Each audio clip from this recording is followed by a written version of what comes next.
So Kamala Harris said explicitly she was against fracking. Can we get a clip of that, please?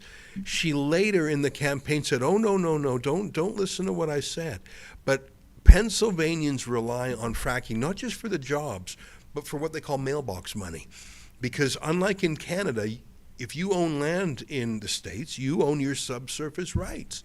So if someone is pumping out the gas from a mile underneath your house, you get $1,000 a month, $5,000 a month, depends on how much is being pumped from under your land. So you have thousands of ordinary Pennsylvanians who don't even work in oil and gas. They don't work at all sometimes, but they suddenly have this income stream, which in Canada is called a royalty, and it goes to the government. In the States, it goes to the landowner.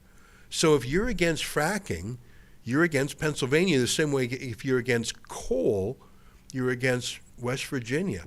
So I am so hopeful that Pennsylvania, not just the frackers, but the visits that Elon Musk and others have spent there, boy, I'm hopeful. I'm hopeful, and it's getting closer by the minute. Are you looking at Virginia? Now I am. And Yeah. now New York Times says it's likely Democrat. 2/3 of the votes are in. Donald Trump's ahead by a couple points. I want to believe, Sheila. I want to believe. I don't know. Before the gap has tightened. I was looking at Virginia before, and I thought all is lost, but it looks like rural Virginia is coming in now. Do they have enough votes there? I don't know. Yeah. Well, I'm looking at the New York Times, not ironically, but purposefully, because they're not going to BS me. I will look at Fox too, sure. But the thing is, Fox, they want to believe also, right? So if I'm looking at Fox, right, I'm getting that confirmation bias. I just like their data. I just like, because you can drill down on Fox by the county. If you click the state, you can go right to the micro, which is kind of neat. I consume an enormous amount of media from around the world. I like UK media. I follow some news out of Israel. I follow some news out of, all around the world. But there are some Canadians, Sheila, who, as a demonstration of their sophistication, read the New York Times cover to cover, and they really feel like they're part of the club.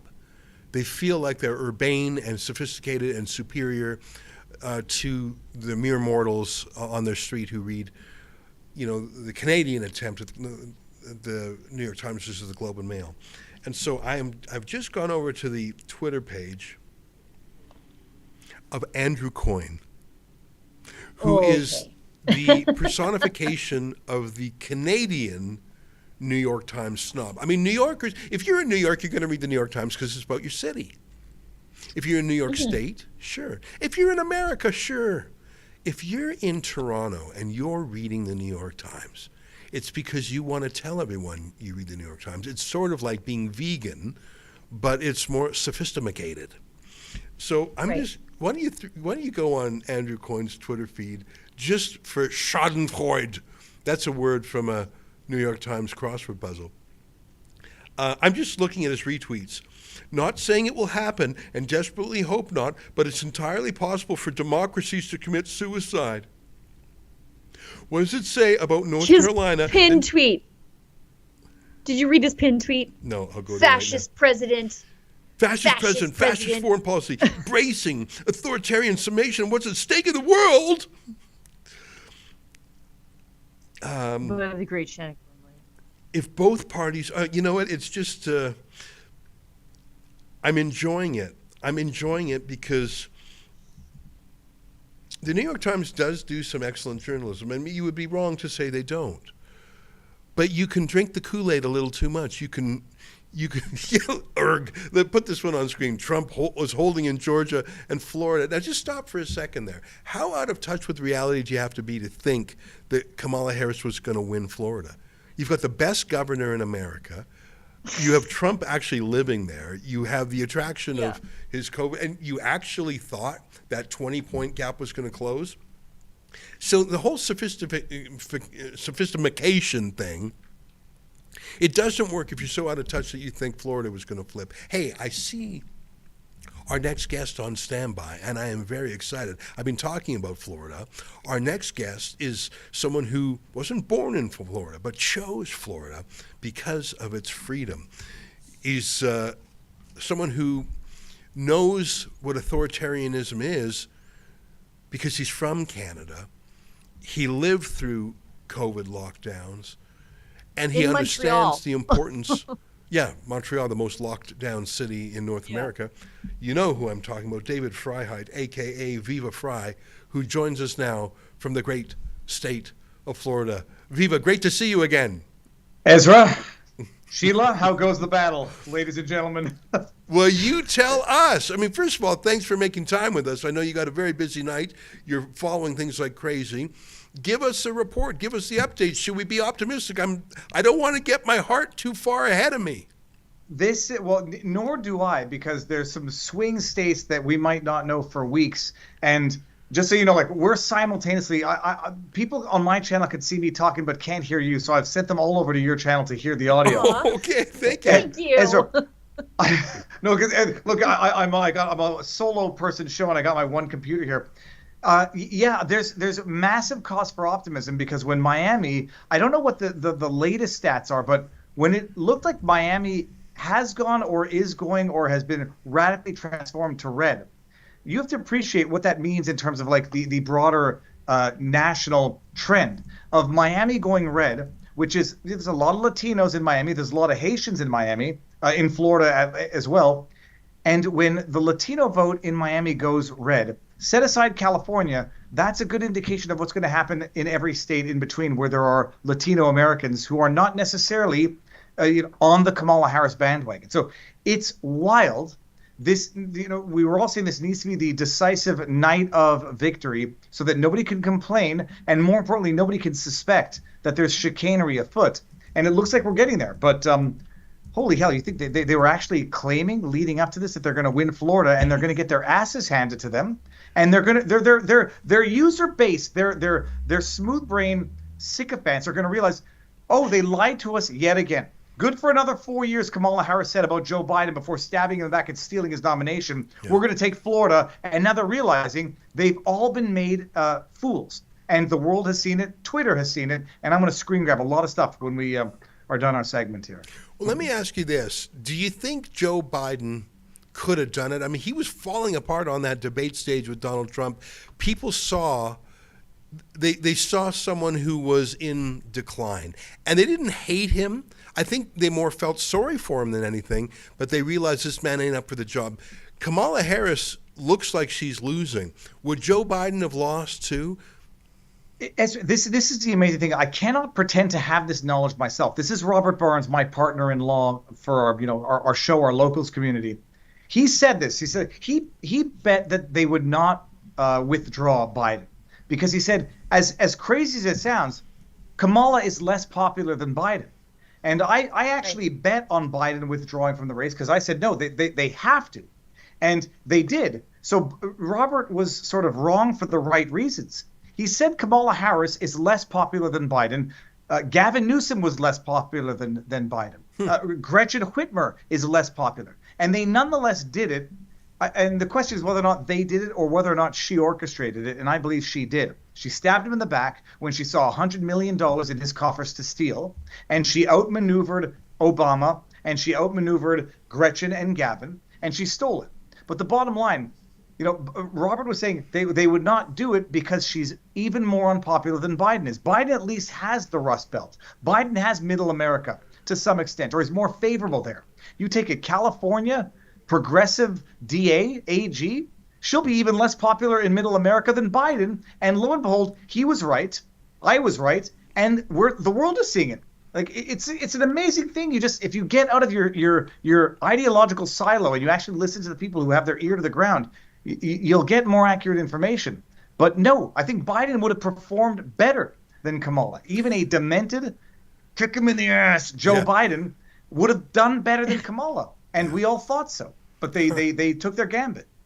Hey, let me ask you a question. You mentioned Robert Barnes, and he's not just a podcaster and a pundit. Like you say, he's a very active lawyer. If I'm not mistaken, he took the case of Amos Miller, the Amish farmer in Pennsylvania whose home was raided. We played a little clip of that earlier. It was a Rebel News story that sort of rang the alarm about that. We had a former journalist, an alumnus named Jeremy Lafredo, and I think Robert Barnes took the case. Do you know anything about that? Because I heard one Amish saying we're going out to vote because we're worried about interference on our farms. And I think they were referring to that case. And wouldn't it be something if a case that Robert worked on and a case that Rebel News talked about was a stimulus to have thousands of Amish vote? And I don't think they're very political people, at least not in Canada. Ezra, Barnes has been on the Amos Miller case for a very long time, intimately involved. I mean, we talk about it more often, or I say more often and for longer periods of time than some of our audience even wants to hear about it, because Barnes has appreciated from day one the impact and the importance of the Amos Miller persecution. It's Pennsylvania. I'm reluctant to call states corrupt hellholes because some people might misinterpret it as being an insult of the people. Administratively, Pennsylvania is a corrupt hellhole, and Barnes has been on this case among others. He was on the case of the not even the Amish farmers, but the Amish, not the guys who were helping cows get pregnant for the Amish farmers, and they were locked up because they were allegedly practicing veterinary medicine without a license. Locked up in criminal contempt. And so Barnes has been talking about he's been on the Amos Miller for a long time, fundraising, representing, and raising awareness to the point where, you know, he got some local government officials to get involved in the case. He brought it to the awareness of the RFKs of the political sphere, where Make America Healthy Again was part and parcel of this broader movement. It is amazing that the Amish, they don't want to be on camera. They're modest. They don't like to sue. They don't like conflict. And they've now, by all accounts, turned out in droves to vote for Donald Trump because their livelihood is at stake, but not just their livelihood. The health of their clients, their customers, is at stake. Right. And you have a government that wants to prioritize all the big ag, the big pharma, the big manufacturing, and shut down and criminalize the independent farmers from doing their job. And so, Barnes has been on that forever. He's been very vocal about it. We talk about it all the time. And I do think it's had, if not a determinate impact, at the very least, it's had an impact on this election. And the Amish have mobilized.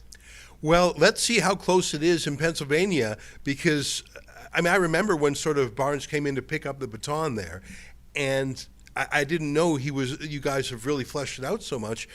I think, we'll see how close it is, but that is at least part of the story. And wouldn't that be something if the activation of a very shy and reclusive people helped save freedom for all Americans when really they just wanted the freedom to be left alone? You know that phrase, "don't tread on me," very American phrase. That's the Amish just want to be left alone. They don't want anybody from anything from anybody.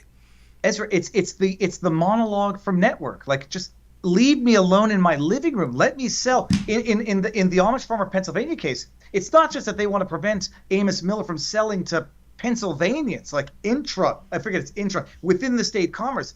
They want to prohibit him from selling beyond. They want to regulate interstate commerce. Like, Pennsylvania wants to be the little federal government of America.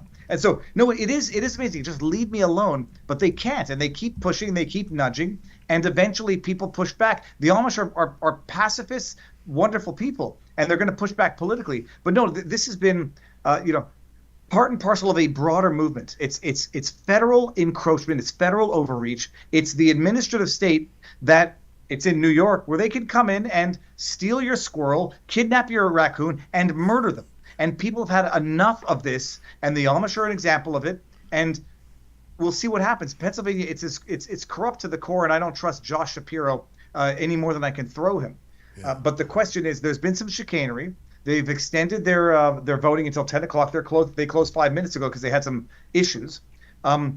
We'll see where I'm still betting on Pennsylvania going Republican, and I won't trust the early numbers. But may we live in a world tonight where it's not dependent on the results of Pennsylvania, that it's known beforehand, and then maybe they won't screw around quite so much. Yeah, isn't that interesting? Sheila, go ahead. Sure.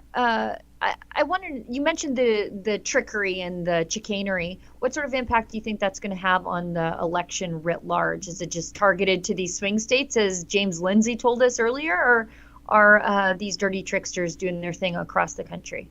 Well, I mean, they probably are doing their things across the country, but it will only really have an impact on the swing states.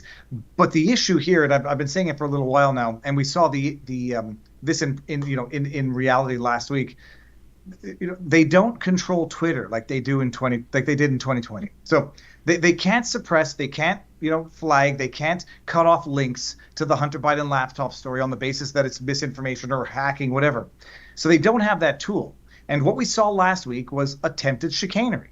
They cut off early voting 3 hours early because the lines were long, and you get some cop on camera saying it's long and it's tedious, and so we're cutting early voting 3 hours early.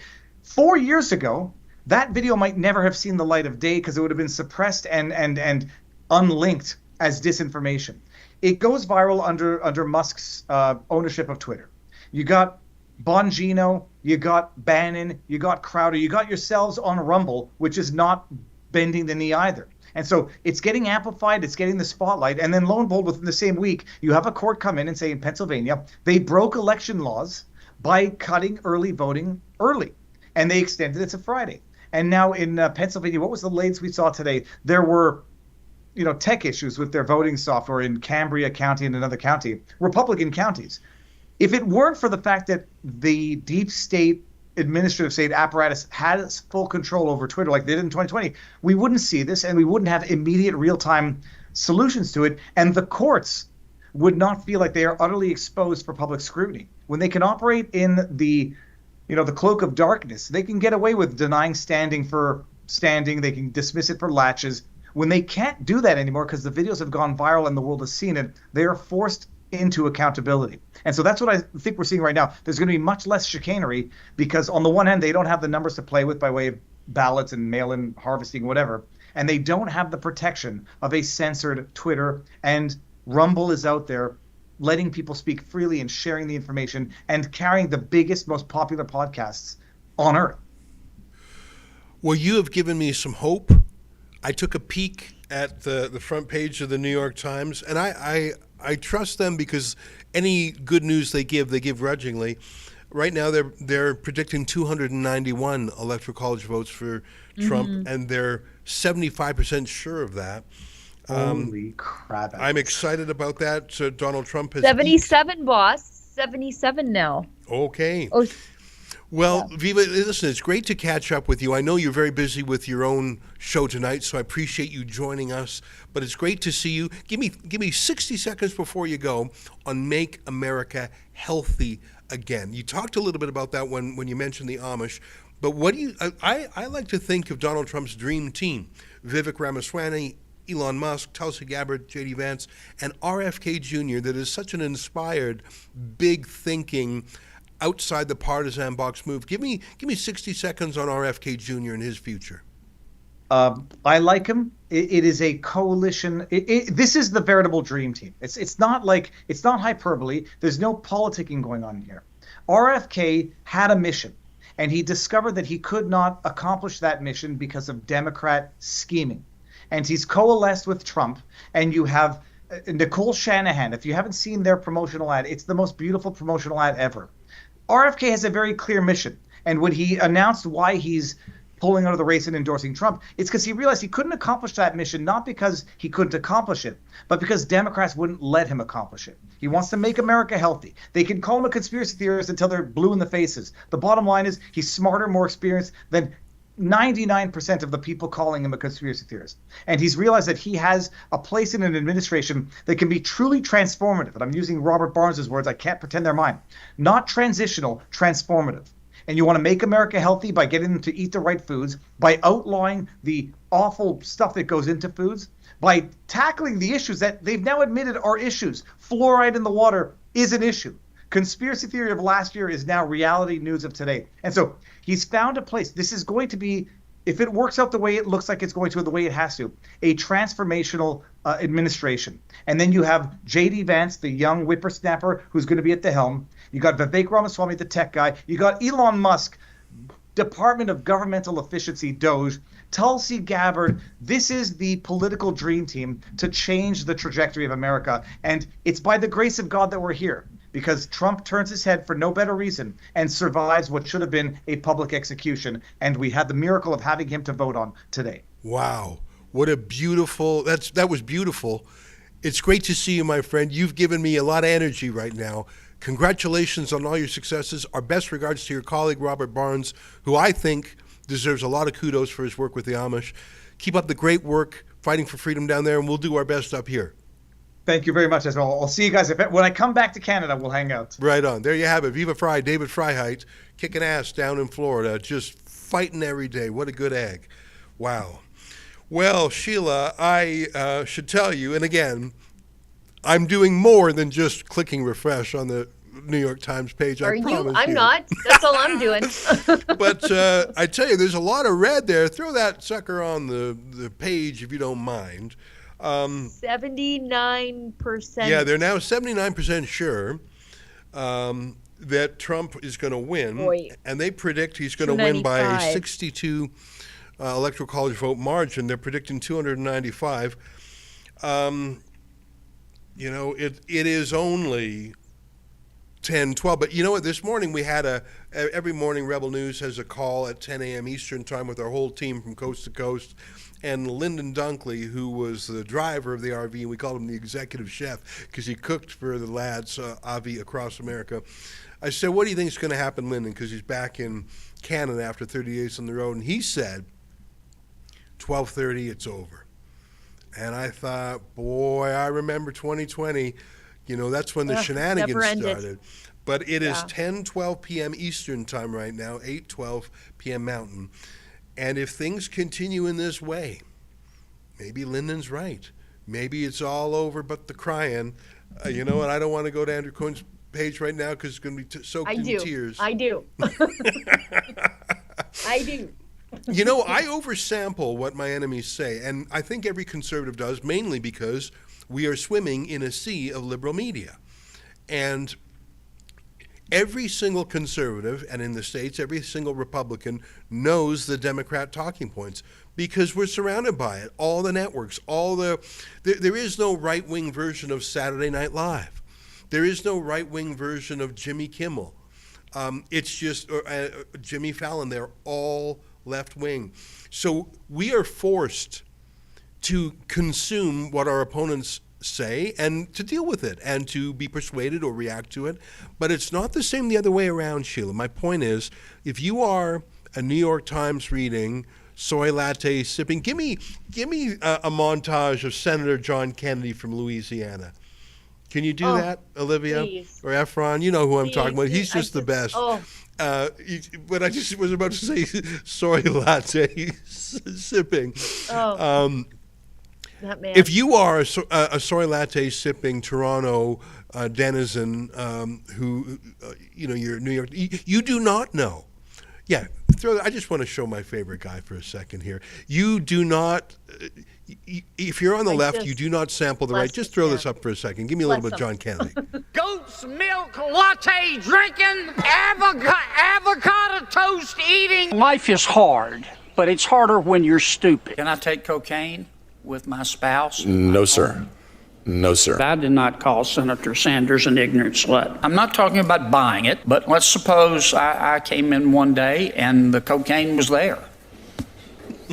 People who are bilingual, they speak English and stupid. I don't know why we have to give money to countries that hate us. They should be able to hate us for free. Looks like we're giving Lindsay Lohan the keys to the minibar. President Biden is sort of like Kevin Bacon at the end of Animal House, the cantina bar scene out of Star Wars. They wanted it like Ben wants J-Lo. I'm like Bluto in Animal House. I'm just fat, drunk, and stupid. Frankly, I can't because I can't get my head that far up my rear end. Stick it up their fact checker. They can kiss my ass. Somebody at the White House has been smoking the devil's lettuce. okay? We cannot run the greatest economy by putting fairy dust and unicorn urine in our cars. Urinate to get off the pot. My car doesn't run off fairy dust. My car doesn't run off unicorn urine. The spending porn on pet projects. It's just... All right. You know what? I was just about to use the phrase soy latte, and I thought, I can't say it. I got to let Let him John say Kennedy. By the way, if I'm not mistaken, he's Harvard Law.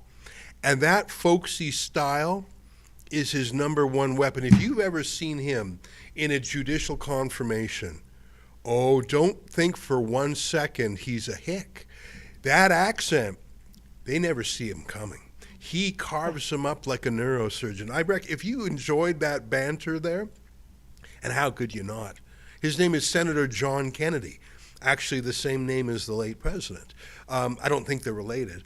If you want to be educated, entertained, and encouraged at the same time, I encourage you to Google Senator John Kennedy judicial confirmation and watch him cut to ribbons liberal judges that are nominated. It's actually a pleasure. That was a complete non sequitur, other than he loves to talk about people. You know, in fact, he has a phrase. I can't. I'll have to Google it. He has a phrase about kale that I'll have to look up. It's great. But I see, getting in the chair, about to join us, our next guest, who actually is himself an alumnus of Rebel News, and of course, he's also a lawyer, a freedom fighter, and if I'm not mistaken, he is in the Kamala Harris turf of the greater Los Angeles area. I got to check my facts on that because it's been a while. What a pleasure to welcome to the program Kurt Schlichter. Kurt, how you doing?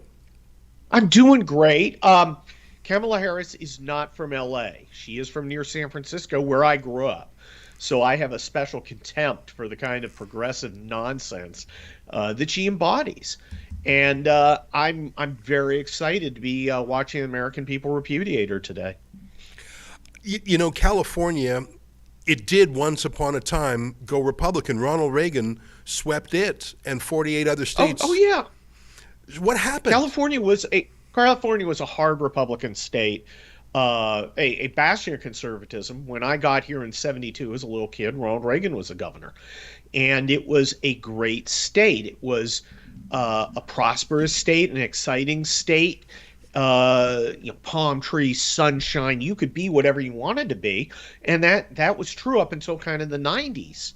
And I took advantage of it. You know, Ezra, I have got to do through California.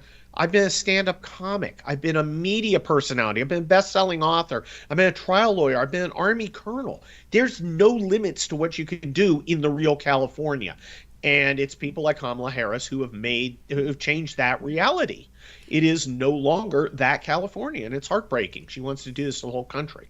Well, what is the number one thing she's done? Is it mass immigration? Is it the destruction of law and order? What was the thing that turned the California of your youth to sort of the failed state of today?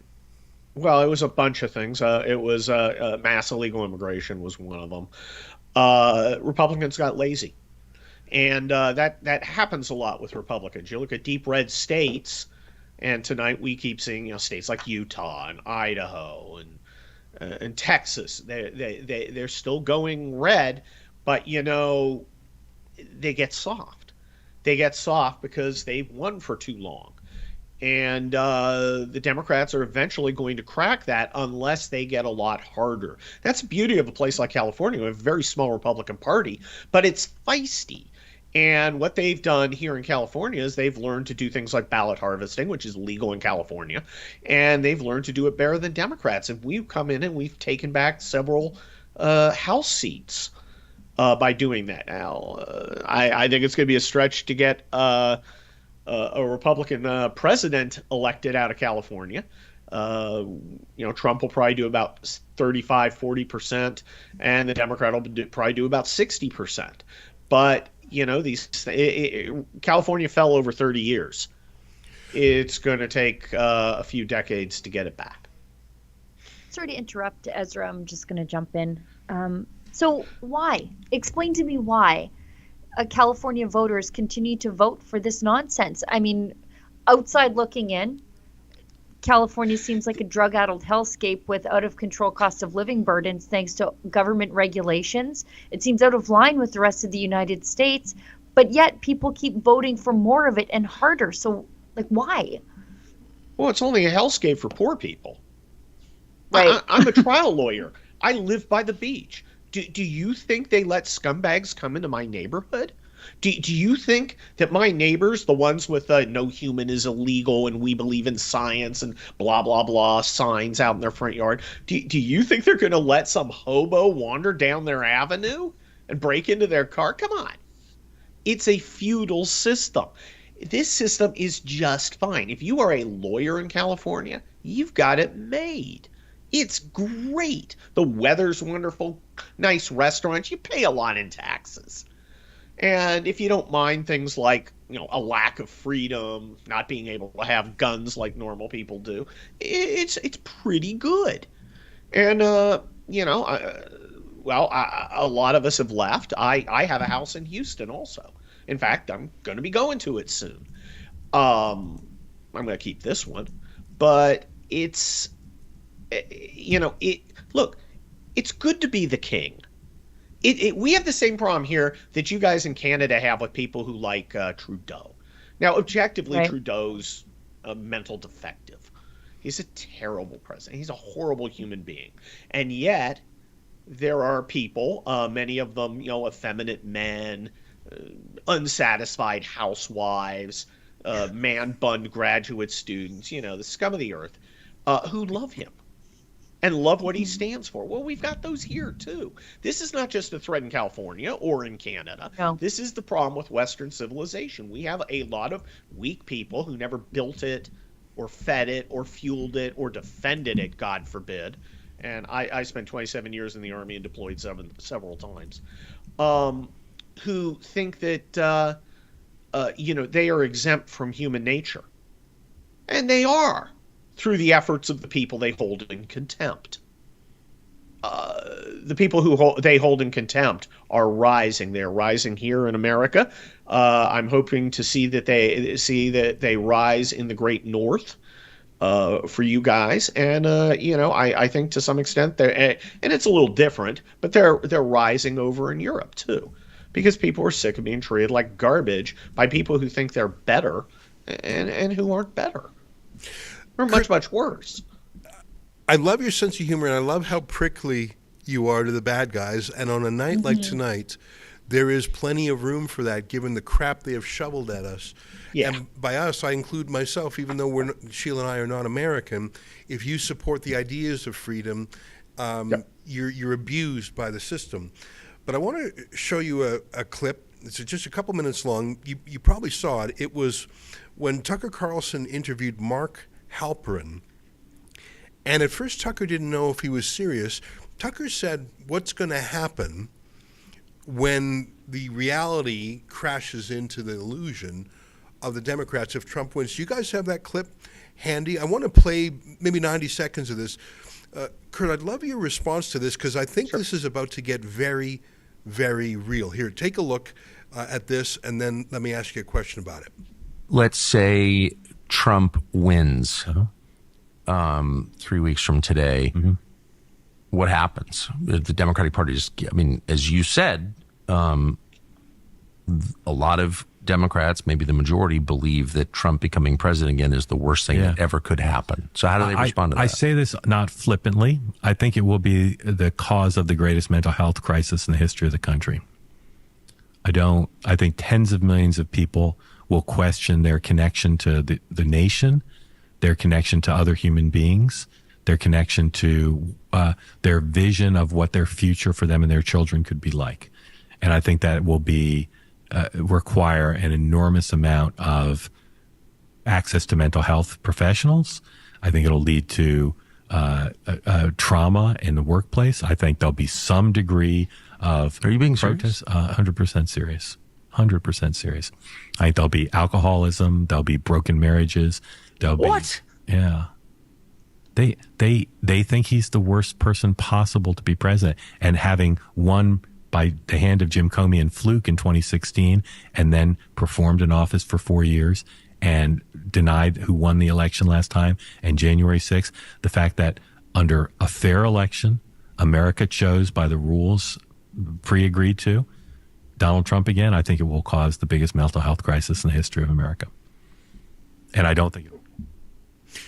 You know what? We all laugh at the freak out videos of the Yes. wokies, but I think he's right. I mean, Sheila and I were just enjoying this really woke journalist named Andrew Coyne. We're enjoying his meltdown on Twitter because we're having a laugh. But there will be divorces, there will be violence, there will be complete alienation. And it's actually, after we have a good laugh about it, it actually is going to be terrible. One of the problems with these people is, human beings have an empty space inside themselves. And normal people fill it up with, faith. All right, they you're Christian, Jew, Hindu, Muslim, whatever. They fill it up with something beyond themselves. Empty people fill it up with Marxism or cultural Marxism, of which wokeism is just a related pathology. This is their religion. This is their belief system, and you can tell because they go on, they persecute heretics. They make sacrifices. We will sacrifice functional straws to show our disapproval of global warming. Here, Gaia, take this sacrifice. Take my inability to drink Diet Coke like a civilized human being. So yes, they look. If I had a religious crisis, and of course I'm not going to, but if I had one, that would be devastating to me. It would be devastating to any normal person or abnormal person who has a religion that's not really a religion. It's a set of essentially narcissistic values that fills that space that faith should fill. I think you're right. I think that's exactly right. I think environmentalism filled it. I think transgenderism fills some of it for people who are despairing and aren't happy with themselves and don't fit in. I think there's a lot of problems, and I really think we are going to have a crisis. And I'm not just talking about the riots that are sure to happen. Oh, there'll be violence. I'm talking about divorces. I'm talking about people stunned, walking around as if they saw two suns in the sky, two moons in the sky. Everything is falling apart for them. Well, the thing is, for normal people, it is an existential problem. She wants to take our freedom. She wants to put us in jail. She wants to disenfranchise us. She wants to disarm us. She wants us to live like serfs, asking permission whether we can, expend our carbon credit allocation on a vacation. She wants to do those things. We want to be left alone, and we have zero interest in doing anything with them. They will immediately point to abortion, but yes, I am against killing other human beings for no good reason. You have caught me. That is, you've read me exactly right, and I will attempt to stop it. The other freedom that they're concerned with is the freedom to mutilate children or mutilate adults. I'm against both those things, not just children, but also adults. I don't think any civilized society allows the mentally ill to be carved up to somehow sort of conform to their delusions. So I mean, their risk is I'm not going to let them kill their baby, or I'm not going to let them mutilate themselves or their child. If they want, and that's the price you got to pay for Trump. Otherwise, we lack interest in them, though. I think this time we are going to be much more aggressive because, Ezra, we try to live and let live, right? And they sent perverts to our schools to try and have sex with our kids. So we're not doing that anymore. We're going to actively defend our interests. So we're past the live and let live thing. They are unable to participate in that kind of societal arrangement. So we're going to do it a different way. But it's effectively not going to be a problem to them. Well, Kurt, I got to tell you, it's great to catch up with you. You've got that rebellious spirit that I loved when you were with us, and I love you're a fighting lawyer, you're a fighting journalist, And to quote Trump, fight, fight, fight. Great to see you again, my friend. Hey, great to see you guys. Thank you, and good luck in your upcoming election. Yeah, well, I have a bit of encouragement tonight that we can turn things around too. Take care, my friend. Thank you. There you have it, Kurt Schlichter. Great to see him again. You know what? I really like it when we have ads because we pay the bills, but I like it more than that. I mean, the money helps, but I like the fact that there are companies out there that say we want to be associated with Rebel News and Rebel News viewers. And that alone makes me affectionate towards them because they are positively choosing to be associated with us. And what a refreshing change from, say, the YouTube demonetization. So let me hand it over to you, Sheila, because we've got another ad. Sure, and I really appreciate these companies acknowledging that our viewers are people of principles, that they will not spend their money on companies that want to censor them or don't or want to sort of isolate them because of their conservative viewpoint. So I appreciate that. Our next ad read is from our friends at 1775coffee.com. Have you heard of the recent advertising scandal? Let me break it down. The CEO of Rumble, Chris Pavlovsky, recently released an email from Inspire Brands and Dunkin' Donuts. The email explicitly states the right-wing culture of Rumble is too polarizing. In other words, Dunkin' Donuts has a problem with right-wing culture and wants nothing to do with it or Rumble. Odd from the company that fancies itself to be sort of the blue-collar coffee company of the United States.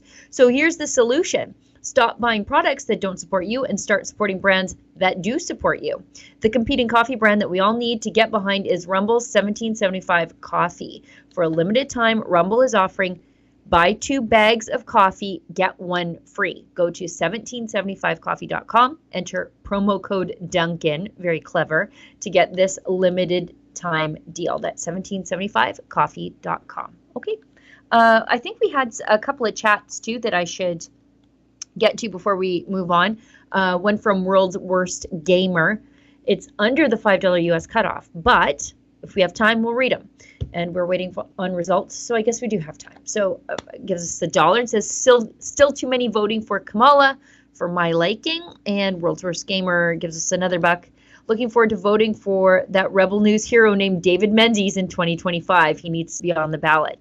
Well, every year before our Christmas get-together as a company, we'll have an opportunity to vote for your favorite rebel. There's the People's Choice Awards. So closer to the Christmas holiday season, you'll have your opportunity to cast your vote for David Menzies, but we haven't quite announced that yet. We've got one more.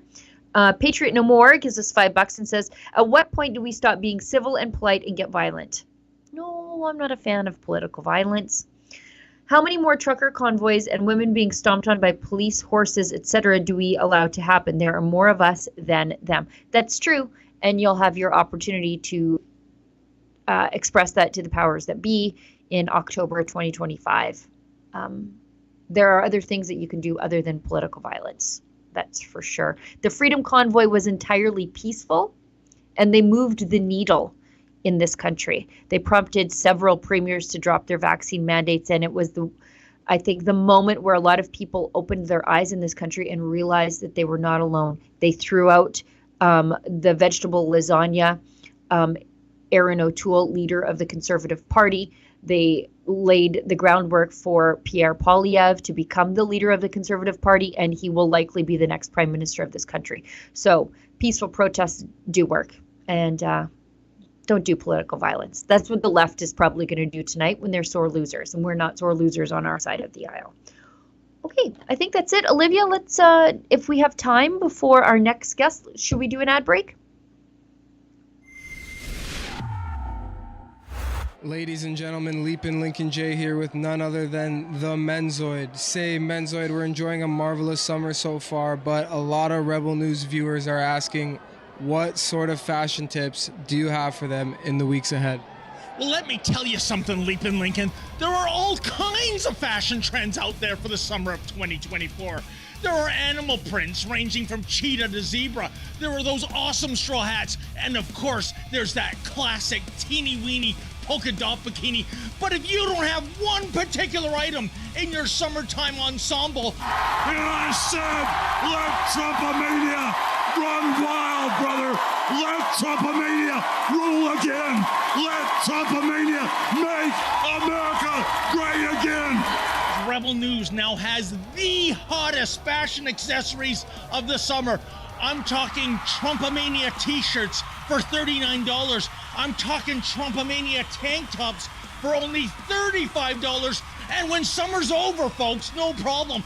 We have Trumpomania sweatshirts and hoodies starting at $55. And brother, when you want to be styling and profiling as you drink your Morning Joe, we even have Trumpomania coffee mugs for just $29. It's all available at the rebelnewsstore.com. Hey, Leapin' Lincoln, try these verses on for size. Roses are red, violets are blue. Hey, Kamala, when Trumpomania hits the campaign trail, what you gonna do? I can imagine what can be and be unburdened by what has been, you know? Joe Biden has endorsed his Vice President Kamala Harris as the new Democrat nominee. We'll see what happens, but Kamala loves to use the phrase, to see what can be unburdened by what has been. What can be unburdened by what has been? What can be unburdened by what has been? What can be unburdened by what has been? What can be unburdened by what has been? If you want to be unburdened by Kamala Harris, please head over to rebelnewsstore.com and get this t-shirt.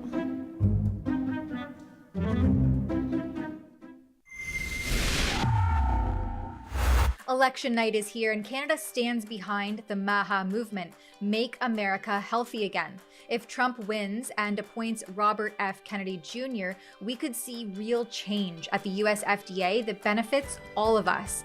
Imagine a Canada where health comes first, where transparency and accountability reign. With MAHA, we can pave the way for a brighter future, free from compromised regulators that prioritize pharma profits over the well-being of people. If Trump follows through on RFK Jr.'s appointment, the ripple effect could transform our healthcare landscape, and I'm here for it. But what are we doing right here in Canada to drive and affect change? And how can you support our commitment to truth and government accountability? Well, at nomoreshots.ca, we deliver exclusive investigative reports powered by Freedom of Information requests, in-depth policy analysis, and crucial safety reporting. Get the facts you need to make informed choices, especially information on the novel injections that you won't find anywhere else.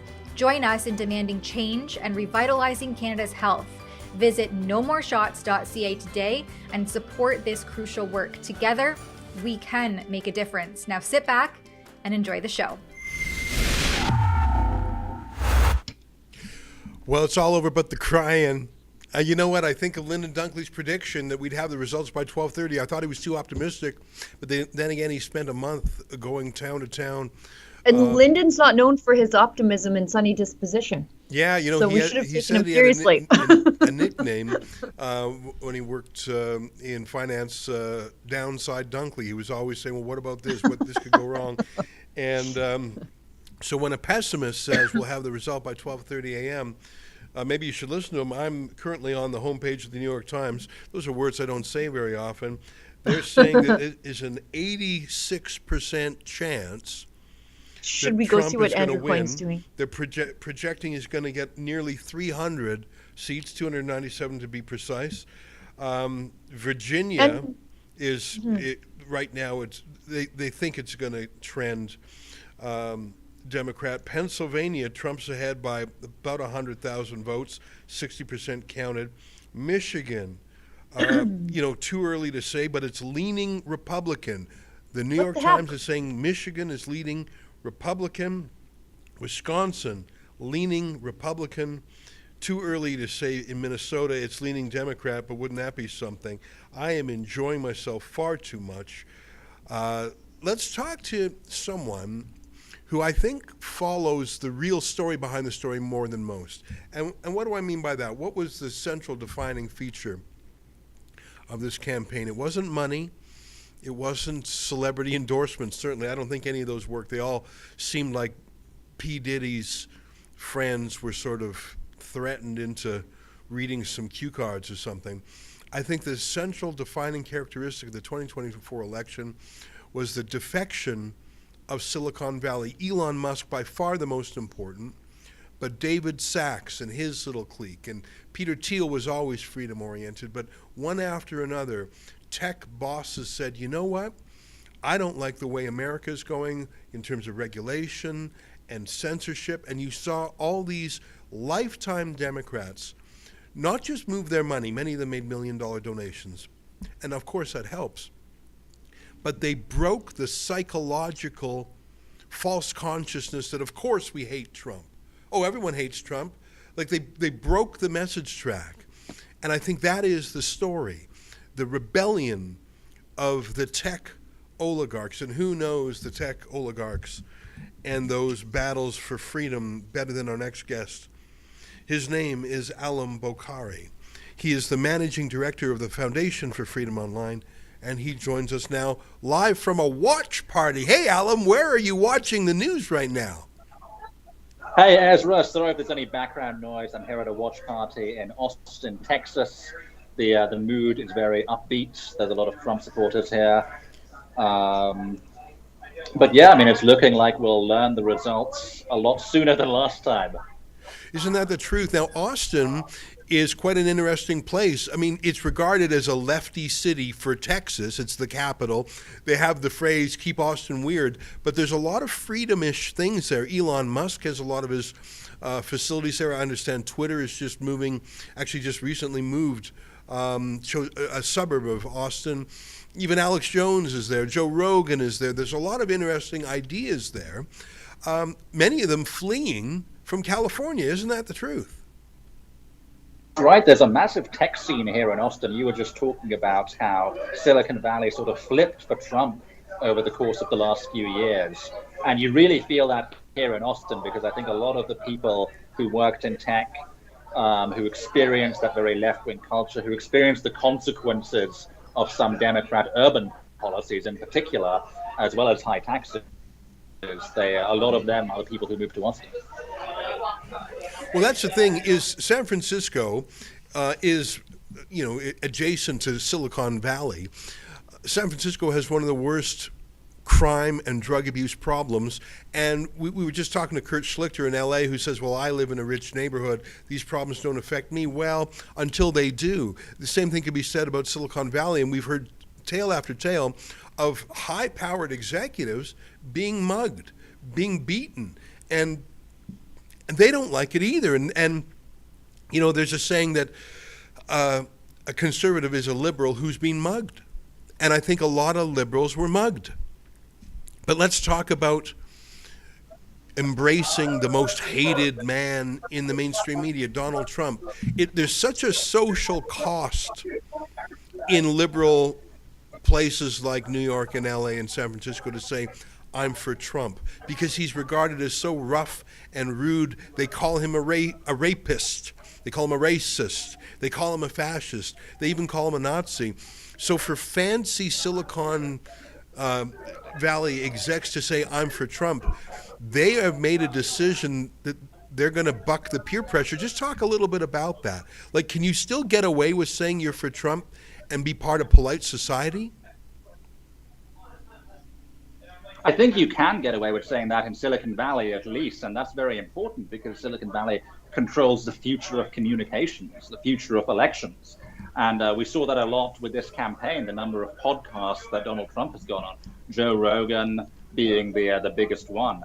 And, Trump reaches his supporters not through traditional media so much, but through social media. And that's why censorship in the 2020 election, I think, I wrote a whole book about it called Deleted, was so crucial to his loss in 2020. And I think the fact that Silicon Valley refused to censor this time, most notably on X, but I think on Facebook to some extent as well, I think that was also pivotal. And, it's important to remember there was the amount of pressure that was on Silicon Valley companies between 2016 and 2020. They had the FBI telling them that their platforms were rife with Russian disinformation and Russian agents. They had the media constantly going to their advertisers and saying, look, your ads are appearing next to hate speech, your ads are appearing next to extremism, and getting massive advertiser boycotts against these platforms. There was all that pressure for Silicon Valley to censor. It took them a long time to overcome that pressure, but I think the fact that they have overcome that pressure is really a historic turning point. It was interesting to me a few days ago when Trump said he got a phone call from Tim Cook, the CEO of Apple, talking to him. I think it was about a tax issue in Ireland, $13 billion at stake. I found it interesting that while Trump was anathematized and marginalized and denormalized by the mainstream media, people who had serious global questions were still keeping in touch with Trump. So it was for self-interested reasons, I suppose, but there was a lot of reasons why Silicon Valley should embrace a Trump, whether it's asserting American rights in trade around the world, tax reasons. There's a lot of reasons. I don't quite know why tech turned so hard left-wing in the first place. One theory is they replaced engineers with HR departments. When Elon Musk took over Twitter, he fired 80% of the staff. Functionality went up. He's an engineer by nature. Tell me what you think Elon Musk's role will be if he really does lead the government efficiency movement. Like, that's going to mean, theoretically, millions of jobs cut from government. I don't know if Trump is ready for that. Well, Trump's slogan for a long time, starting in 2015 even, was drain the swamp. And is there any better swamp drainer than Elon Musk, who I think cut more than 60% of Twitter's staff as soon as he came in? I think Elon Musk is the worst nightmare for the deep state. And he's being promised this Office of Government Efficiency, the Department of Government Efficiency. The acronym spells Doge, of course, Elon Musk's favorite meme coin. But that's a nightmare for the deep state, because Elon Musk has a track record of getting rid of useless personnel. And is there any place that has more useless personnel than the government? I don't think there is. I want to play a clip for you of Tim Walz talking about misinformation and disinformation. And this is, I'm just picking on him, but it could be Kamala Harris, it could be any Democrat, any Canadian Liberal or New Democrat, any Labour Party member in the UK. Here's Tim Walz talking about how free speech doesn't apply to what he calls misinformation. Take a look. Oh, it's on deck right here. Like what I'm about to play for you, I guess what I'm saying is it's completely standard operating procedure on the parties of the left. Take a look at this guy. I think we need to push back on this. There's no guarantee to free speech on misinformation or hate speech, and especially around our democracy. I think we need to push back on this. There's no guarantee to free speech on. Just one line, but they all said it. That was going to become law, basically, if they won.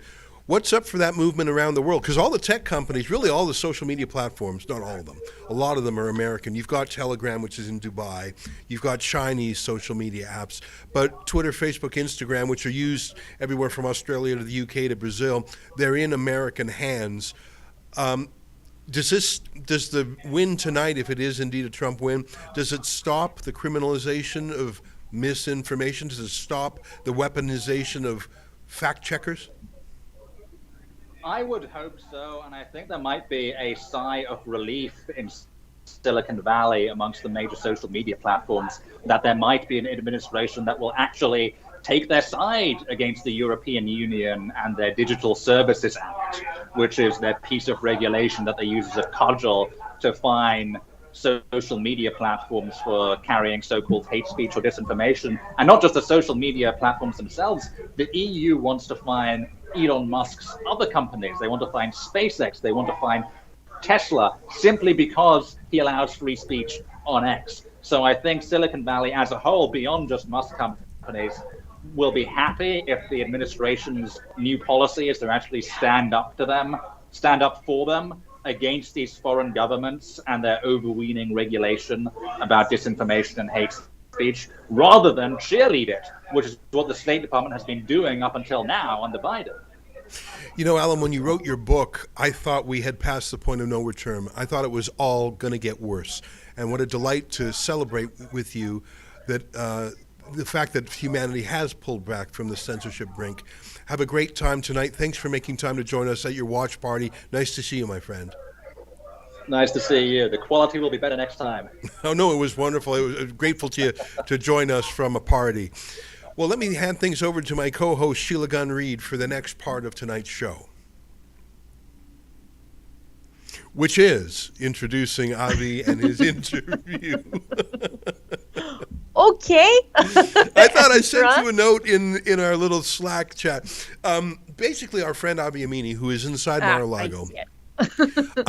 Sorry, I was looking at Andrew Coyne's anguish. Oh, I'm you were. sorry. I thought you were I reading missed my it. notes, so I thought you knew I was going to throw to you. No. All I'm saying is that Avi has a little bit of trouble hearing us, but we can see him and hear him Yeah, he's fine. great. So we're going to throw to him. He'll do an interview. He won't be able to hear us, but we'll be able to hear him. So without further ado, here's Avi Yemini in Mar-a-Lago. How you going, guys? I can actually hear you perfectly now, so the energy in this room has certainly shifted. I think there was a nervous but optimistic energy when we first arrived here a bunch of hours ago.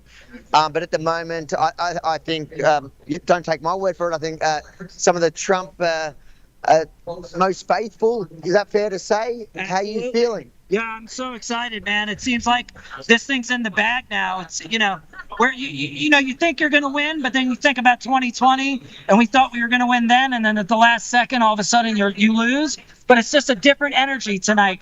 It's like we expect to win, and we need to win because the country's in such bad shape. I feel like everybody here wonders, how the hell could you vote for Kamala Harris when it's so bad right now in the United States? And I think that's coming to fruition tonight. What time did you get here tonight? About 2.5 hours ago. And so when you first walked in, how did you feel? I felt like this is going to be a landslide from the beginning, but a lot of people are very worried about them cheating. I feel like they kind of cleared up a lot of the cheating in some of those states, and I think that that's showing tonight in a big way for the Republicans. Why is it so important for you to be here tonight as opposed to anywhere else? Because this is where it's like the center of the universe tonight, right? The big man's going to be in the House tonight to bring in the win for the people. And, you just give so much to this country and you want it to happen so bad. Where else would you want to be than right here with all of these supporters? Thanks for your time, mate. Thank you, brother. There you have it. You can certainly see the energy, Ezra and Sheila and everyone watching. It is shifting. Like I said in the beginning, that it was nervous. You can see people already dancing. Oh, my camera doesn't flip. Does it go far enough? No. But there are people already starting to dance. That's very exciting, Avi. Thanks for that. Who was that gentleman you spoke with? Was he just a supporter, a campaigner? Yes, it's just one of the most faithful that have come here tonight. He says he works with the family. I don't know. I don't think he's anyone particularly important. He's just one of the many people that are gathering here. The room is filling up slowly over the night. It was quite empty a few hours ago. More people. Guys, how are you feeling? Great, baby. How you doing? Do you think it's in the bag now? Oh, I think we're going to do well tonight. I'm very confident, and I feel amazing about tonight. The vibe here is amazing. What time did you get here? We got here about 2 hours ago. And when you first walked in here, were you as confident as you are now? Comfortable? No. Confident. Confident. Oh, no, I'm more confident now. You walk in, you're not sure what's going to happen, but the vibe here is amazing. Have a good night, mate, and have a beer on me. Guys, I'll say Sheila heard me. The energy is certainly getting more excited as it seems they're inching closer and closer to that win. And I got to say, it's rubbing off on me too. Well, I'm excited to hear that, and I am starting to feel confident. I think the fact that you had a legal team across the whole country that were alive to the trickery And the fact that you had, as several of our guests tonight have said, Twitter to shine a light of public scrutiny on shenanigans has kept the shenanigans beneath the margin of victory. And let me just leave you with one tidbit, Avi, if you want to react to this. Again, I'm citing the front page of the New York Times, my new favorite newspaper, with an 87% level of certainty. They believe that it's going to be 300 electoral college votes for Trump compared to 238 for Kamala Harris. Right now, they have not called Pennsylvania, but Trump is leading by 3 points with 2/3 of the vote counted. Michigan, Trump is leading by 4 points with just 28% of the vote counted. Wisconsin, Trump is leading. I'm very optimistic, and what a pleasure to see I don't know, the disillusionment of those who trusted the regime media. Last word to you, Avi. Well, Ezra, if the faces of the mainstream media is anything to go by, the disappointment on most of these reporters behind me. I don't know if you can see how much of the press is here. I'll try to turn it. It is huge. I'm stepping around everything because there isn't an inch free. But you can see on their faces that they know they've lost. And when I say them, they've been running the Kamala campaign from the beginning. They've been for 4 years or even longer fighting Trump. And tonight they realize that nobody's buying what they're here to sell. Thanks, Avi. Avi Yemini reporting live from Mar-a-Lago. Great sound and video quality. Will come to you later today. Sheila, I'm excited. And I see in our own internal feed here that Alexa Lavoie is on standby. Guys, let me know when we're ready for that, or if we'll just show a clip. I see that Alexa has tweeted, masked anti-Israel protesters are organizing in Times Square, some with Hamas headbands. You want to play a short clip of that? And I don't know if Alexa plans to join us live or if it's this pre-recorded clip. Times Square, about the most American place in the world. Hamas flags. I have seen them in Times Square before, actually, to be fair. Let's take a look at that now. A clip filmed, I believe, by Alexa Lavoie.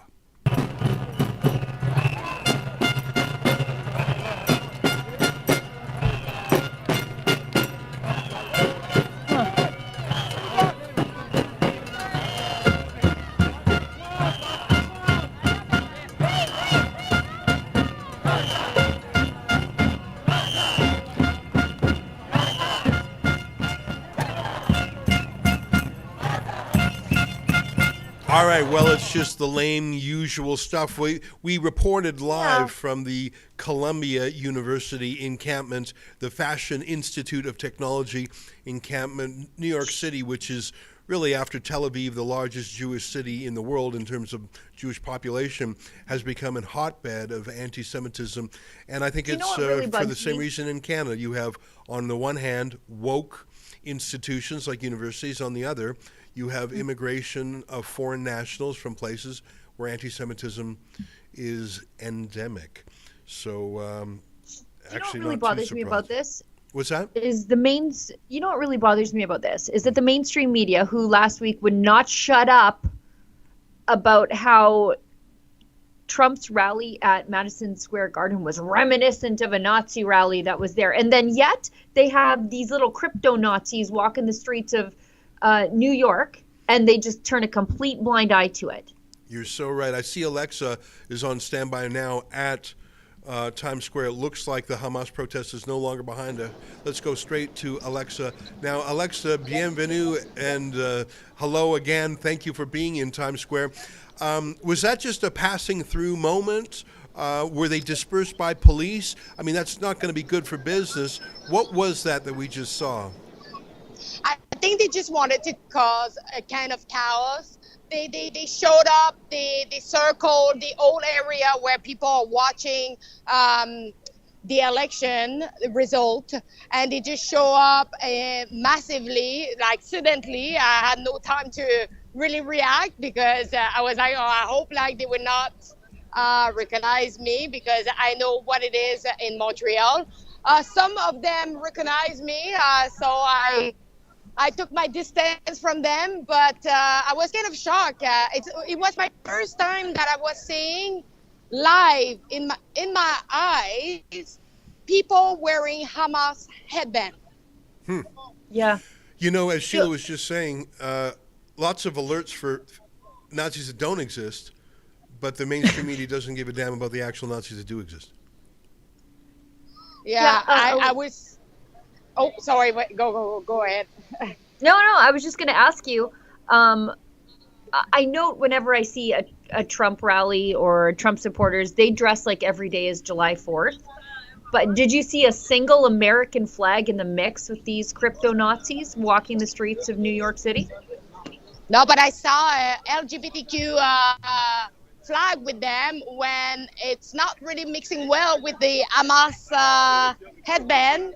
I don't think they would be well received in Gaza.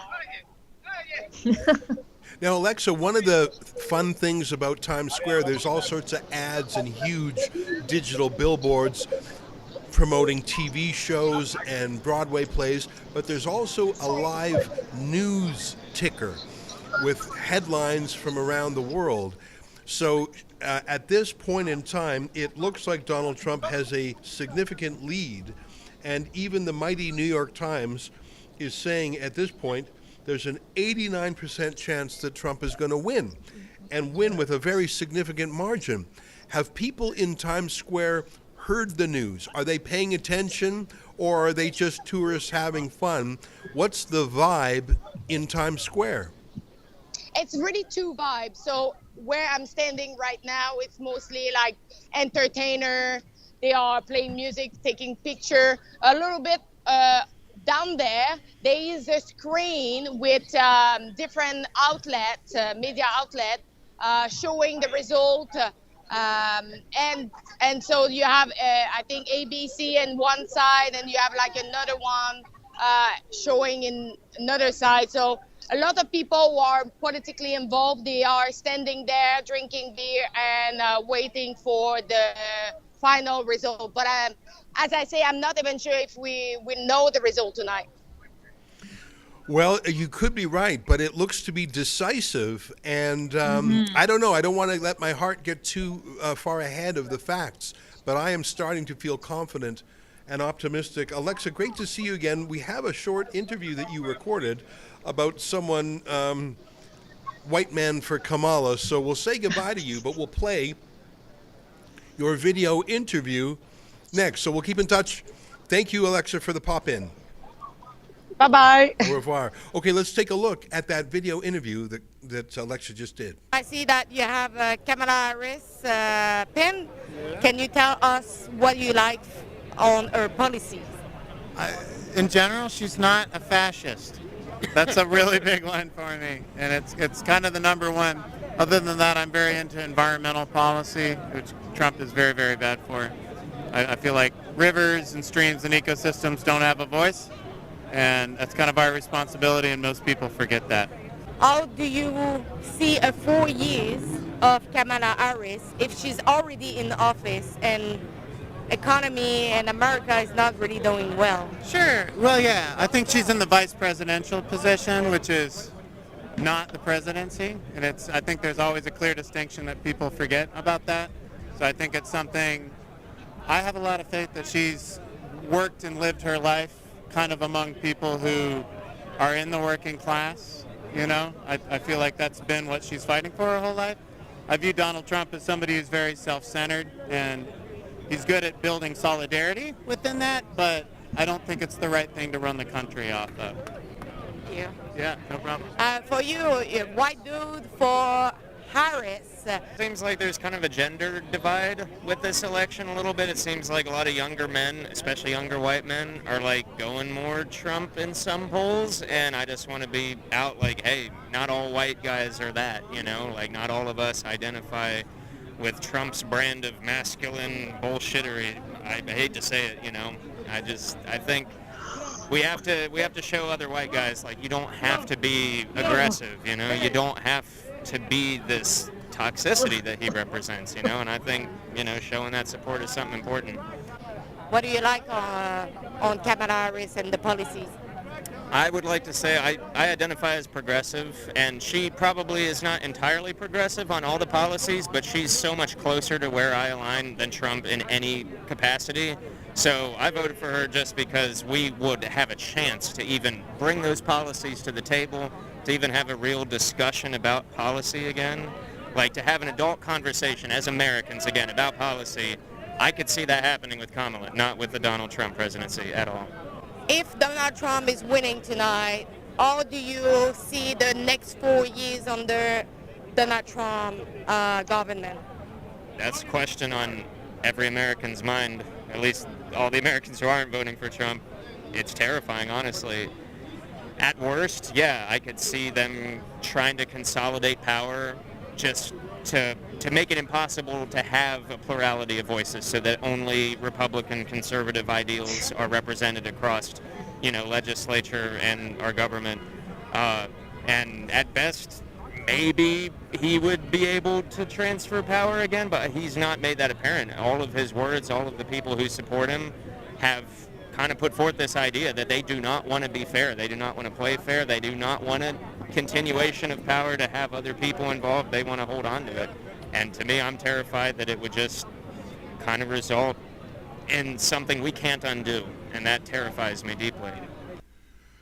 That talk there was Mental honest. illness. When he says he's terrified deeply, I don't think he's exaggerating. That's what that clip from Mark Halperin saying to Tucker, we're going to have mental health crises.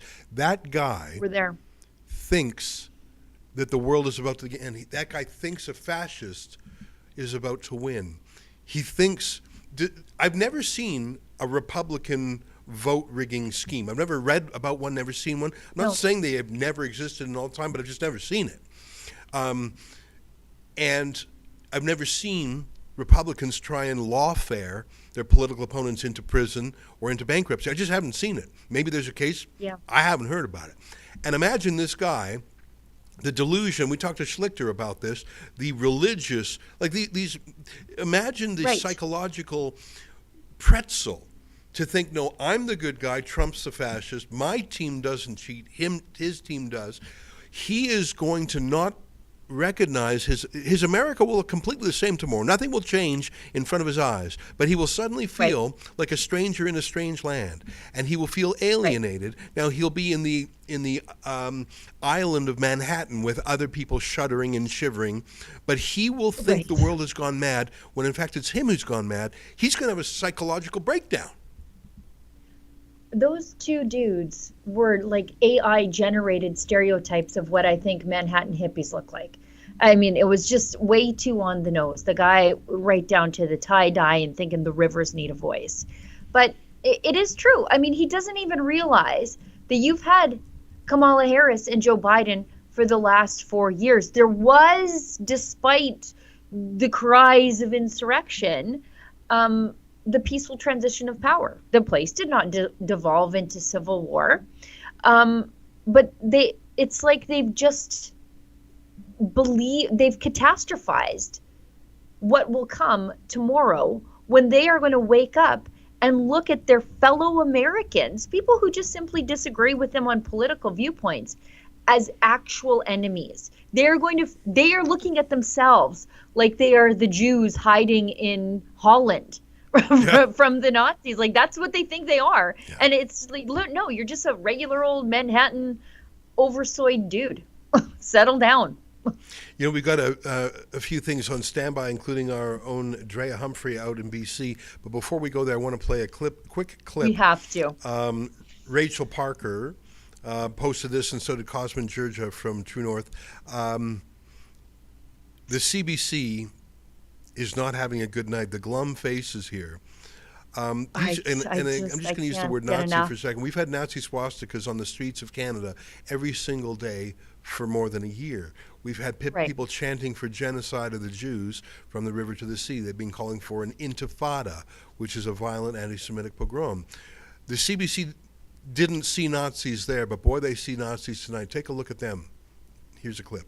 Interested in what you said about some people will be comforted when he's surrounded by someone like Elon Musk. I'm not sure that lands as a comforting thing everywhere, especially I would think in the United States with Musk's relationship with defense contracts in the U.S., but also his relationship with Russia and China and connections. That has to be complicated. Well, I think tens of millions of Republicans and others would say that Elon Musk single-handedly, saved free speech by buying Twitter and allowing it to not be censored. So yeah, he's a complicated guy. He's landing rockets. He's an incredibly smart entrepreneur. Taking him and putting him on one task: go fix the federal government workforce. Where can we streamline? Do what you did to Twitter, where you got rid of 90% of it. That's appealing to a lot of voters. And I'm just telling you that, yeah, I don't know who will have the loudest voices in the room in this next version of it. Right. But Donald Trump will make the final call. And he's a results-driven guy. He wants a good economy. He wants good foreign relations, no new wars. I think that's where his focus will be. And the bluster and the attacks from the media will all be there. I'm not looking forward to it. I live in Washington, D.C. I lived through the resist movement. People went crazy. I mean, crazy. So I'm not looking forward to that. But we'll have to see if he's serious about, actually getting the results that he says he wants. And Rosie, we were talking in the break and throughout, listening to people make reference to the anxiety about an authoritarian behavior. Has that message from Kamala Harris? We'll know at the end of the night. Sure. Is that part of a message that landed or did not land? Yeah, I mean, I think she and Democrats tried very hard to make this about democracy, right? And to try and tap into people's anxiety around that. And on the other side of it, I think Donald Trump played to that as well. That Madison Square Garden rally was very distasteful for some people. I wanted to bring it up because I thought the young man who was enjoying his evening, Isaac, our friend Isaac, said that the authoritarian message the Democrats were trying to stick onto Trump didn't stick. But I know that it is of concern here. When I talked to Frank McKenna, he was the former ambassador, Canada's former ambassador to the United States. He said that he believes that a second term for Trump would be Trump unleashed. And he believes that because the people around him that sort of kept him, on the right course largely aren't really there. Or he doesn't expect that they will be there anymore. That the people around him now, the Stephen Millers, the Peter Navarros, are ideologically driven. Now, there's some exceptions to that. Bob Lighthizer, for instance, if he's back in cabinet, is someone that Canada gets along with super well and is pretty reasonable on trade. But I did want to put that to Kevin because I do think that is the concern, that a second time with Donald Trump will be very different and perhaps bolder, let's say that, than he was the first time. More authentic to what he really believes, but he's not ideological.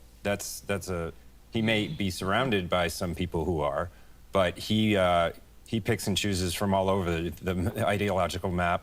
I think he's results driven, but I do hear you when you say authoritarian. I work for some bosses who think he is. I don't see it.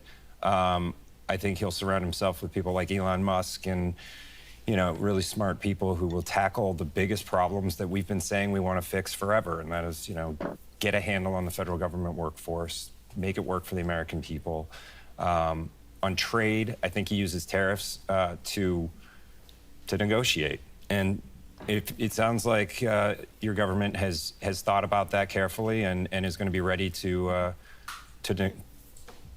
approach this new administration, if it becomes one, better than the last time, because no one was expecting it. Yeah. I didn't actually see what I thought I would see in there. I was waiting for the word Nazi. It did not show up. In fact, that gentleman there was actually speaking quite candidly, that Elon Musk is a doer and that he will trim the government. A lot of people like to see that. And I think it's correct that Donald Trump is not ideological. He's more transactional. So there was some, I was going based on a tweet. I didn't listen to the clip. I read the tweet by Rachel Parker. Look at Cosman's. No, Cosman's is a little different. Oh, Cosman's clip is a little different, is it? Yeah, it's where they accuse Elon Musk of being a Russian agent. and Donald Trump being an authoritarian. Now, Kevin Sheridan is a Republican strategist, and I don't know, you can tell he's nervous because he's in the belly of the beast with I those thought he actually did miserable well. old marms. He had a did nervous well, vibe yeah. to him. Anyway, I'm sorry, Yeah. I wouldn't have played that clip, but for the fact that I think, they implied that he's exposed to Russia and China, and he does have a factory in China. Then again, Tim Walz visited China 30 times, had a Chinese mistress, and was part of a Chinese influence operation. So yeah, there's that also. There's Rosie Barton proving my point from just moments ago when I said these people won't shut up about Madison Square Garden. Apparently, you can't use the building if you're a Republican. Yeah. Which is, Jimmy Carter had a rally there too. I suppose he's a Nazi. I see on deck our West Coast bureau chief, Drea Humphrey, for a West Coast take on things. I mean, Vancouver is so far away from Toronto. I think Vancouver, in many ways, has more in common with the Pacific Northwest, with Seattle, with LA and San Francisco. It certainly thinks of itself as a Pacific place. It's also a very progressive place. Some of the same ideas, some of the same experiments with hard drug use and defunding police as Kamala Harris. Let's go to Drea for her take on things. How do you feel, Drea, about this? I think your very first video when you joined us was a pro-Trump video, if I recall. What do you make of his return to the throne? Well, there's a lot of smiles at my house right now. We have some people who have been over watching. We're trying not to get too excited, but it looks like there's quite a few paths to success for Trump. I don't have my Trump mask. I couldn't find it. I actually tried to find my Trump mask, but that's okay. The spirit of that is still going well here. And BC is quite like those areas, but we're also very different in some ways too. In particular, if you look at what just happened with our election, which isn't even done being counted, whole other story. But we're about 50-50 here now. Whereas if you look at our neighbors across the border, they are usually the Democrats. So, but we're watching closely, and we've got smiles right now. Now, how do you think this will affect things in BC, if at all? You mentioned that there were some vote counting issues, some irregularities there, but the election just finished, and it's really a nail-biter between the conservative John Rustad and the deep socialist, carbon-taxing, super woke David Eby. I guess things are sort of set now because he just had the election. Do you think this will in any way affect life in British Columbia, or will it just be something for Vancouverites to talk about like everyone else in the world is going to talk about? Well, I think that first of all, the NDP has very narrowly won their majority, and I think that's going to stick. But we still have judicial counts, and just as of yesterday, Elections BC told us they discovered 891 votes they didn't count in a ballot, and they also discovered up to 2,000 spread across 60 different ridings. So anything goes, it seems, out here. It's still a very tight race, and I don't know what's going to happen. But as far as what happens here, I think, traditionally we do see, as far as Canada goes, whether it's specific to BC or not, whatever happens in the U.S., there is a lot that follows. I think that this election says a lot about what we can expect for a federal election as well. So that's a big thing there. And I, even if you look at our polls, there was a recent poll, I forget who did the poll, but I think it came out in August, and it showed that Canadians are more accepting of Trump than they have been in the past as well. So support overall, I would say, and I know that this is a conservative slogan, but I would say for common sense is returning, and it's returning to places like British Columbia, and I think that's what you'll continue to see. It was sort of interesting that Canada had Stephen Harper as the prime minister with most of the overlap for Barack Obama. And the men couldn't be more different. Now, they did work together fairly constructively. I think both sides really tried to make it work, credit to them. And then you had Justin Trudeau for the Trump years. And again, what a terrible fit. I think that Trump only visited Canada once, and it was for a multilateral meeting. Like, I don't think Trump ever came to Canada just to see Trudeau. I think he came when Canada was hosting a G7 meeting or something like that. So you had a mismatch both times. But in a year from now, if Pierre Poilievre is elected Prime Minister, to have a conservative-leaning, common-sense-leaning, smaller government, more freedom Canadian PM, along with a freedom-oriented transactional president of the United States, I think Canada could do well. Trump's a deal maker, and Canada needs deals, trade deals, border deals, military deals, and I think Trump and Poilievre would get along a lot better than Trump and Trudeau. I think they hated each other, and both of them sort of vocalized it. Last question for you, Dre. How do you think Trudeau is feeling tonight? Well, I know that Trump recently referred to Trudeau as, they say he's Fidel's son, and leftist media had a heyday with that. And we've seen the picture that circulated recently of Trudeau laughing his head off with Kamala. So I think he's much like what we're seeing. If you're taking a peek at any of the other footage, I too was watching the somber faces on the CBC and Global News as well. But if you see the backgrounds of some of the areas, people are admitting that are working for Camilla's campaigns that they're quite nervous. I would think Trudeau feels the same way as well, and for good reason. Now, I know you want to let me go, but I don't know if our great producer, Ephraim, told you I wanted to do a little trivia. So can I ask like one or two questions? That sounds fun. Yeah, because I thought that would be fun. So I did prepare a couple of questions. I'll just read a couple. Okay. So we'll call it Trump trivia. And of course, everybody who's listening, join in the comments, take some time to answer. So who was the first political figure to popularize the term "Make America Great Again"? Now, do I write down my answer, or do you want me to pop I think you and Sheila should put up your hand, and then I can call on who does it first. And if you don't know, I'll just tell the answer. Boy, I mean, I don't know if I've heard it before Trump. Right? No, it wasn't. Was it Reagan? And was it Reagan? That's what I would guess. It was Reagan. Oh, good for you, Sheila. It was Ronald Reagan. Yeah, sitting high in the saddle. America's back on the saddle again, I think was one of the things. Yeah, in 1980, it looks like. And so it was Let's Make America Great Again. And then, of course, Trump adopted it. Yeah, Trump adopted it. And like a good businessman, he also trademarked it. Let's see, I'll pick one more. No, you guys that was probably too easy. Okay, how about this one? Maybe you guys know this. I didn't know it, so I'm going to ask it. So there have been 3 presidents who have been impeached. We know that Trump is one. Who are the other 2 presidents? I think Bill Clinton. Clinton. Yeah. Nixon. Was it Nixon? No. I think Nixon was convicted but not impeached. Mm-hmm. Who would have been impeached then?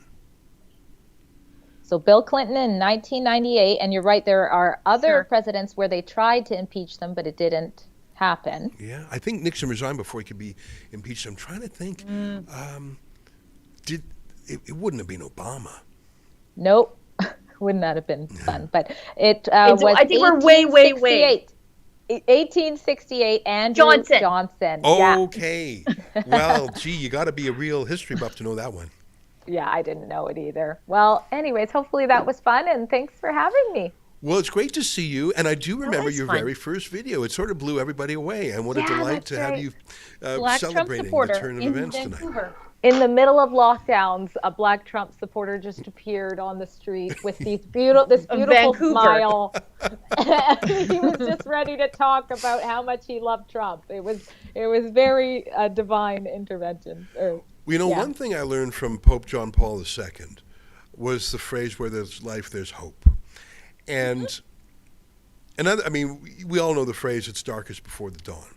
And I want to tell you, and I said this to Alan Bokhari about half an hour ago, because he wrote a book about big tech censorship, and I thought it's like a ratchet.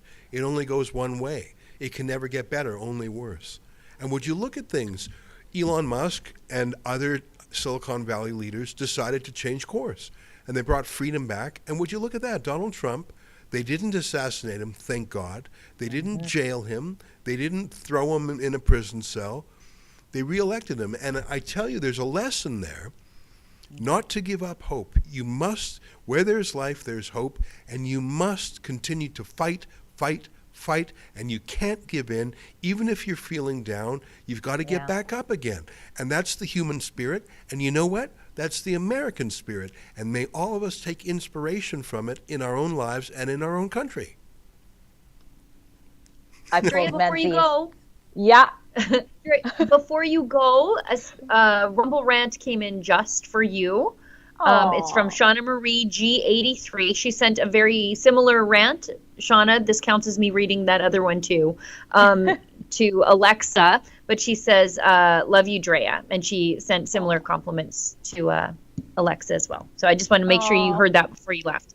I love you too, Shauna. Thanks, everyone. See you later, Drea. Say hi to everybody at your place. Bye, thanks.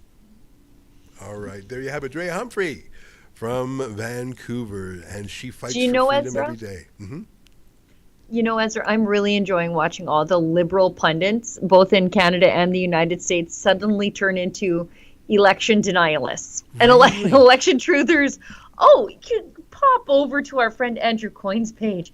In it's not an exaggeration to say our electoral system is under literal terrorist attack by a foreign adversary right now. And everyone's just, this just in, Nebraska's too early to call. Like, it's like a dollop of garlic butter on a steak. It just makes everything taste better to see their suffering. It does. I can't. I love it. You know, I'm very excited. I think of that dream team because does anyone know who's been running the country the last few months? I think we all know it wasn't Joe Biden, and it wasn't Kamala Harris. She was busy doing whatever. Who was running the country? Was it Pete Buttigieg? Was it that, I mean, can you even name other cabinet ministers? Mayorkas, who opened up the borders? I don't know who was running the place, but with Donald Trump, I know who's going to be running it. J.D. Vance, Tulsi Gabbard, RFK Jr., Vivek Ramaswamy, Elon Musk, and Trump himself, who is tireless. Like, I saw a picture, Efron, can you grab the picture of Danica Patrick, who tweeted a picture of herself and Donald Trump on Trump Force One at 3:30 in the morning? I want to read the tweet. And Trump, you know, he did play golf, but he didn't go, like, Joe Biden, I think, took like 40% of his days off for vacations. And not that, yeah, that's the one right there. Pump that up. I want to read this tweet. So this was, I think this was last night that she tweeted it. Make it big and let me read it. So Danica Patrick, a race car driver who recently came out for Trump, said, rally ended in Michigan at 2:30 a.m. This photo at 3:25 a.m. Scroll down a little bit so we can see it. Landed in West Palm on Trump Force One at 5:45 a.m. Got to sleep at 6:45 a.m. Brekkie at 10:58 a.m. Energy brought to you by a proud American. Vote like your freedom depends on it because it does. And there's the two of them. They don't look like it's 3:25 a.m. And I saw a video of Trump saying he's been going every single day for 62 days straight, whereas Kamala, and he would do like 3 events in a day, and he'd give like 90-minute speeches at each one of them. Where does he get the energy? He was dancing last night at like 2:15 in the morning, doing his cute little grandpa dance with the golf swing at the end. The man has incredible energy. And where was Biden? Like during the hurricanes, they found him out like slumped in a chair at the beach. You know, I really am enjoying the meltdown on the left, but it's actually not the main thing for me. The main thing for me is that Trump won, and that my fears were not realized, and that America's democracy was not compromised. Yeah, and he's added the golf swing to his dance. At the end, he does the little swing. It's the cutest little thing. You know what? That's the greatest thing about Trump potentially winning this, is that we have this fun, hilarious man for the next 4 years. Doesn't he seem funnier than he did before, even? You know, he does. And the attacks on him are so lame. Like people saying he doesn't have the mental cognitive ability, doesn't have the energy. He's so smart. Doesn't have the energy. Look at this. Don't take this from us. Don't take that from us. We deserve this. You know, Trump did a 3-hour grilling with Joe Rogan. You cannot hide in 3 hours from Joe Rogan. That's precisely why Kamala Harris opted for a scripted Saturday Night Live Hail Mary pass to save her. Hey, you know what, Efron? Can you grab the tweet of Joe Biden and Barack Obama? I think they were at a funeral together. And they were caught having, on film, having what looked like a very serious conversation. And someone lip read it and transcribed that. And this was not quite a month ago now. I want to show that. I think that might be it right there. Because they knew how bad it was.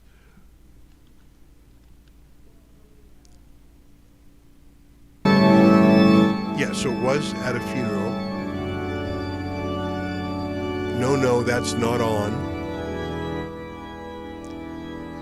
I think it's important that we have some time together.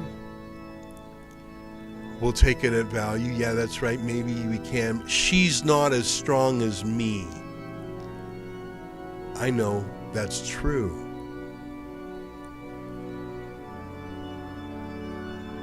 We have time.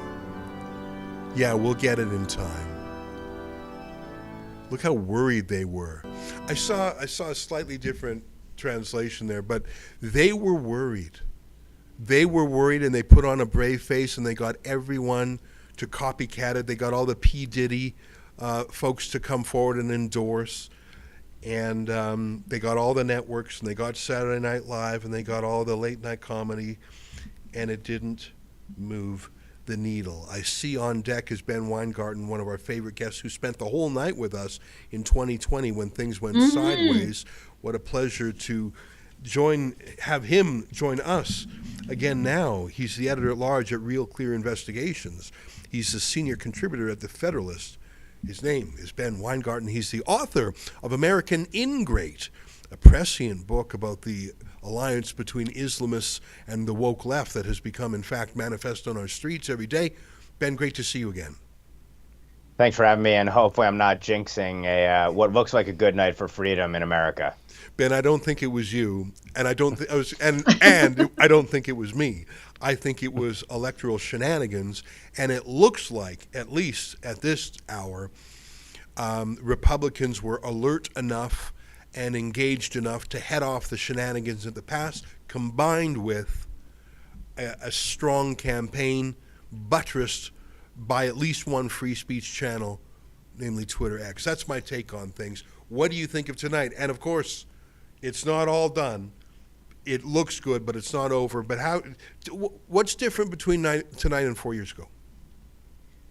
Well, I think you hit the nail on the head regarding election integrity or election disintegrity that existed in 2020. You had a, let's say, unique and novel voting method that was imposed upon the country under the guise of pandemic last time around, where you had unlawfully non-legislators basically writing the rules and regulations around elections. And this was a tailor-made system for Democrats to exploit to the hilt.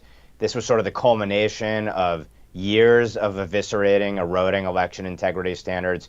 Plus, of course, you had Trump saddled with COVID as well, which the propaganda was never ending with respect to that, with the death counts on every single news network every single night, and the counter-programming of the likes of Mayor Cuomo in New York, or Governor Cuomo in New York, rather. So you put all of those different factors together, and there's a sea change now, which is that there were 4 years, first of all, for Republicans to drastically up their game in terms of get out the vote efforts and being able to compete under a system alien to them. You did have some state legislators that took measures to dramatically improve their election integrity standards.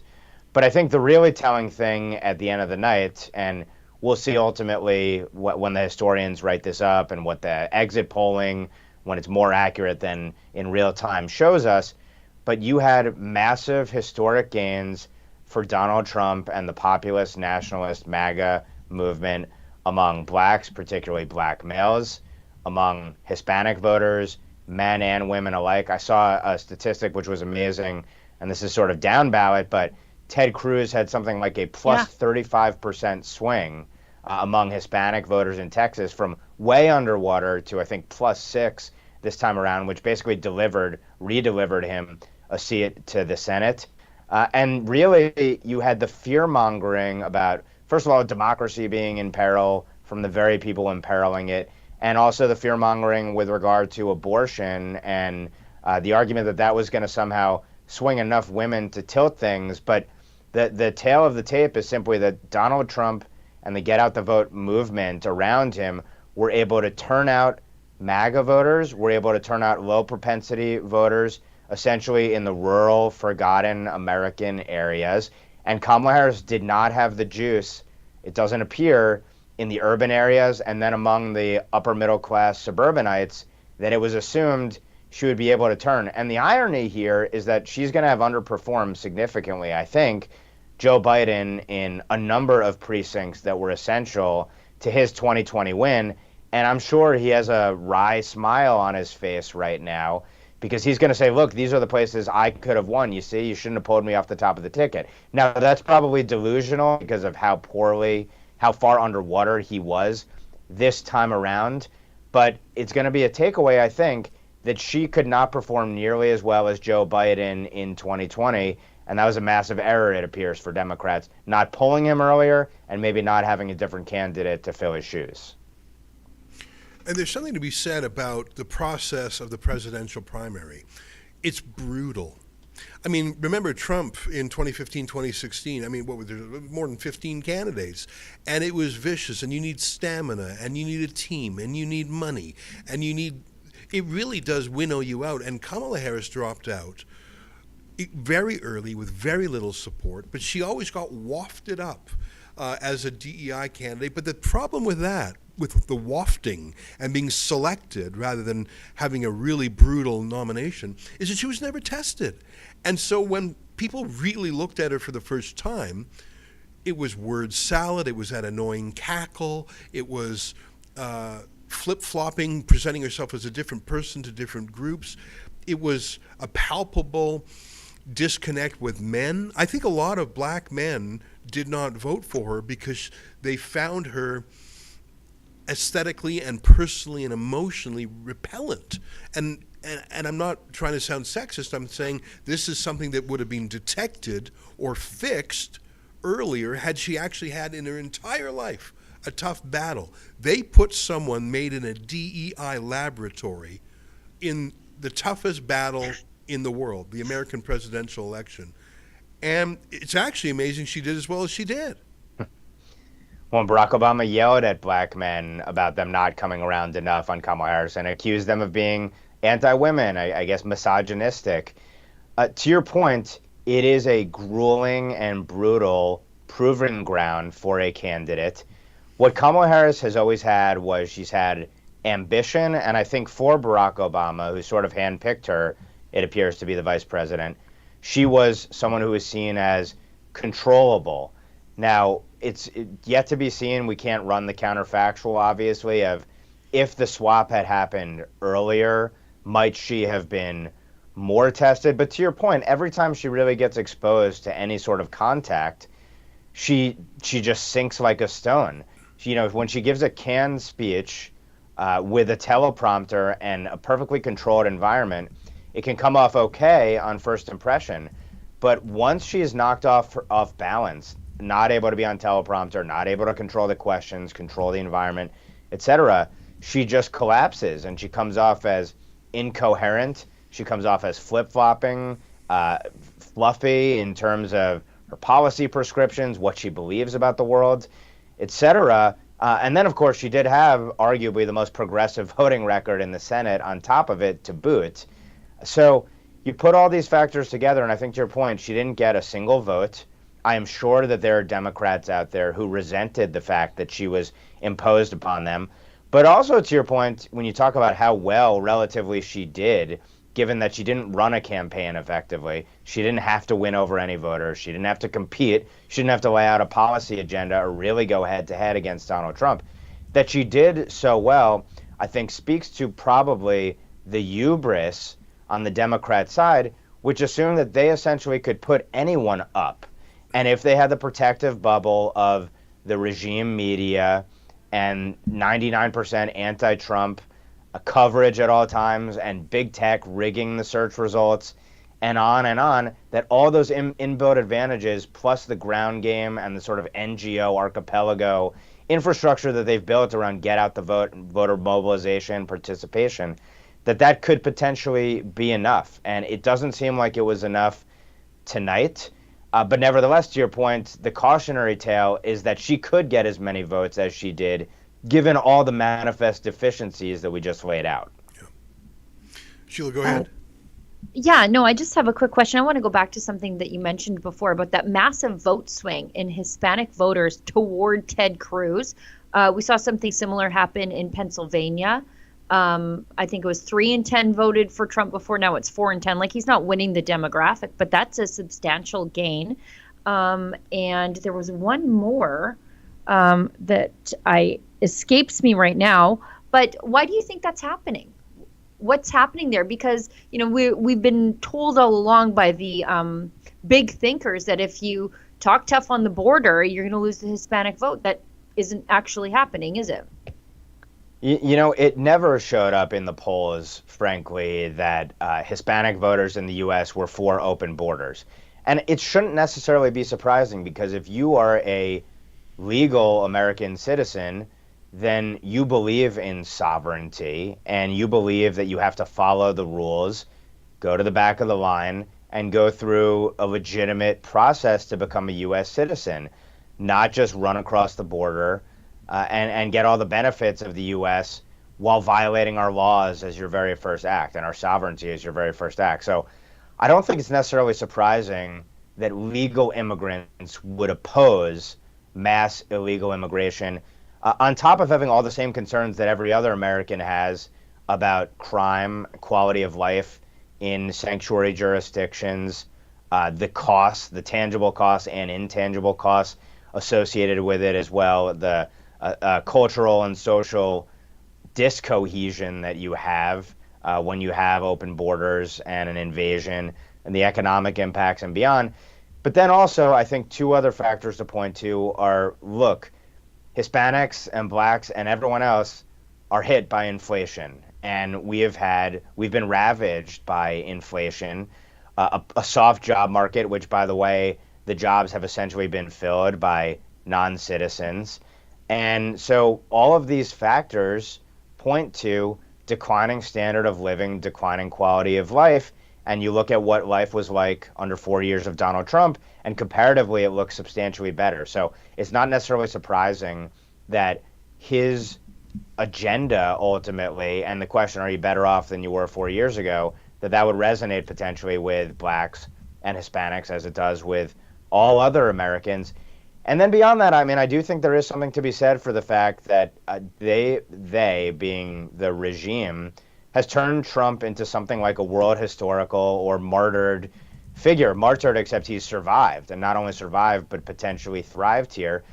Everyone sees that you have a regime-level attempt to destroy this man, and it's unjust, it's unfair, it's un-American, it's tyrannical.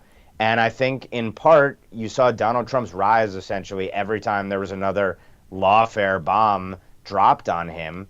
I think it shows that the American people, again, cutting across all sorts of demographics, were fed up with the notion that this is a crooked system and it's un-American and we're not going to stand for it. And it turned people who loathed Trump into saying, you know, they would crawl over glass for Donald Trump because they don't want to live in a country where you can have the national security and lawfare apparatus and the entirety of the administrative state and corrupt prosecutors trying to destroy their political opponents. And so there's a protest vote element to this as well, and also a kinship that people feel with Trump as someone who has been wronged to the nth degree. And for what, ultimately? Because he believes in and promoted and fostered an agenda that our ruling elites disagree with, and that takes their power away from them and saps them of their privilege. You know, there is a black movement for Trump, and I don't know what that number is, if it's 20% or 30%. at one point in time, the percentage of black men who were voting for Republicans was less than 10%. It was literally single digits. And of course, with Twitter, there's some great black Twitter for Trump accounts. And I want to tell a joke that I saw in a lot of places, and I think you have to be black to tell it, but I'll tell it anyways. Trump was nearly assassinated, and Trump was persecuted in the courts, and then Trump worked at McDonald's. And I saw some black for Trump Twitter saying he's a black man. He was shot at, he was wrongfully prosecuted, he's working at McDonald's. That's a great joke, and I think you have to be black to tell it. But under every joke, there's a grain of truth. And what do I mean by that? He was shot at, and he survived, and he didn't panic, and he didn't lose his marbles. He was wrongly prosecuted, and he stood up, and he kept going. And you know what? He was victimized by the system. And he's a billionaire, but when he works at McDonald's, he telegraphs, I have a little bit of respect for people who do this hard work on their feet. So it's a very funny joke. Obviously Trump is the opposite of a black man in by many measures, but there's a connection and a sympathy that would allow black men to find common ground with a white billionaire. And I think it's true. And Kamala Harris did not have those qualities. She was, frankly, if anything, she was a bit of a shapeshifter about her identity. And I saw a lot of black commentators saying, I don't actually think she's black, at least the black experience. I'm not the right person to have this conversation. I'm an observer to black America. But I think that when the math is done, you'll see in cities like Detroit and Philadelphia that had large black populations, if you lose 10 or 20% of the black male vote, that's the margin of victory. Yeah, and the only thing I'd add to that analysis is, and we'll have to see ultimately where the numbers shake out, but what did Kamala Harris have to offer to men, period? Remember, this is a Democrat Party. First of all, it can't distinguish between men and women.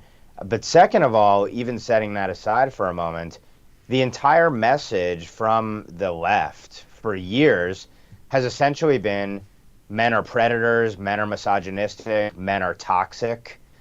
When you have millions of prime age males who should be working out of the workforce, there's been demoralization, there's obviously all manner of maladies plaguing not just men, but whole massive populations of Americans, particularly in important political states. And you look at it and there's just nothing compelling really from the Democrat side. Now, by contrast, look at what Donald Trump did, really leaning into going particularly for young males. And while, I'm a little bit skeptical or dubious of the notion of celebrity endorsements mattering, the fact that he went on, Theo Von's podcast and Joe Rogan, and obviously secured Joe Rogan's endorsement, that matters. That's getting platformed in front of an audience that could potentially be decisive. And we see that at least among the youth vote broadly, Trump has done, I think, exceptionally well thus far in what we've seen in the exit polling tonight, which is significant because the youth vote Democrats are supposed to have a lock on the youth vote. But also, again, the gender gap, so-called, I suspect, is only going to grow. And it stands to reason that black men would follow the trends of other males as well. And I don't see what the Democrat Party has to offer for them. Yeah. I want to play a really quick clip from CNN. They spoke to a first-time voter, female Puerto Rican, and they went with their line about Trump having a comedian at a rally that made a joke about Puerto Rico. And I thought this was a very nuanced answer, and I think it chilled the CNN reporter to the bone. Take a look at this. It's about 1 minute. Take a look. It's my first time voting. Oh, you're a first-time voter. Who would you like to win? Trump. This bothers me. I am Puerto Rican, so that was like, I was like, wow, like I don't really like that, I don't know, really. I really don't know, honestly. So as a Puerto Rican, you're okay with that, though?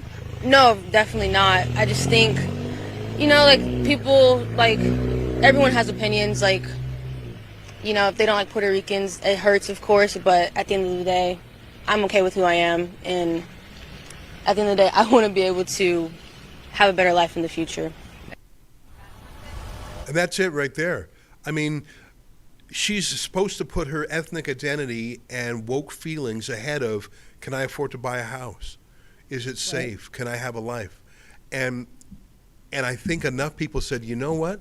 Life was better under Trump. Ben, last word to you, because I know we got to let you go free, and we've got a lot of other things, but I want it's not over till it's over, but it's looking good at 10 minutes to midnight Eastern time.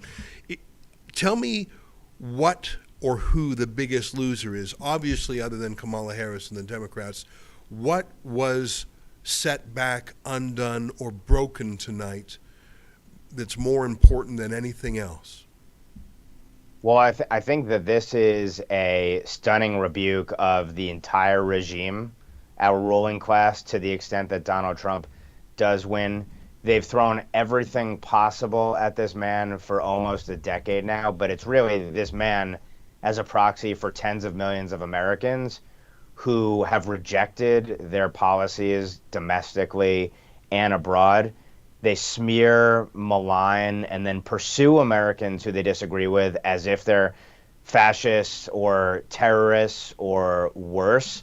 They've violated our liberties to the nth degree, at least by any historical measure in America. And the propaganda has been of epic proportions, even for the regime media, reaching new heights. And despite all of that, it appears, at least, and to your point, it's not over. I think the New York Times Nido now has it at around 91% chance of victory for Donald Trump. Yep. But let's see what happens. We know what happened late at night in 2020 and then in the days that followed. But if the trends hold up and if Donald Trump does prevail, it's a stunning rebuke across the entirety of our ruling class. And it's some form of retribution and some form of justice for Trump and the tens of millions of people who have supported him and whose consent was violated in the first term of Donald Trump when he was sabotaged and subverted by these forces as well. And last but not least, if you were going to put it on one person besides Kamala Harris, it's Barack Obama, because this was a third term of Barack Obama. Kamala Harris was his handpicked vice president at the end of the day. And all of his policies have been pursued in this third term and would have been pursued to the extent Kamala loses in a fourth term.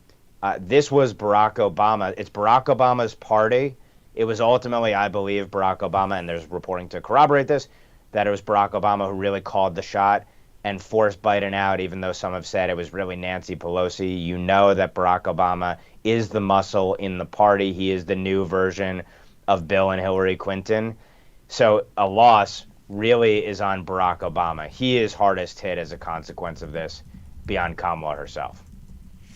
Ben Weingarten, great to see you again. Thank you for your wisdom, and a much happier night than the last time where you spent many hours with us and it went from a win to a loss. Looks like tonight it will remain a win. Take care, my friend.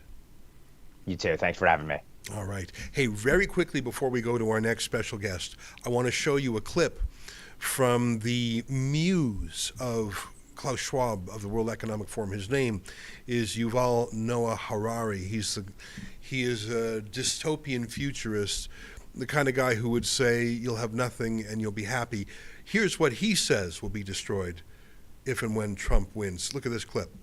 Are you concerned that Trump might be elected again shortly? I think it's very likely. And if it happens, it is likely to be the kind of like the death blow to what remains of the global order.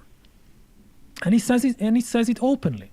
Now, again, it should be clear that many of these politicians, they present a false dichotomy, a false binary vision of the world, as if you have to choose between patriotism and globalism, between being loyal to your nation and being loyal to some kind of, global government or whatever. And this is completely false. There is no contradiction between patriotism and global cooperation.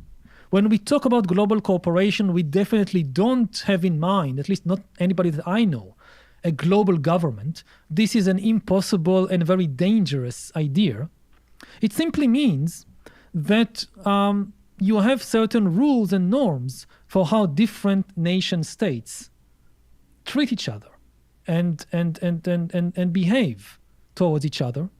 If you don't have a system of global norms and values, then very quickly what you have is just global conflict, is just wars. That's a lie.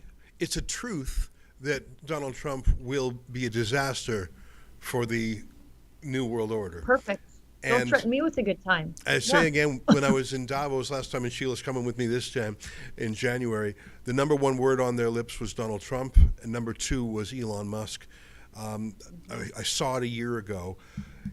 There is a contradiction between being a patriot and a globalist. They are incompatible, and it's untrue that you need World Economic Forum secret crypto governments to keep countries from fighting each other. That's a lie. It's one of the happiest results is that the World Economic Forum and their schemes are dashed. I see our next guest is on standby. Let's go to him now. He's on the West Coast. So it's only 9 p.m. out there. I'm talking about Joel Pollack, Senior Editor-at-Large of Breitbart.com. Joel, at this time 4 years ago, it was very much uncertain what would happen. In fact, things were looking good for Trump, and then suddenly ballots were found and things were undone. I don't think that's going to happen tonight. Do you think it's too early to say Trump has won? What's your view on the night so far? It's too early to say he's won, but all of the indicators are trending in that direction. And I would even say that it's looking too big to steal. Trump was doing fairly well on election night in 2020. He was not doing this well. And just to give you some idea of how well he's doing, Trump is winning in Muslim precincts that Joe Biden won with 88% of the vote in 2020. Trump is winning among Latino men in exit polls. Trump is winning 20 to 25% of black men in some exit polls. So this is a resounding trend. I won't call it a victory yet, but if Kamala Harris wins, it is going to be very, very close, the equivalent of a Hail Mary pass to win a touchdown, to win a football game. Donald Trump is outperforming expectations, and I don't think we've seen an election like this in the United States since 1988, I think, when George H.W. Bush defeated Michael Dukakis. It's not going to be that big a margin, but right now it's a dominant performance by the Trump campaign. There's still a long way to go, and there are several states, key states, that have yet to be counted, but Kamala Harris has very few ways to win right now. Essentially, she has to win all of the remaining battleground states, and the exit polls are so favorable to Trump that it doesn't seem she's likely to do so. So cautiously, I would say that Trump is likely to win this election, and it could even be called before people go to sleep tonight, which was not something very many people would have predicted. I have to tip my hat to my own editor-in-chief, Alex Marlow, who was the only person I know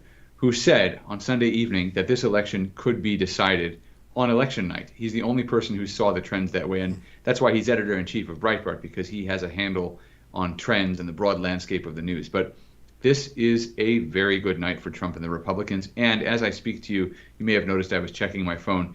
Senate Majority Leader Chuck Schumer will be losing his job, at least as Majority Leader. Republicans have taken the Senate in the United States, so they will hold the upper chamber, or take the upper chamber, from Democrats, and it remains to be seen what happens in the lower chamber in the House of Representatives. But having Republican control of the Senate means that if President Trump holds on and wins tonight, he will be able to put his nominees into his administration with great ease, and that is very, very good for Republicans.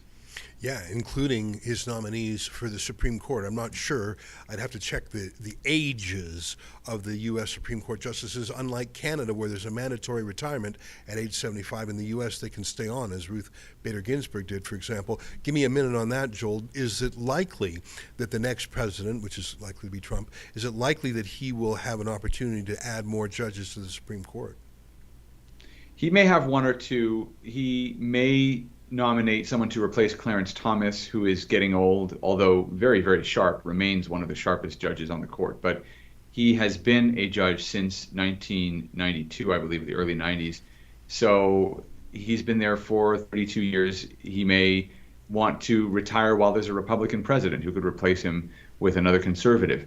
And then there's Justice Sonia Sotomayor on the Democratic side, an Obama appointee.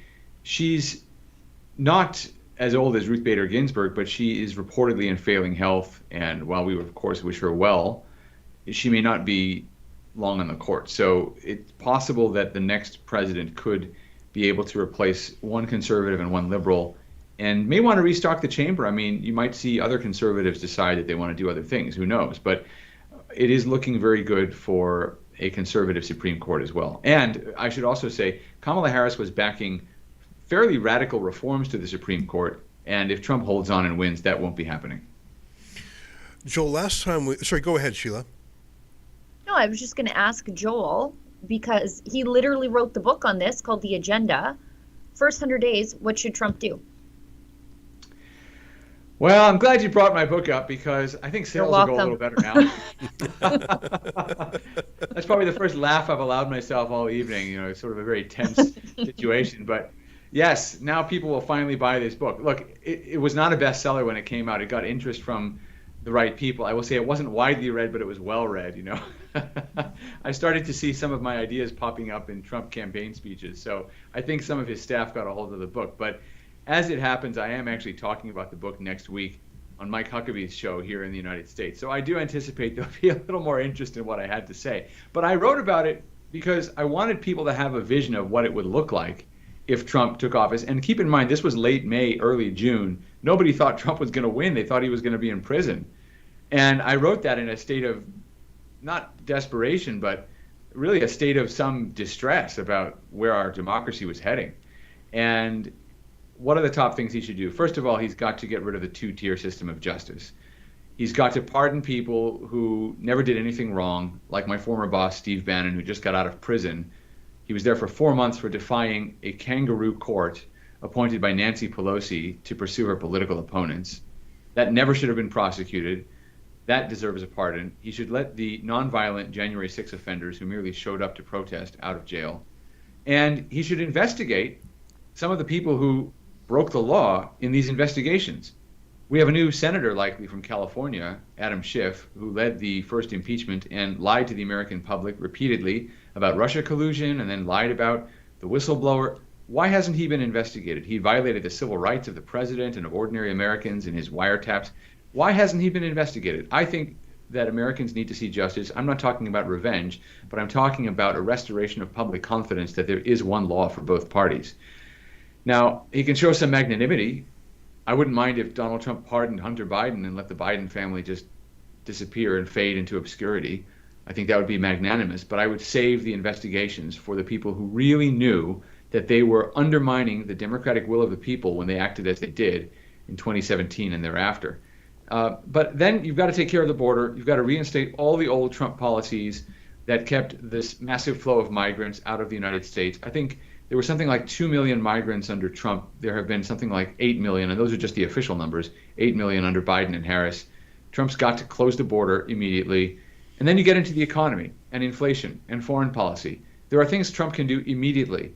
He can bring the parties to the negotiating table in Russia and the Ukraine. He can also resolve the war in Lebanon, actually, and he can resolve a lot of the Middle East conflict simply by saying he's going to allow Israel to fight the war and win, which Biden and Harris have never done.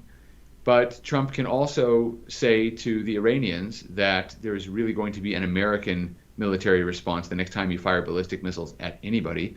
If Israel, which can already reach all these different sites in Iran, can do as much damage as it has already done and completely destroy Iran's air defenses, a credible threat by Donald Trump to simply fly over the country and bomb whatever needs bombing should bring the Iranians to the negotiating table fairly quickly to get rid of their nuclear program, which Trump says he wants to do. And if they don't come to the table, well, then the path forward is clear. But I think that Trump can take care of those problems in fairly short order. So those are things that are doable. And there are many other things I write about in my book. But the things that need to be done in this country are not complicated. They may be politically difficult in some cases, but they're not complicated. They're actually quite simple. And many of them can be done through the constitutional exercise of executive power. You know, I'm very excited about some of the things you're talking about, and I look forward to reading the agenda. We put it on the screen there for a bit. It's available on Amazon. I want to ask you about something you told me the last time I interviewed you, which was talking about how American Jews remain cold to Donald Trump. I saw Trump give a speech the other day where he said only 40% of American Jews are for him, 60% against him. And he said if Kamala Harris is reelected, Israel won't survive for long. And it sounded dramatic, but I think there's some truth to it. And I remember you and I talked about how Arab and Muslim Americans understand that Donald Trump is transactional as much as ideological. I saw a clip, I think it was Al Jazeera that originally broadcast this. Let me play it. It's about 2 minutes long. It's an Arab American talking about why Trump is the smart vote. And it's quite clever. It's about a 2-minute clip. Let's play this. I'd love your reaction to it. Sure. Should be a slam dunk for Kamala Harris, right? All she had to do was engage with our community, humanize us, discuss an arms embargo, meet with uncommitted, gave us a Palestinian speaker, and put forth a policy to end this horrific genocide in Gaza and this horrific war that's now spilling over into South Lebanon, that is now going to put the United States security apparatus in a tough position to try to fend off a broader regional war. Kamala Harris has engaged in Cheneyism, as we call it. She's touted endorsements from Dick Cheney and Liz Cheney, and both of them were the architects of the war in Iraq and many of those neoconservative policies I talked about. So Trump is really able to hit on those weaknesses with this very broad and diverse Arab and Muslim community here. And they're somewhat gravitating towards his message. Some are very hesitant to embrace him because of the Muslim ban.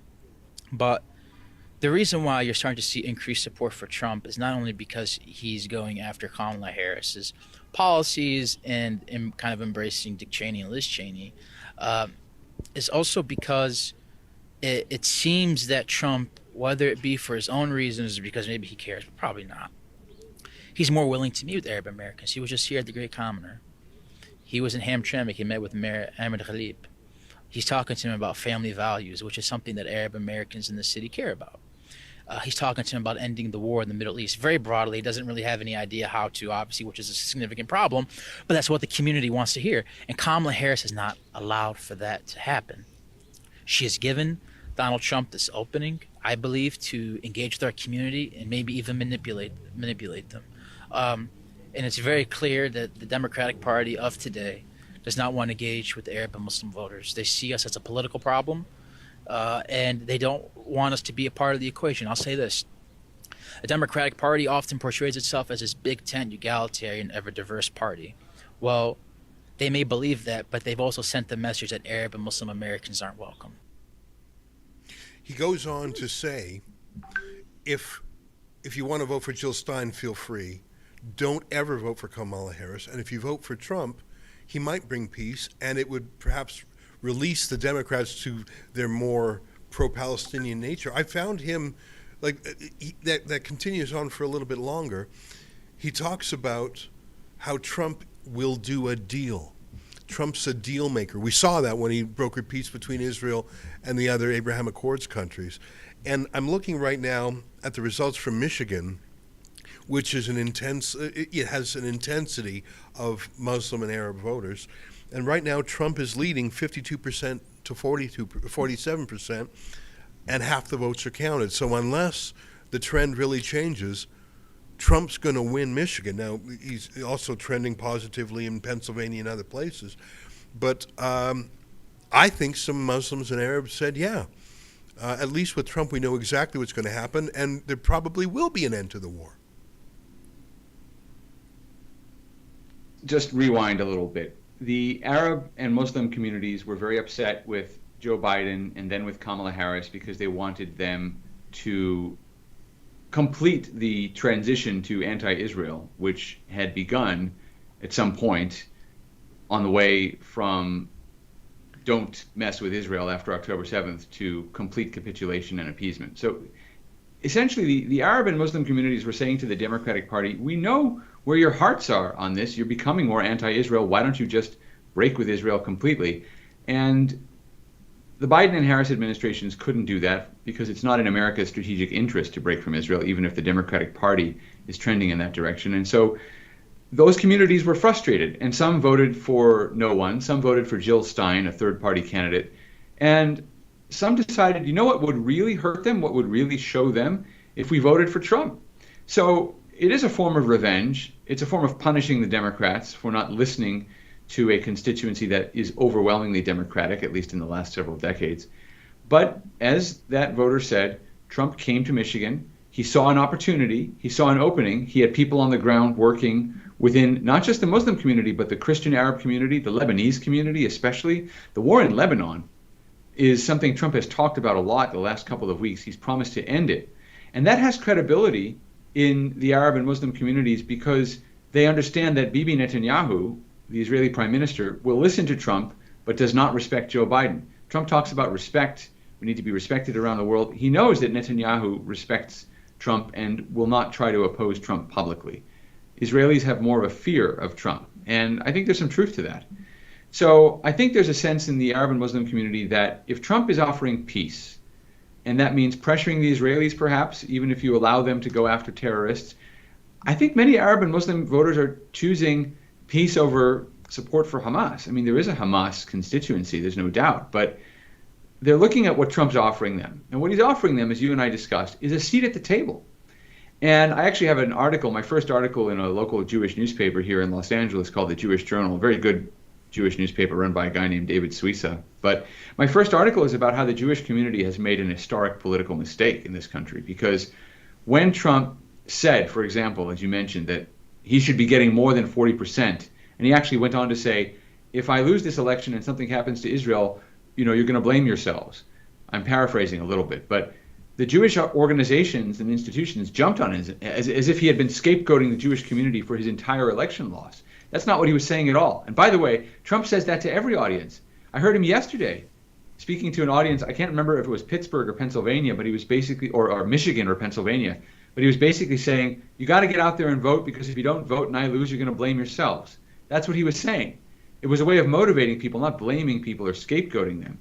So I wrote, and I believe, that what the Jewish organizations in this country, the mainstream ones, I'm not talking about the conservative Republican ones like the Republican Jewish Coalition and the Zionist Organization of America, but AIPAC and the American Jewish Committee, the really big, powerful, mainstream Jewish organizations, what they should have done is they didn't have to endorse him, but they didn't have to attack him. They could have given him the benefit of the doubt and looked at his record, looked at his family, looked at his support for the Jewish community, his earnest efforts to reach out, and they could have said, you know what? We're not going to condemn him for his remarks, even though they might have been a little clumsy. We appreciate his support, and people who want to vote for him should feel free to do so. That's what they should have done. Instead, they spurned him again and again, and it's because there's an overlap between the leaders and the funders of American Jewish organizations and the Democratic Party. And it's happened many times that the Democratic Party has called the Jewish community to heel. H-E-E-L, not H-E-A-L. The worst example of this was in 2008 when there was supposed to be a broad Jewish community march against Iran, when Iran was threatening Israel in a very serious way in 2008. And Hillary Clinton was going to speak along with John McCain, I guess, and they invited Sarah Palin, I guess, instead of McCain. So she was going to be there with Hillary Clinton. And the Democrats said, you can't have Hillary Clinton and Sarah Palin on the same stage because we don't want people to identify with Sarah Palin, who was then the vice presidential nominee for the Republican Party.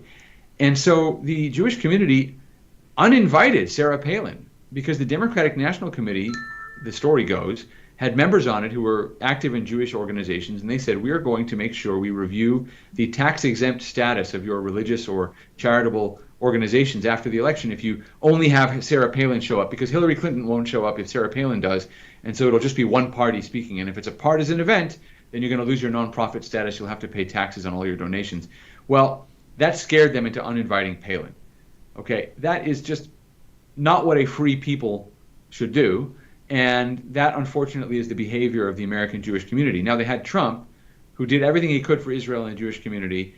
And yes, he's clumsy the way he speaks, and I don't appreciate or approve of everything he says or does. But you don't step on the man, especially when he's trying to win an election. He's very sensitive to the support of the Jewish community. The good news is many Jews have ignored the leadership of their own community. In New York State, according to exit polls, Trump won 43% of the Jewish vote.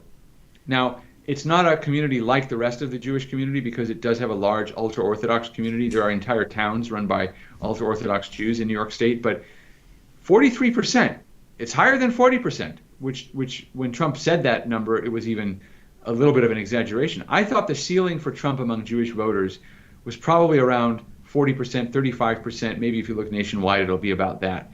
But he got to 43% among New York Jewish voters. So what we're seeing is the Arab American community is starting to get wise to the fact that there's an opportunity to be at the table because they're being nice to Trump while the Jewish leaders are being mean to him. I don't think this means Trump's going to change on Israel policy, and I actually think it could lead in a very positive direction for Middle East policy. You're going to see some big wins for Trump if he takes office on the Middle East.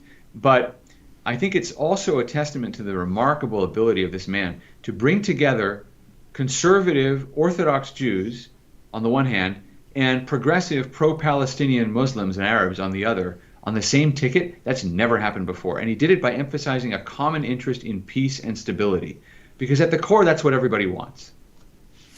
You know, and your point about respect and strength, and that is the opposite message that Kamala Harris projects, and that she wants, like her whole, you and I talked about some of those laughably unmasculine dudes for Harris ads, and you made the clever point that they weren't actually reaching out to men, they were reaching out to women saying, this is the men we like.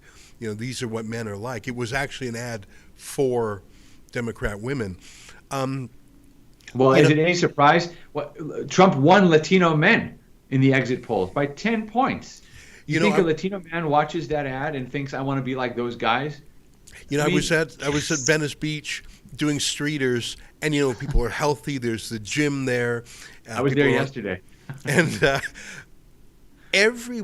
And we talked to black men and Latino men and anyone who regards themselves as strong and in control of their life and they want to be better, they see Trump as the personification of that. And even if he makes and frankly, if he says an off-color joke here or there, they're not being hypersensitive about it because real life is full of off-color jokes. And in fact, you admire a guy who's boisterous and friendly and doesn't give a damn. So we detected that a month ago when we were doing streeters in California, of all places. Latino and black men in particular didn't give a damn about people scolding them. And you know what? Can you get that SD clip that I called for a while back? Joel, I don't know if you know this, but we found a young woman in America. Maybe you've seen her. She's on Gutfeld from time to time. She nails the Kamala Harris impression. I want to play it for you. And the key is the cackle. And the cackle has two effects. One is it's completely off-putting to men, I believe. But it is a filler when she's stressed out, doesn't have an answer. When you crack the code of the cackle, you understand who Kamala Harris is. And let me play this really quickly, Joel, and I know this is slightly a tangent, but I got to show you. Esty Paltiel is her name, and she's just the best impressionist out there. Take a look. Hello, America. You don't have to clap. But he's clapping. Okay. With the exploration of space having been defined in the 21st century, we know then what we know now, and what we know now is absolutely nothing. We also know, living in this century, we know that the definition... I won't play anymore, but my point is, you're telling me that a black man or a Latino man is going to say, yeah, that's my candidate, I can see myself there. No, the reason that impression nailed it is because that's what Kamala Harris is like. There's nothing inspirational there. You know, a friend of mine in Israel who woke up early Israel time and asked how things were going said, I don't get why he's doing so well. People did not hate Kamala Harris the way they hated Hillary Clinton. And I replied to her and I said, that's true, but they just didn't feel like she liked them. That's the problem with Kamala Harris. She did not take an interest in the voters. MSNBC, which is a left-wing network, as you know, interviewed a college kid. They were on college campuses where turnout was very strong. You know, normally you would assume that high turnout on college campuses is good for Democrats. It wasn't this time. they interviewed a college kid who said he wasn't sure who he was going to vote for, and then Kamala Harris decided to skip Joe Rogan's podcast, and he voted for Trump. She's not willing to talk to people, to ask for their vote, to go where they are. Very belatedly, she started doing media interviews after weeks of not doing any interviews at all. Trump went to the Muslim community. He went to black barbershops. He went to Latino barbershops. He went anywhere and everywhere. And I have to say that for all of his other attributes, billionaire, tycoon, celebrity, and all that, Trump humbled himself once again in this election, and he asked ordinary people for their vote the way any school board candidate would in a local neighborhood, and that's why he's winning. And I think he will win this election now. It looks like it. I mean, I'm just getting little updates here as we're speaking that there are pollsters predicting he will probably win all 7 battleground states. I mean, it's not a done deal, but the trends are very strong, and it's because he does retail politics better than anybody else. He didn't count on his celebrity. He didn't have a closing campaign rally with celebrities. He just honored ordinary people. His last rally was in Grand Rapids, Michigan at 2:09 a.m. on Election Day, and he had a full house waiting for him there. He worked harder than anybody we've ever seen, frankly. And that conveys the message to voters that he likes them. And that's the garbage truck, McDonald's. The garbage truck, right. Look, I don't think Joe Biden really thinks half of America is garbage. I think he got carried away, and he clarified it, and fine. But Trump then showing up in the garbage truck, right. Trump showed that he was willing to do anything. The McDonald's window, and he did that. He's done that kind of thing all his life. As a builder, as a developer, you have to get down there with the workers. You got to grab a shovel, grab a hammer, put on a hard hat. But Kamala Harris could have done that too. There were so many opportunities in this campaign for Democrats or even rival Republicans to do simple, easy things. Why was it that Trump was the only candidate to show up in East Palestine, Ohio, when they had a big chemical explosion that polluted the air and the water? And why was he the only person who showed up? It cost nothing to go there. He went there and he went to a restaurant and he bought everybody hamburgers and he threw hats. I mean, that's not difficult, but it showed that he cared about people. Why is that something nobody else thinks of doing except the voters and Donald Trump? Yeah. And in his own way, he accepts risks. Like to sit down for 3 hours with Joe Rogan, there's risk there. Yeah, you know what else? Go ahead. There's one other thing, and I only have a few more minutes, but I want to just make a couple other points, and I want to give you time for one more question in case you have one. But you mentioned the minority vote, I think. I can't remember. I just need to make this point. There was that joke in the last week. Remember the joke about Puerto Rico at the Trump rally in Madison Square Garden? That was supposed to bring Puerto Rican votes out in droves for the Democrats. Well, Puerto Ricans showed up in droves, and Donald Trump won the counties where they showed up in droves because many of them voted for him, and Republicans won the governor's mansion in Puerto Rico itself.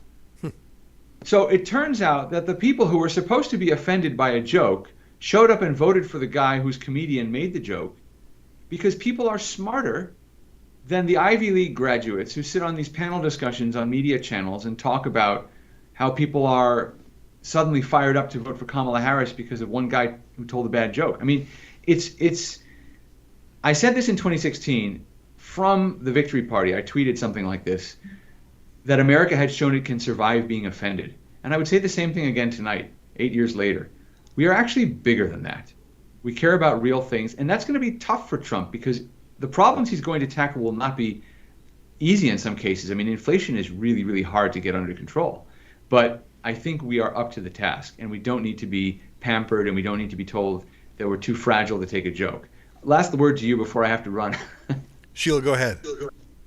Sure. Joel, I'm going to ask you the same question I asked Ben Weingarten before you is, we've seen this shift in Latino voters in Texas on the down ballot, like for Ted Cruz, for Puerto Ricans in Florida. I mean, the Republicans aren't winning that demographic, but there's a huge shift towards Republicans. I think Latinos in Pennsylvania also. What's causing that trend? Latino Americans are like other Americans. They want to work, they want to be able to afford a good life, and they don't want illegal immigrants coming in through a porous southern border and competing with them for jobs. It's just very simple. And they don't want to watch billions sent to Ukraine while we can't secure the border. You know, the conventional wisdom in the Mitt Romney era was that immigration was hurting Republicans because Republicans were anti-illegal immigration, and therefore there had to be an amnesty as quickly as possible. And Donald Trump and others, including many of my colleagues at Breitbart News, for whom this is a very important issue, said, no way, it's a rule of law issue. You can't give up on patrolling the border. You've got to have a border or you don't have a country, as Donald Trump says. Well, it turns out Latino Americans feel the same way. Most of them are legal immigrants. Those who came illegally were granted amnesty by Ronald Reagan in the 1980s, and they don't want more illegal immigrants coming. And keep in mind, they're not just coming from Central and Southern America now. They're coming from Afghanistan, they're coming from China, they're coming from Africa. Many of them may be wonderful people, but we are supposed to have a process through which the people who are here already get to decide who comes in. And Latino Americans do not like illegal immigration. And that's a reality that is slowly dawning on the Democratic Party. But they really messed up the border, and they lost people, including Latino voters, on this issue. Joel, great to see you again. Thanks for spending time with us. You know, it's amazing. It's only 9:30 p.m. out there in California. And I was just checking. You mentioned every single battleground state is either won or leaning Republican on the front page of the New York Times with their graphics. And I trust them because I know they say it as grudgingly as can be. So you might be right. He might win every bloody battleground state. Well, I don't like those New York Times needles. I don't like them when Republicans lose, and I don't like it when Republicans win. They're just too, there's something about them I don't like. But I will tell you that the feeling for the last several months has been that Trump is running a winning campaign and the Democrats are running a losing one. And when you call your opponent Hitler with a week to go, it's a Hail Mary pass that means you can't govern afterward. And I think the American people have just decided they've had enough of it. Yeah. I think that might apply to Canada, too, because they've been running that same campaign up here. Take care, my friend. Thanks for spending so much time with us. Thank you. All right, there you have it. Joel Pollak, senior editor-at-large at Breitbart.com. Very interesting. You know, Lyndon Dunkley told our staff meeting at 10 a.m. today that the results would be known by 12:30. It's 12:26, and 93% chance of winning, according to the gurus at New York Times. CNN is no longer running advice on how to think about things. They're actually reporting news. Their latest headline is Trump wins first battleground of the race. Yeah, and he's going to win the rest too. The CBC website, leading Harris, Trump takes must-win state of North Carolina. That is very outdated. He took North Carolina hours ago. Why could they say Trump beating Harris? No. They said leading Harris, Trump takes must-win state of North Carolina. They are in a state of mourning. You know, yeah, they can't think straight. If you think it's bad for the Canadians, the new foreign minister in the UK, his name is David Lammy. And I think he's actually called for Donald Trump to be jailed or something, or arrested. I wonder how that special relationship is going to go. Well, let us put that idle thought aside, because I see ready to join us is our friend from Countersignal, Kat for Canada.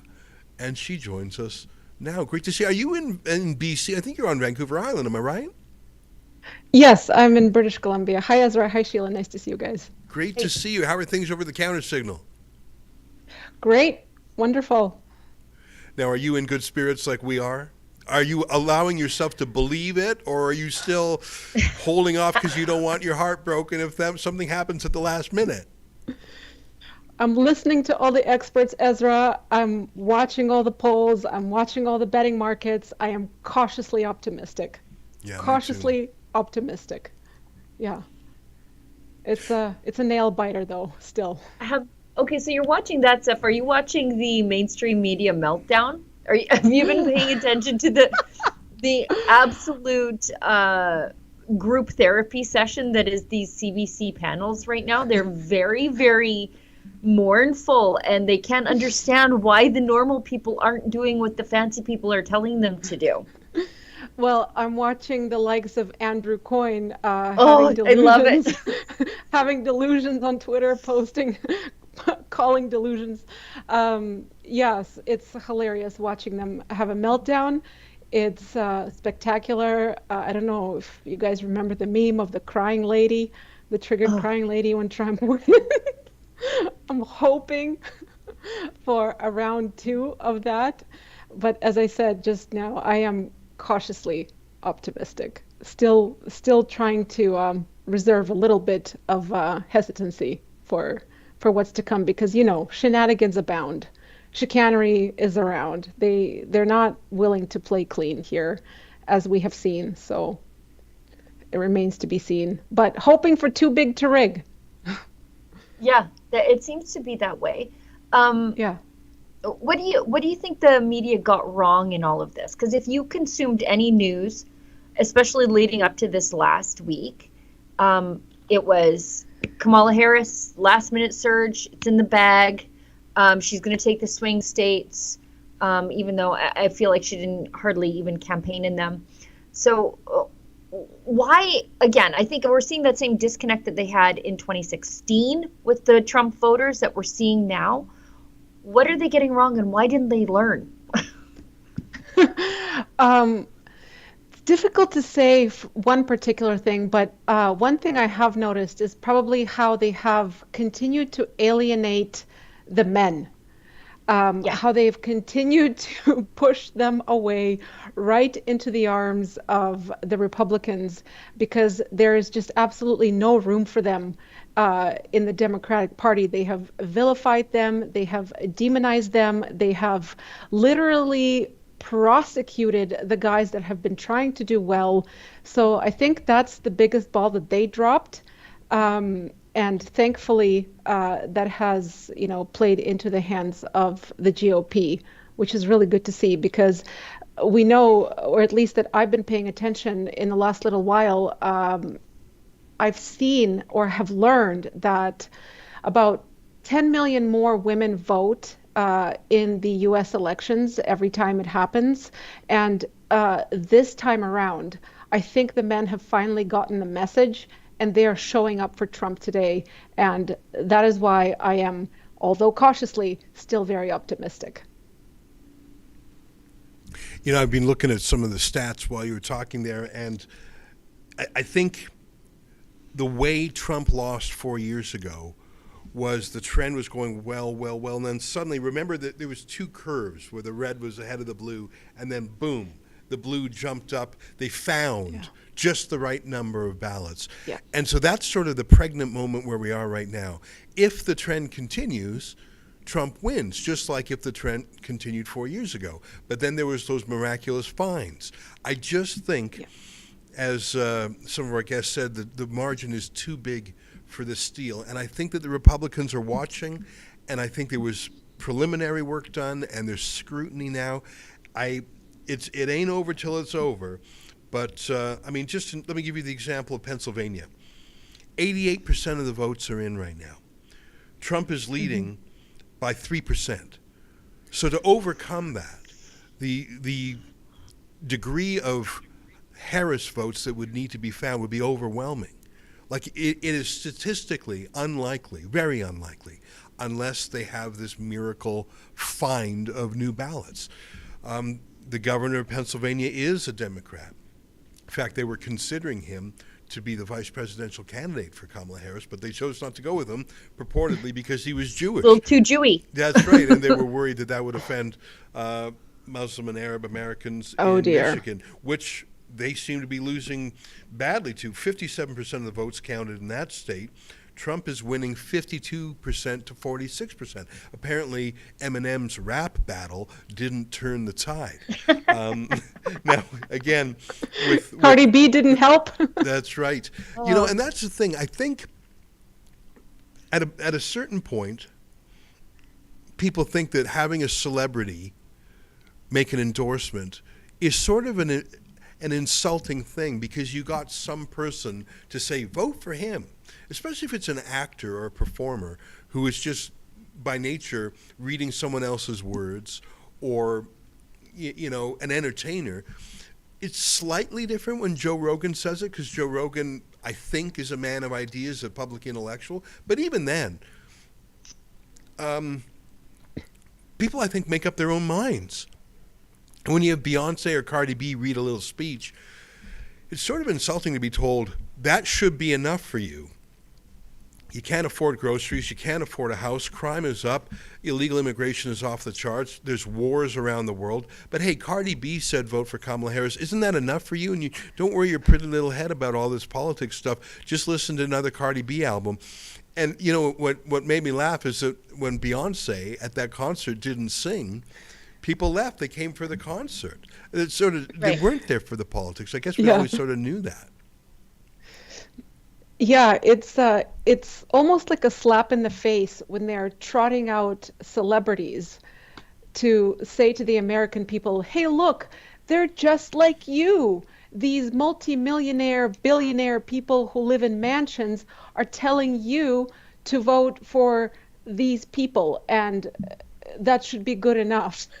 It's laughable. I think we can clearly see that the American people are smarter than this. Even, in the Democratic circles, you can see that they're starting to kind of be like, well, celebrities, that's not enough. Like, what about policy? We don't want wars.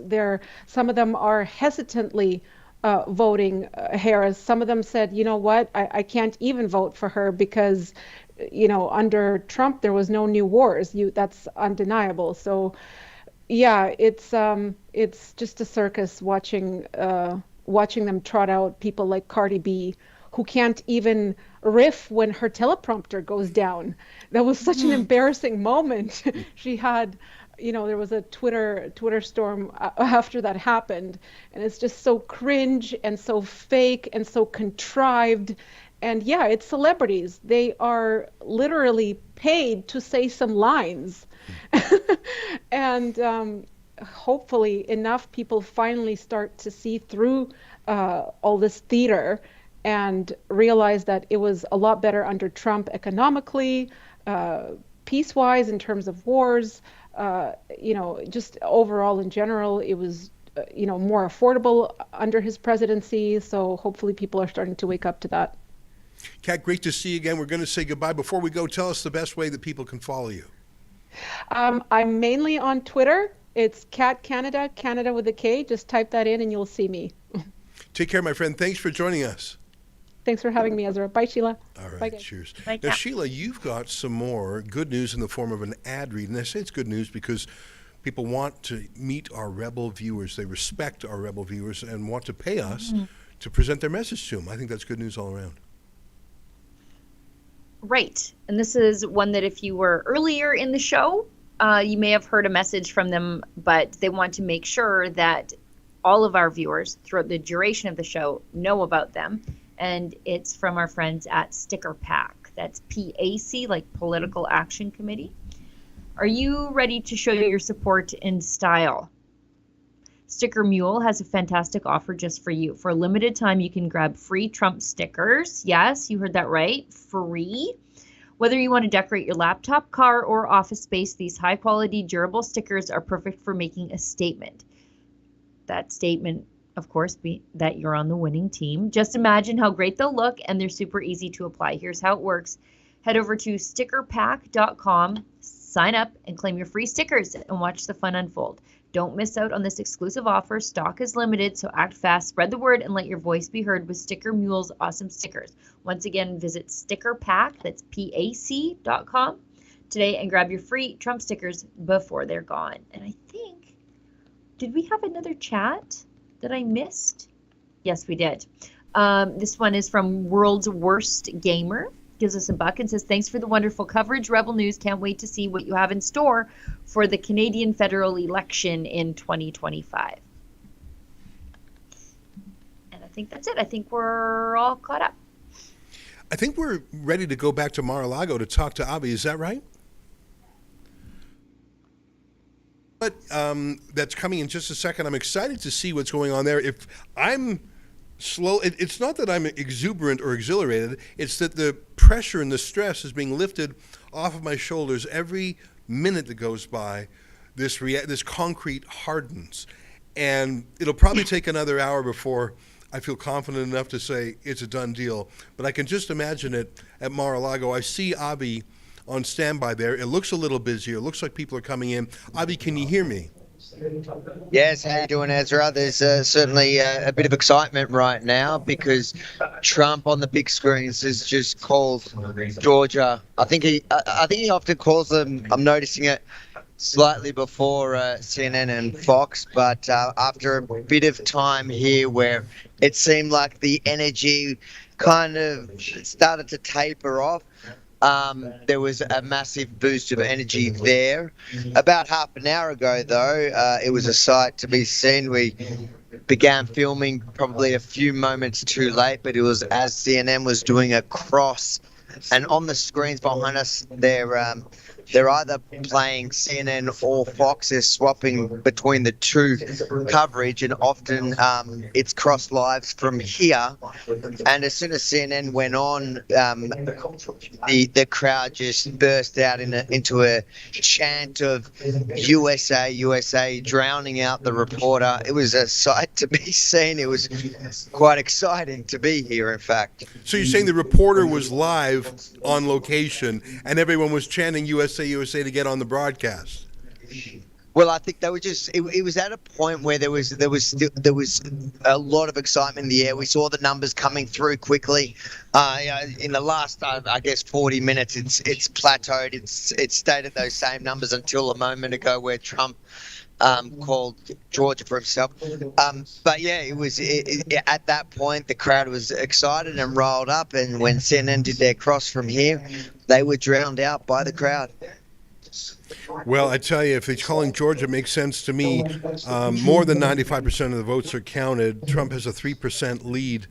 Again, the only way that can be overcome is if they find a trove of Democrat-only votes. I mean, it would be so statistically improbable for that. And frankly, Pennsylvania is starting to look the same way. 89% of votes in there, 3% lead as well. Michigan, they've only counted 60%, but it's got a big 6% lead. Wisconsin, 4% lead, 83%. So it's just, it is true what Joel Pollack said. Every single battleground state, throw Arizona in there, it's a little bit closer. Less than 1 point separates the two, but Trump doesn't need all of them. You know, it looks like Tim Walz is going to carry his own state. It would be sort of pitiful if he didn't. But man, that guy was the whole point of him was to appoint a vice presidential candidate who looked like a regular guy, it's just me. He came across as dopey, weird, awkward, a little creepy, and he did not have the intellectual horsepower. I mean, the vice president has to be ready to step in for the president. In fact, I think it happened briefly when Biden had a health moment that Kamala Harris actually became the acting president. I don't mean to scare you, but it happened. Could you imagine, God forbid, if Kamala Harris won this election and she was incapacitated and that buffoon, that knucklehead, Tim Walz, actually became the president of the United States of America? Absolutely terrifying. And that is an alternative history that will never be written. Avi, what's expected to happen tonight? I'm thinking that within half an hour, Georgia and Pennsylvania will be so certain that Trump will call them. I mean, it's tempting to call Pennsylvania, and I know you don't want to get it wrong, but I tell you, the math is so strong there. What's going to happen? Is Trump going to come in and give a speech? Is he going to? What's expected in the room you're in? It feels like it is heading that way. Look, people here still seem to be slightly cautious whilst super excited, and they keep saying they believe they've won. But I guess it's a bit reminiscent to many of these. They've got post-traumatic stress from 2020. But I do sense that maybe he will. We see something happening at this stage, so I tend to agree with you, Ezra. If it plays out the way it looks like it's going to play out, he's going to call it, and he will be probably here in not too far from now. Let me give you one little factoid before we say goodbye to you, Avi. I mentioned earlier that I thought West Virginia had the highest Republican vote for Trump in an earlier election. I think that may have been true, but tonight it looks like West Virginia only went 70% for Trump, whereas Wyoming, now it's not all counted there, but it looks like 73% went for Trump and just 25% for Kamala Harris. 25% in Wyoming. What a great state that is. Not too much different in all those other states, South Dakota, North Dakota, Montana, Wyoming, Idaho. Of course, it gets kooky when you cross over into Washington, Oregon. But just some amazing numbers. And I feel great as a Canadian. I think this is great news for America. I think America was saved, but in so much of the world, millions of lives will be saved from wars that are ended. Billions of lives will be improved from prosperity and peace. This is a result for the whole world, not just for America. Avi, we'll check in with you later. Thank you, Ezra. I hope to cross back to you soon with fantastic updates from here at Trump HQ. Okay, cheers. Talk to you later. Sheila, can I play a couple of videos from, and I know I focus too much on the UK. I'm an Anglophile.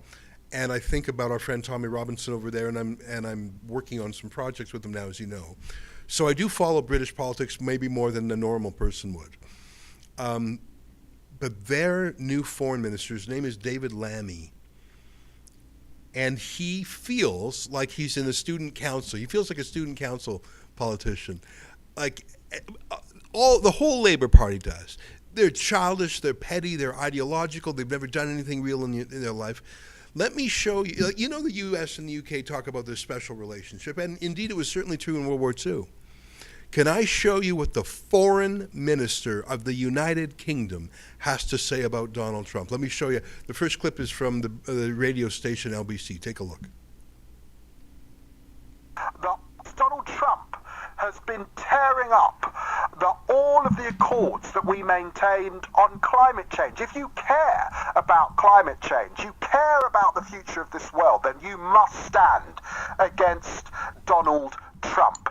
This is a man that is someone who thinks it's okay to describe women in the most horrendous of ways, their body parts, to speak about them in a misogynistic and deeply offensive fashion. This is the Donald Trump that we are rolling out the red carpet for. And you know, we don't always give a state visit to American presidents. That was afforded to George W. Bush. It was afforded to the great John Kennedy. It was afforded to Barack Obama. But we don't do it for all presidents. Lyndon Johnson, Ford, Carter did not get one. So why?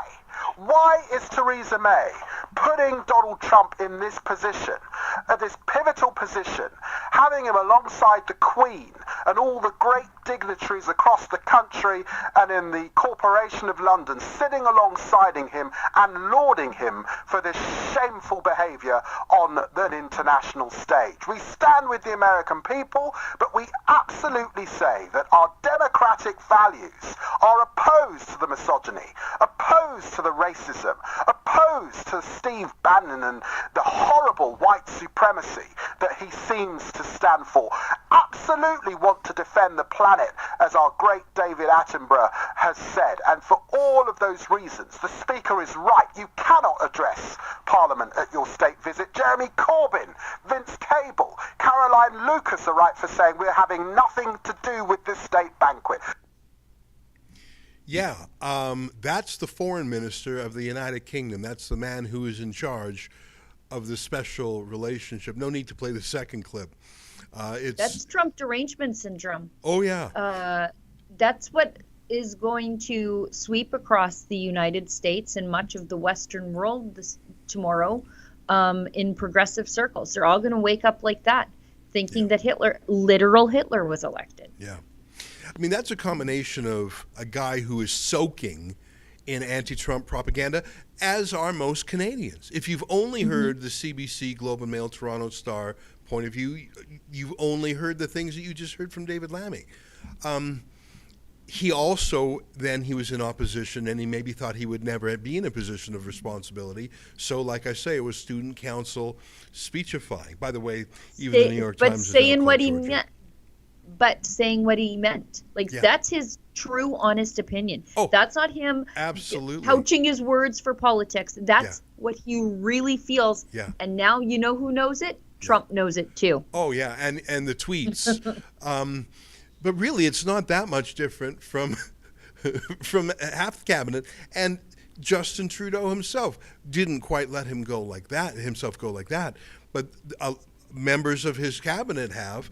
I mean, go ahead.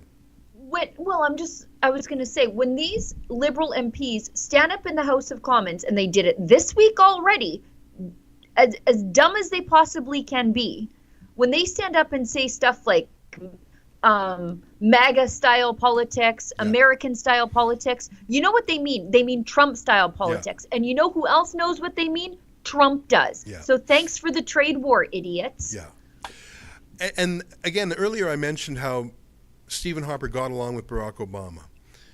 They were temperamentally, socially, culturally, aesthetically, rhetorically very different, but they both kept it together. And I'll have you know that even though Barack Obama did not like the Keystone XL pipeline, he waited until after Stephen Harper was no longer PM before killing it.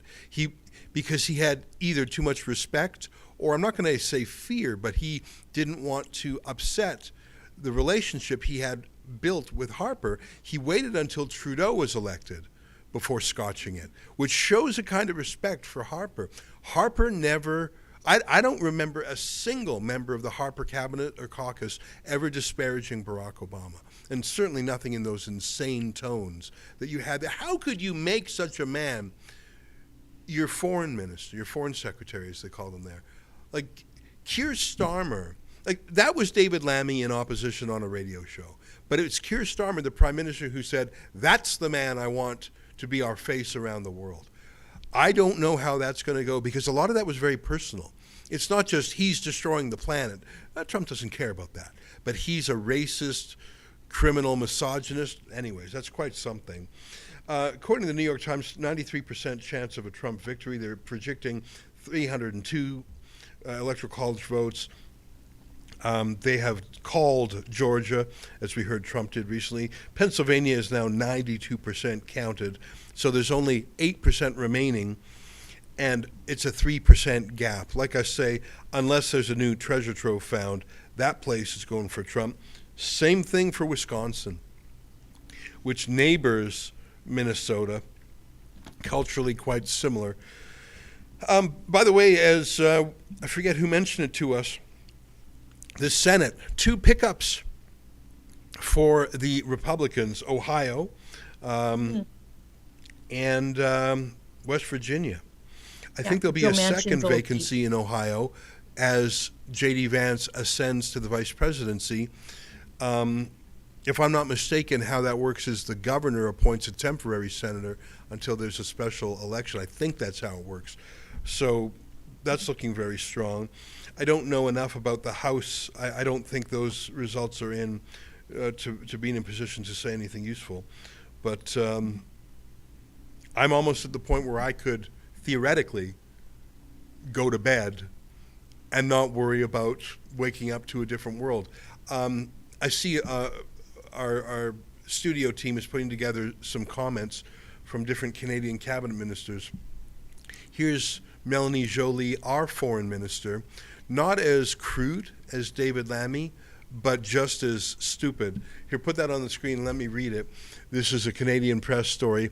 Canada has a game plan if U.S. takes far-right authoritarian shift, Joly says. Canada is watching next year's presidential elections closely, says Foreign Affairs Minister Melanie Joly. So if it takes an authoritarian shift, like, for example, invoking martial law, and maybe, for example, seizing and freezing bank accounts without legal process, that kind of authoritarianism? Or is it bringing in a new censorship bill called the Online Harms Act? What exactly is this authoritarianism that Melanie Joly is going to be on guard for? Yeah, I just can't wait for her to meet with her American counterpart in the Trump administration. Who's that going to be? Tulsi Gabbard? You know, one of the wonderful differences between our two countries is that the parliamentary tradition is that cabinet ministers are chosen from the MPs. So that's actually a terrible rule when you think about it. Sure. It's great for accountability and keeping the cabinet ministers connected to the ground. But in the United States of America, you can choose from 300 and something million possible people who is the best person in the entire country to be foreign minister. In Canada, Trudeau's got like 100 and something people to choose from, and he's got to have this many women and this many Quebecers, et cetera. So the caliber of his, I mean, you can disagree with some of his secretaries of state, Mike Pompeo, former congressman and CIA chief, Rex Tillerson, former Exxon CEO. You can disagree with those choices, but those are men of high accomplishment and high achievement. I don't know who's going to be the foreign minister. It's probably going to be someone tough as nails. I sort of pity Melanie Joly, who doesn't even know. She didn't even know that Canadian naval vessels were docking in Cuba at the same time as Russian naval vessels. She didn't know that she was honoring an actual Nazi SS guard. Like she's so clueless, and she's going to be torn to ribbons. Not just by the U.S. Secretary of State, but the most terrifying member of the U.S. cabinet was what they called the trade representative. That's a person who has one job only. A Secretary of State has a number of jobs. For example, making peace in the world. U.S. Trade Rep has one job: flatten companies or countries that are unfair to American companies. And that's what Canada should be afraid of, Sheila. Oh, I'm just going through and Googling cabinet ministers with the word Trump afterwards. Yeah. And we should not worry because Chrystia Freeland is here to reassure us in case we are anxious about Trump being elected to the White House. So she's doing that Miss Lippy, the kindergarten teacher from Happy Gilmore thing that she does all the time. She also, I think in 2022, she called Trump a bully. And my latest find is my friend Stephen Guilbeault, very upset at the prospect of Trump returning to the White House because from an environmental perspective, it's very, very worrisome for him. You know what? It's funny he says that because the United States has actually met its Kyoto Protocol requirements in reducing carbon dioxide. Pardon me? It was through fracking. Yeah. The fracking renaissance drove carbon emissions down, if you care about those sorts of things. And let me be clear, I don't. Mm-hmm. But the liberals won't shut up about it. During the Trump years, carbon emissions dropped in the United States and they went up under Justin Trudeau in Canada despite his carbon tax. Why? A fracking renaissance. Yeah. I mean, America did not say we are going to reduce our emissions. It just did because fracking for natural gas made it so cheap that it replaced coal energy as a source of power. And so America has quote cleaned up its carbon much more than Canada has. Like you say, if you care about that sort of thing, and I don't. Now, I just sent to our control room Mike Cernovich's Twitter thread where he says, "I'm running around smoking cigars, haven't had time to watch the meltdowns, post the best ones below." And now I want to say, I actually believe what Mark Halperin said to Tucker Carlson, that this will be a difficult time for many people. And we have a good chuckle when the people who are melting down are the pundits, the know-it-alls, the TV hosts, the Andrew Coynes. Like it is really funny. It's funny because they can't figure out why the gorillas at the zoo are misbehaving, and that's how I think that these pundits look at normal people. Is they have these comments about how normal people are going to behave, like, oh, if you throw a banana at the monkey, he's going to bend over and pick it up. Well, we didn't. We didn't listen, guys. But it's funny when you have these pompous prats who think they know what the reality is better than us. It's funny. But for ordinary people, it will not be funny. It will actually be sort of a loss of faith, almost an end of the world kind of thing. But can I invite our control room to go? So basically, Cernovich has said, pace your favorites here. And Colin Rugg has a good one. Yeah, Colin Rugg has some really good ones there. Can you guys play a few of those for us to watch? So we're basically relying on some other internet denizens to clip some. Colin Rugg's really good. I often retweet him. Can you show some of those just for fun? Thanks.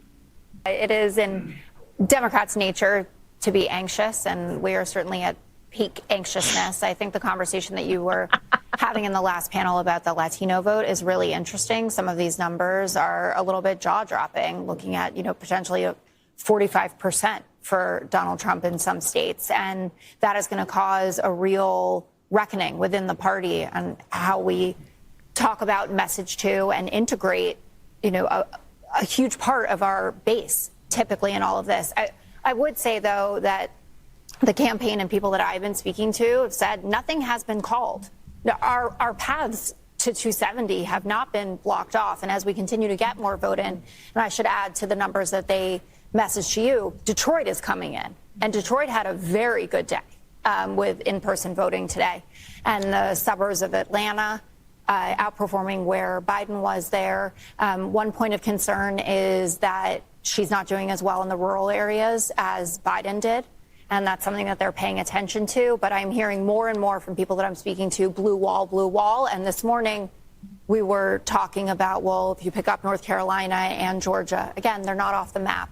But it is feeling like more of that laser focus on the easiest route.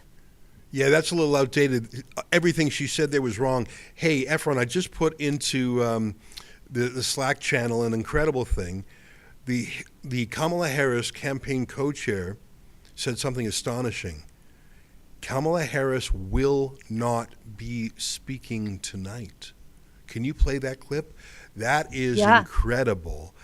That could Hillary level of nonsense. That's right. That could be a very dark signal that they will fight this and tear the country apart. Let's take a listen to him.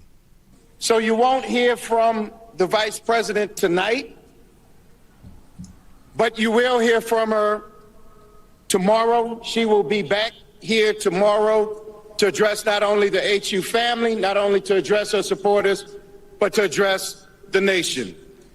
So thank you. We believe in you. May God bless you. May God keep you. And go HU and go Harris.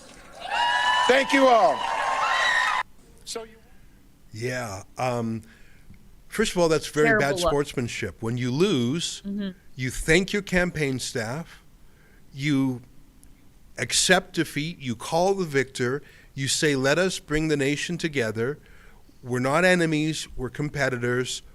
We lost fair and square. So that is poor sportsmanship. That's a tantrum, or it's something much worse. Or it's her handlers saying, we're not giving up. We tried to shoot the president, didn't work. We tried to jail the president, didn't work. We tried to lawfare him to death, it didn't work. We tried to replace Joe Biden with you, it didn't work. We are cooking up something tonight. We do not accept defeat. Yank the puppet off the stage. So you could have just a thin-skinned, self-centered, bad loser spoil sport. Or you could have the real masters of the universe saying, don't you dare concede. What do you think it is, Sheila? Well, I think more than anything else, it's an admission that Kamala knows she lost, right? Like if she thought there was a path to victory, which there obviously clearly hasn't been for hours, she would be sticking around to give her victory speech, but there's not that happening tonight. This is a trend I'm seeing with these progressive women where they lose poorly and they don't win well either. We saw this in New Brunswick when the new premier there, Susan Holt, she didn't win with grace either. Didn't, thank her competitor there, her conservative competitor. She just sort of came out and rubbed it in his face. And this is the same thing. There are her own supporters who are waiting up tonight to hear her concession speech, to hear her message of unity, if you expected such a thing from Kamala Harris. But she doesn't respect them either. She's just going to go and hide in a hotel room somewhere. I mean, what is she doing that's more important than finishing off her campaign? Hey, Sheila, our friend Yankee, who is outside in Florida, apparently managed to put a quick question to Nigel Farage, the It's 1 a.m. He's going to get eaten by an alligator. It's 1 a.m. Yeah. Here, let's take a look at how that went. Very happy. You guys got it all wrong again. All right. What do you think about the election results? I'm thrilled. You're thrilled? You think it's great for Britain? Oh, I think it's very good for the Western world as a whole, but it's certainly good for Britain, yeah. And were you expecting this one? Yes. I've been bullish all the last week or two. It's all felt right and justified, and what an amazing comeback. Thank you. Well, that's a nice little interview by Yankee. Good work. Yeah. Yeah, and I mean, he is right. It is great for the Western world. You can't have this place, America, that is a defender of free speech, fall to a censorship regime. I think this, as I said earlier in the stream, this is a free speech election as much as it is anything else. If Kamala Harris won, that would be the end of free speech. You know, I think Trump will actually give Nigel Farage a bit of a backbone. Trump has said he's for mass deportations. Nigel Farage says he is not. I wonder if that will change over time, as hopefully that becomes normalized. Hey, let's go back to that Cernovich thread. I see that Colin Rugg clipped Cenk Uygur, one of the original left-wing YouTubers from a show called The Young Turks. Let's hear what he has to say. Having said that, what percentage is reporting in North Carolina? 76. 76% reporting. You're down by 7. You're in a world of trouble. You're like, yes, it matters which counties, but you're still in a world of trouble. And so much trouble that one of the organizations has already called it. Okay, now let's go to Georgia. Yeah, by the way, Iowa has been called by CNN at least for Trump. Iowa called for Trump, so there goes that nonsense. I'm getting revved up here on a significant rant. So, because Kamala Harris is not winning, and the people who thought that Kamala Harris was going to win in a landslide are totally wrong. Having said that, I mean, he's handling it well enough, I suppose. The reference to Iowa, there was a poll a couple of days ago that suggested Iowa was going to go Harris. Iowa is corn country. It's rural. It's as conservative as they get, and anyone who thought that was a psyop. Go ahead. Yeah, I was just going to say, how can you produce that Men for Kamala Harris ad where they had the fake farmer sitting on the tailgate and think that's going to do well in actual farmer country? Yeah. It turns out that Donald Trump beat Harris by 14%. So yeah, that little. By the way, the New York Times now their needle is all the way over, and it says very likely Trump, and they think he's going to win 306, between 290 and 310 electoral college votes, and every single battleground state is leaning towards Trump. Arizona, it's very close; it's less than 1%. Even Nevada, now it's still early days. Nevada, I mean, this could be a blowout. This absolutely could be a blowout. Has Elon Musk tweeted anything lately? Let me take a look-see. He really was in many ways the hero of this whole thing.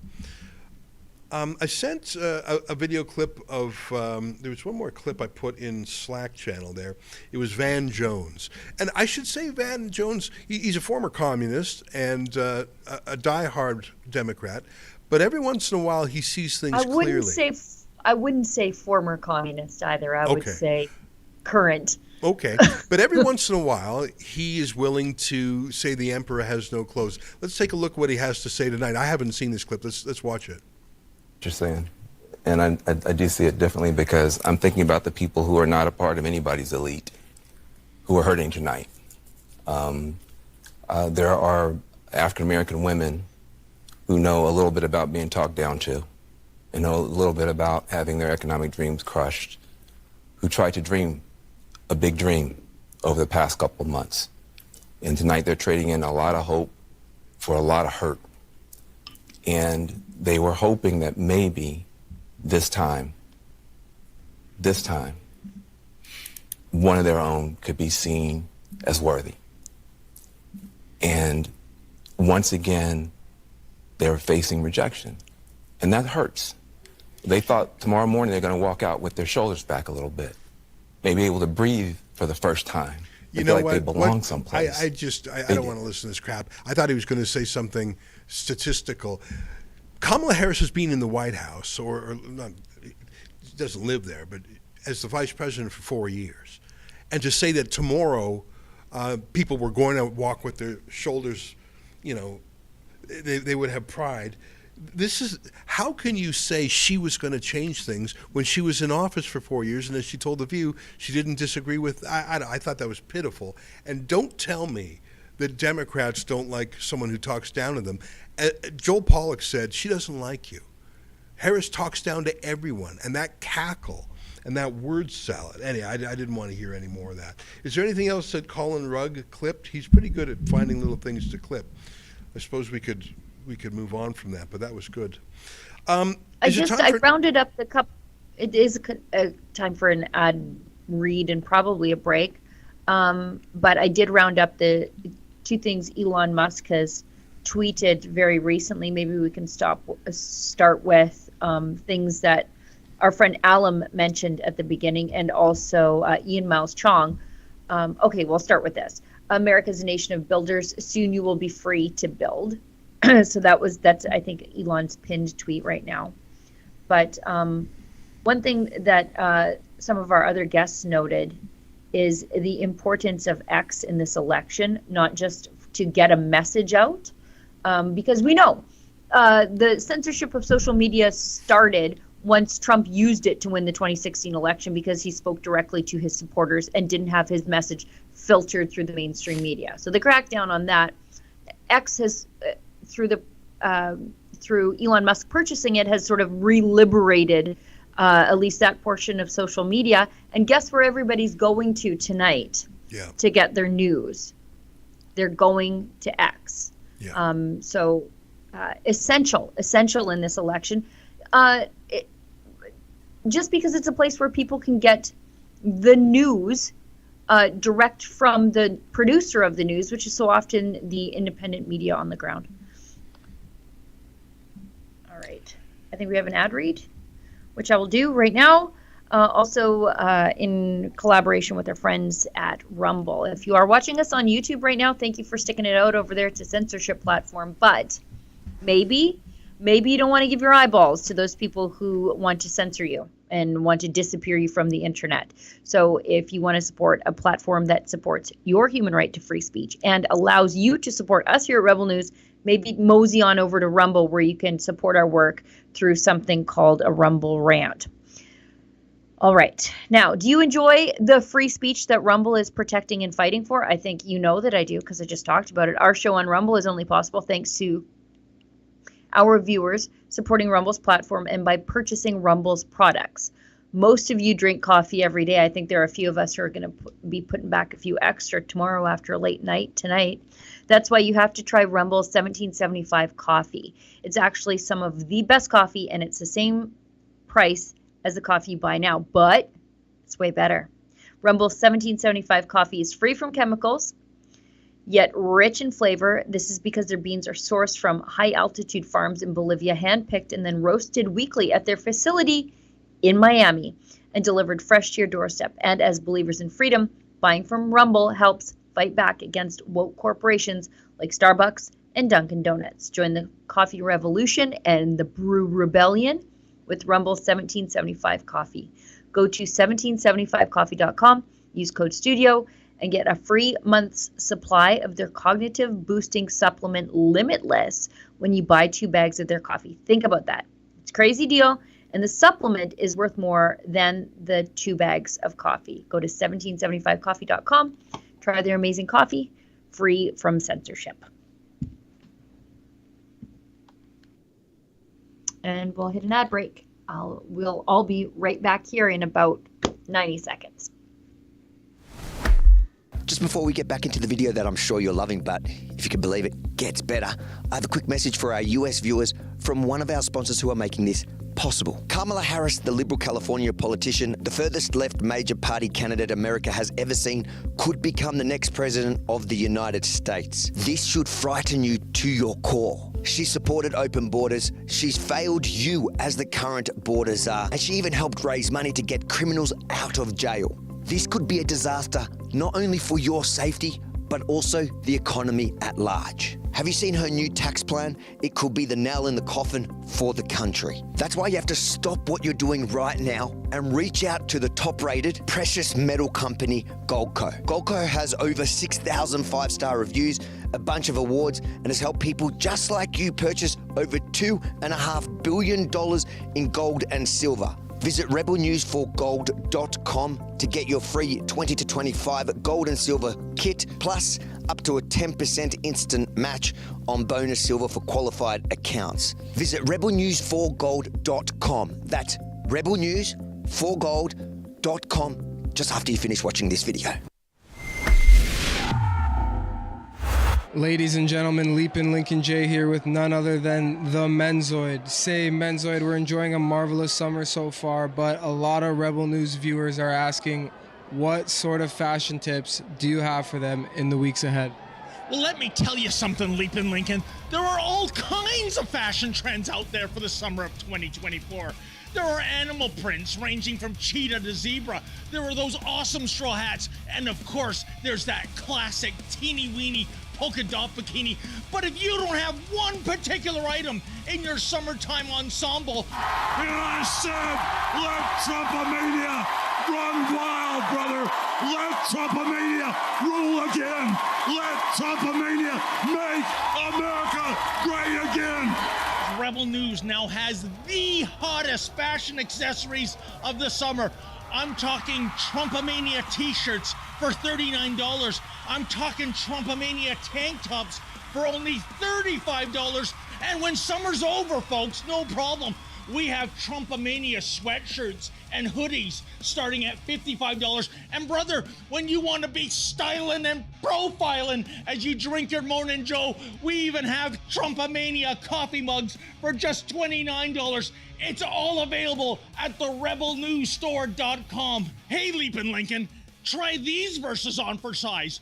Roses are red, violets are blue. Hey, Kamala, when Trumpomania hits the campaign trail, what you gonna do? That's too much skin. That's too much skin. It's too much David. David liked doing that too much. It's just too much David. It's just too much. There's a lot of him to love. You know what? I give him full marks for his confidence. If I had that positive body image, my life would be we all different. have that much confidence. That's right. Yeah. Well, listen, it's an exciting night, and there's, I think, a lot of the issues were economic, inflation, you know, everything's going in the wrong direction. There were cultural issues. I think there were crime issues. Immigration is probably a bit of both. There was America's place in the world. There was health issues. I think the RFK Make America Healthy Again plan probably resonated with a lot of people who might otherwise be libertarian or green, or it's an interesting mix. He really put a coalition together, and I think one sleeper issue was transgenderism in its various manifestations. That's what Mickey Kaus would call an under-news story. Everyone talks about it, but they sort of whisper about it, and the regime media try and control the conversation about it, but people talk about it. And there was a lot of gender discussion in this campaign. What's a real man? Dudes for Harris. What is a man like? And I think, Matt Walsh, what is a woman? These were all on people's minds. And one man who was plugged into the debates over transgenderism more than I think any other person, not just here in Canada, but in the United Kingdom, in Ireland, in Europe, in the European Union, and yes, in the United States of America, is a longtime friend of Rebel News. His name is Billboard Chris Elston, and he joins us now via Skype at this late hour. Great to see you, Chris. I see a smile on your face. Give me your feedback on what looks like, actually, it looks like a landslide. It is. So first of all, David Menzies is looking good. That guy's in good shape. No one's born in the wrong body. No. Yeah, he wasn't born in the wrong body. Very manly. So, yeah, I've been looking at the data here. There were 7 swing states, and it looks like Trump is going to win them all. I think Arizona is pretty close right now, but Trump is currently at 248 electoral college votes. You need 270 to win. Pennsylvania is 19 seats, so that would take him to 267. He's leading by 224,000 votes. Over 90% of the vote is in. So that means about 630,000 votes, 640,000 votes are left to be counted. Kamala would have to win about 430,000 of those. Yeah. So good luck. Not going to happen. And then in Michigan, then there's 4 other swing states up for grabs. Michigan, he's leading by 6 points. This is over. Trump's going to win. And well, tell me about fantastic news. Tell me about the role of men in women's sports, men in women's bathrooms and change rooms, men in women's prisons, and men dressed as women in schools. Did that play a role in this election? And if so, how much? And if so, to whose credit did it play? Yes, this is hugely important. So I've been saying for years, and people always tell me I'm crazy, that the one way you win these swing voters, and you win traditional lefties, and you win the immigrant vote, the African American vote, the Hispanic vote, is to talk about gender ideology, because most of these people don't like this at all. And my number one supporters are always the Black community and the Hispanic community. And if we look at exit polling today out of Michigan, for example, among Latino voters, 60% voted for Trump, 35% voted for Harris. He just won Miami-Dade for the first time since 1988. It went Republican. And it's because they talk like normal people. They don't bother worrying about what the leftist media is going to say, and they go after all of this woke nonsense. And gender ideology is the biggest nonsensical thing of the bunch. So I think it's hugely important. Yeah, I just checked, and a huge lead in Miami-Dade. I mean, that is not normal for that to be Republican. It's by a more than a 10-point gap. So you think that this is? I think you're right to say that new immigrant communities care about this, perhaps more than old stock communities. But how about women who traditionally vote Democrat, who say, and boy, I sure heard it a lot, I'm voting for abortion rights or reproductive rights or whatever the term was. I heard the abortion campaign calling card more in the last week than anything else. Does transgenderism win some of those women over? Because boy, the Democrats were playing hard on the Roe v. Wade thing. Does transgenderism connect with other women? This is the one reason you're getting a lot of women from the left voting for conservative parties. I know in Canada in the previous election, I know a lot of NDP voters on the federal side of things went from NDP even to the PPC because they were the only party speaking out against gender ideology. These other parties in Canada need to get on board and realize this is not a popular issue, and they need to stop being afraid to talk about it. But yes, the world's waking up to all of these men in women's sports. Even the UN published a report a couple weeks ago showing all the medals that have been taken by men competing in women's sports. Just this week, we had the news revealed that Imaine Khalif, this Algerian boxer who won a gold medal in the Olympics, that everyone clearly said during the Olympics, this is a man, but you're not able to get the medical reports. Well, one of his medical reports was released, and yes, he's a man. He has a disorder of sexual development called 5-ARD, alpha reductase deficiency syndrome, where he had this hormone that caused things not to develop properly, but he has a micropenis, he has internalized testicles. When puberty hits, he releases testosterone just like any man.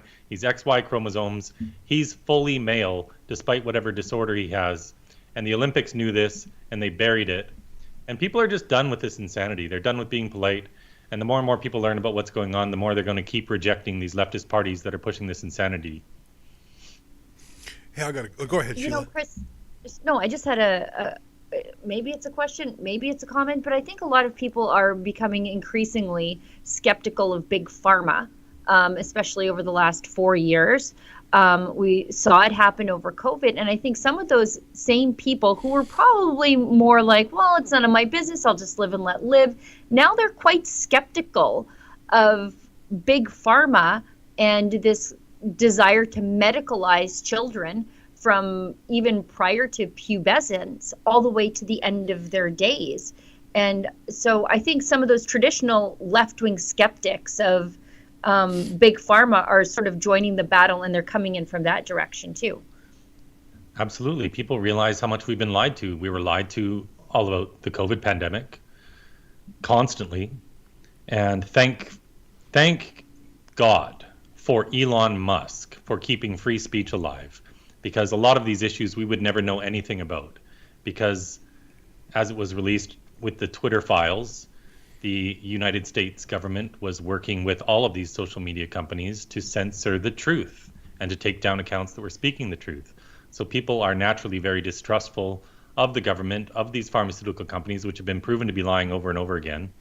And when it comes to this transgender business, well, it was revealed about a month or two ago that the federal government, under the Assistant Secretary of Health, a man named Rachel Levine, who says he's a woman, they ordered the World Professional Association for Transgender Health to remove all age limits in their standards of care, their recommendations, because they didn't want those age limits being used in lawsuits against them.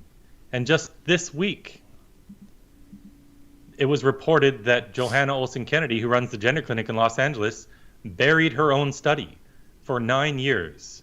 She had a study going on with $9.7 million funded by the National Institute of Health, the NIH, Fauci's organization, where they studied 95 children. And because the results of this study into puberty blockers showed that it wasn't helping kids, she didn't release the information. And so all of this stuff is coming to light. We absolutely should be distrustful of these health organizations because they've proven they don't deserve our trust. And I think a big reason Trump's also having success, in addition to freedom of speech, the help from Elon, a better ground game, is he has a better team around him. He's got Robert F. Kennedy involved. He's got Tulsi Gabbard involved, Elon Musk, these people who are now going to go after the food industry and the pharmaceutical industry, because people are waking up and realizing that we're being lied to constantly. Hey, Chris, I got a question for you. I think Americans generally are more boisterous, more vocal, and more confident in how they speak than Canadians are. I mean, that's a generalization, but I think it's part of their style. I think their First Amendment encourages it. In fact, the birth of their nation through revolution rather than negotiation is part of it. Yep. So they're blunter sometimes. Do you think there's any lessons Canada's Conservative Party can take from this election in general, but also on controversial issues like transgenderism? 100%. We have to just tell the truth and stop worrying about what people are going to say about you. People tell me all the time I have more of an American style because I'm just calmly telling the truth. And I totally agree with what you said there. Going back to 1776, the United States was born out of rebellion. It was born out of revolution. And I think that fighting spirit has been passed down generation to generation. Canadians have this reputation for being polite. And what we've seen in all of our major political parties is an unwillingness to just tell the truth about this. And it's not playing it safe when you're not telling the truth. I disagree with that completely. They just have to tell the truth, and they will get more support. Pierre Poilievre in the last year has started to come around on this issue of gender ideology. He said at a press conference after about the fourth time he was asked that he was personally against puberty blockers for kids. This is a guy that had voted for Bill C-6 and then Bill C-4, which made it a crime of conversion therapy to help your child feel comfortable as their sex. But they're obviously learning and coming around. But I think they need to get bolder about it and stop worrying about what CBC is going to say, because they'll pick up more Canadians this way. They'll pick up more votes. Danielle Smith took a stand. I think it'll win the day in the general population, but courts, I think, may undo her. And Right. I don't think she's yet invoked the notwithstanding clause. I'm talking about transgenderism as policy about no men and women's sports and no irreversible surgeries for minor children. What do you do when, I'm going to use the word the deep state, that is teachers who are members of the teachers union, certain permanent staffers in school boards. What do you do when there is a group of people who control public policy who are not subject to election say, I'm just not going to go along with it? And I mean, I'm worried about what the Trudeau judges will say, but even if it's upheld as lawful, what do you do when you have an intransigent minority that controls the levers of power? I'm worried that that's going to happen in Canada. That's a question that's sort of not really connected to the election, but I'm curious Sheila and I were talking about this the other day. What happens if Danielle Smith brings in a popular policy to stop transgender extremism, but the forces of the status quo just ignore her and do what they want? Yes, so that is the problem in Canada. We have the system, the judiciary, the current political system, every single government regulation, this idea of gender identity is baked into everything as though it's fact, when it doesn't exist. Gender identities don't exist. That's just a terminology that's been pushed by the left that everyone has bought without even thinking about it. All a gender identity is a personality. And their own propaganda says that your gender identity is based on your personality, your likes, dislikes, hobbies, roles, expectations. These are all just sexist, regressive stereotypes. But there will be a big fight legally. And, this is where lawyers are going to need to get involved. I think absolutely, if needed, she'll need to invoke the notwithstanding clause. The Premier of Saskatchewan said he was going to do that when he talked about getting gender identity ideology out of schools. And that's a double-edged sword, the notwithstanding clause. It can be used for good and it can be used for evil. Well, in this case, they certainly need to use it for good. But in the longer picture, we just need to continue raising awareness, because there's a lot of talk about this Overton window. The Overton window is terminology honoring a man named Joe Overton, and he called it the window of political possibilities. So these are the subjects in today's society that you're able to talk about and achieve success on politically. And his theory was that politicians are not leaders, they're always just followers. And this is why culture wars are important, because it's up to people like us to move that window to wherever we need it to go so that it becomes a political possibility to put an end to this. And as society learns all of the nonsense and the harm that results from gender ideology, I think naturally we'll start to be able to get it out of government and get it out of all of these regulations. But it's certainly going to be a big fight on our hands. Sheila, last word to you, my friend. Chris, where can we find out what you're up to next? Because you are constantly traveling the world, quite literally the world, to move that Overton window, to shift it, to advance the culture war so that it becomes absolutely unconscionable for one day a judge to strike down a law like the one passed in Alberta, or soon to be passed in Alberta. Where do people find out about that, and how do they support the work that you do? Thank you for asking. They can support me through my website, billboardchris.com. There's a little donate button there. I've got big plans coming up for the future. So I'm going to be launching a 501c3. That's a nonprofit in the United States. I've got an excellent board. Co-founder of Moms for Liberty is on there. I've got a young up-and-coming hedge fund guy who's politically connected with Vivek Ramaswamy and connected with the Free Press. I've got an international human rights lawyer from ADF International on there. And so one of my goals is going to be to raise millions inside that nonprofit so that heading into the midterms in the next election cycle, we'll have ballot initiatives in all of these Democrat states. Because the Democrats aren't going to get away from this on their own. But the will of the people is there to stop this insanity. So we can get ballot initiatives done in each of these states where when they go to vote for their governor and they go to vote for their representative, they'll also be voting on whether they want to stop child transition, if they want to get men out of women's sports, because that's the way to win it in the United States. But yes, I do have things going on globally. I'm suing the Australian government right now for censoring one of my posts. And so is Elon Musk. Same case for censoring one of my posts. So we've joined our appeals together, and I'm working with X's lawyers. So I'll have a big court case going on starting March 31st of next year for 5 days down in Melbourne in Australia. But yeah, my main job is just to keep creating awareness, because all these other good things, the policy changes, the legal changes, the lawsuits that are happening, all of that really is downstream from building awareness, and the platform keeps getting bigger. I'm going to be launching merchandise and apparel too. I think that'll help the campaign when people are wearing t-shirts and things like that. And it'll help me because I have a difficult time surviving sometimes, but I'll get by, and we're just going to keep winning this battle because it's too crazy to last. And the only question is how many kids are going to be harmed before we do put a stop to this madness. Chris, we're glad you're fighting the good fight in countries all around the world. Thanks for taking the time to join us tonight. Thanks, guys. Appreciate you. Thank you. Thanks, Chris. You too. Well, it is 1:30 Eastern time, which is only 11:30 Mountain time. And when Lyndon Dunkley said the result would be known by 12:30, I think he was referring to where he lives. I think he meant our time. Yeah. So he was an hour later. I mean, it is so done. And I see some Twitter tweets suggesting that some trucks have brought in ballot boxes in Philadelphia and they're going to do that Democrat cheat. And we should probably pay some attention to that. But you know what? The size of victory is so large it doesn't even matter. Even without that, it's just so astonishingly strong in all the battleground states. Let me just rattle through them. Wisconsin, with 88% of the vote counted, Republicans lead by 4%. Michigan, 69% of the vote counted, Republicans lead by 6%. Nevada. Arizona, it's pretty close in Arizona, I'll give you that. It's only 1%. Nevada, lean Republican is what the New York Times calls it. 68% of votes counted, Trump leading by 4%. And you know, I didn't pay a lot of attention to the Senate side, but pickups in Ohio and West Virginia. Yeah.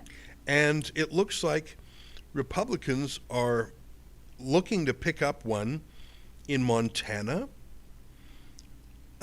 possibly in Wisconsin, to have a win in Michigan. It's just very exciting to me to see the prospect. As Joel Pollak said, if you have a Republican Senate, you can confirm your appointees very easily, whether they're for cabinet or for the Supreme Court. This is what they call a down ticket victory as well. That is, people who were running for lower levels of office, too. I'm very excited about that. Sheila, what are you looking at?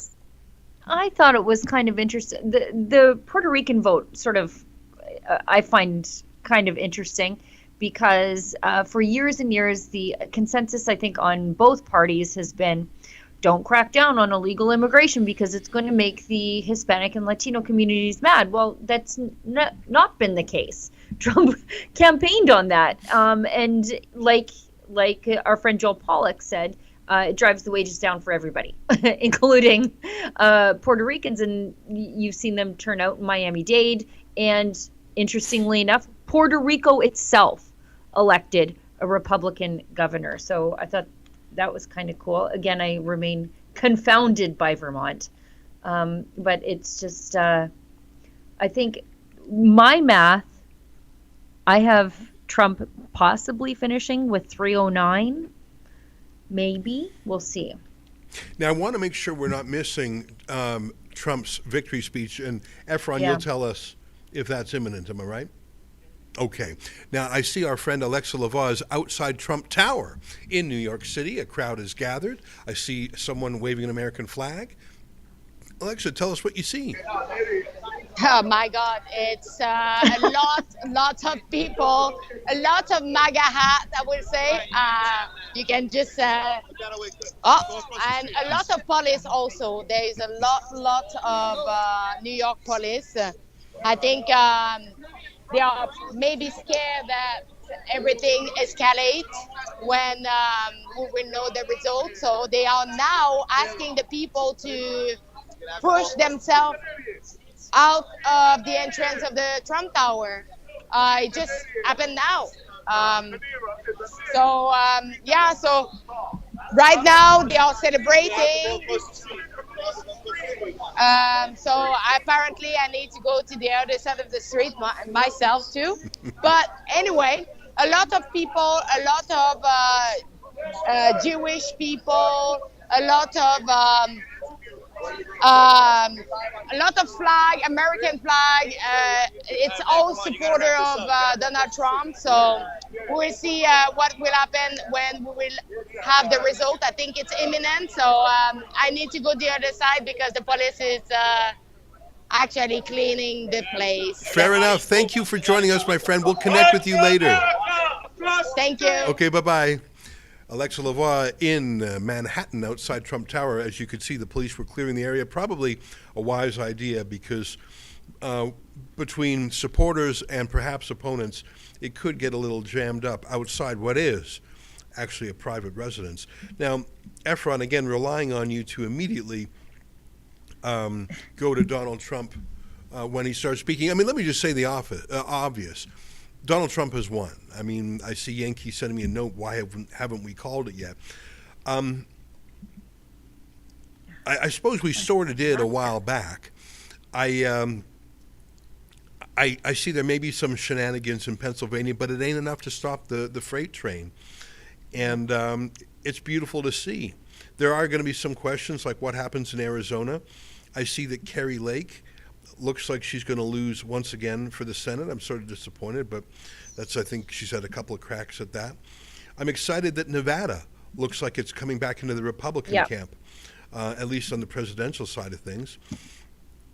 To see Trump win in the Midwest is proof that people saw through the fake working class appeal of the Democrats. It's sort of funny that a billionaire has more working class cred than the parties of the left, but I suppose that's been true for a while. No, I think it's beautiful to see.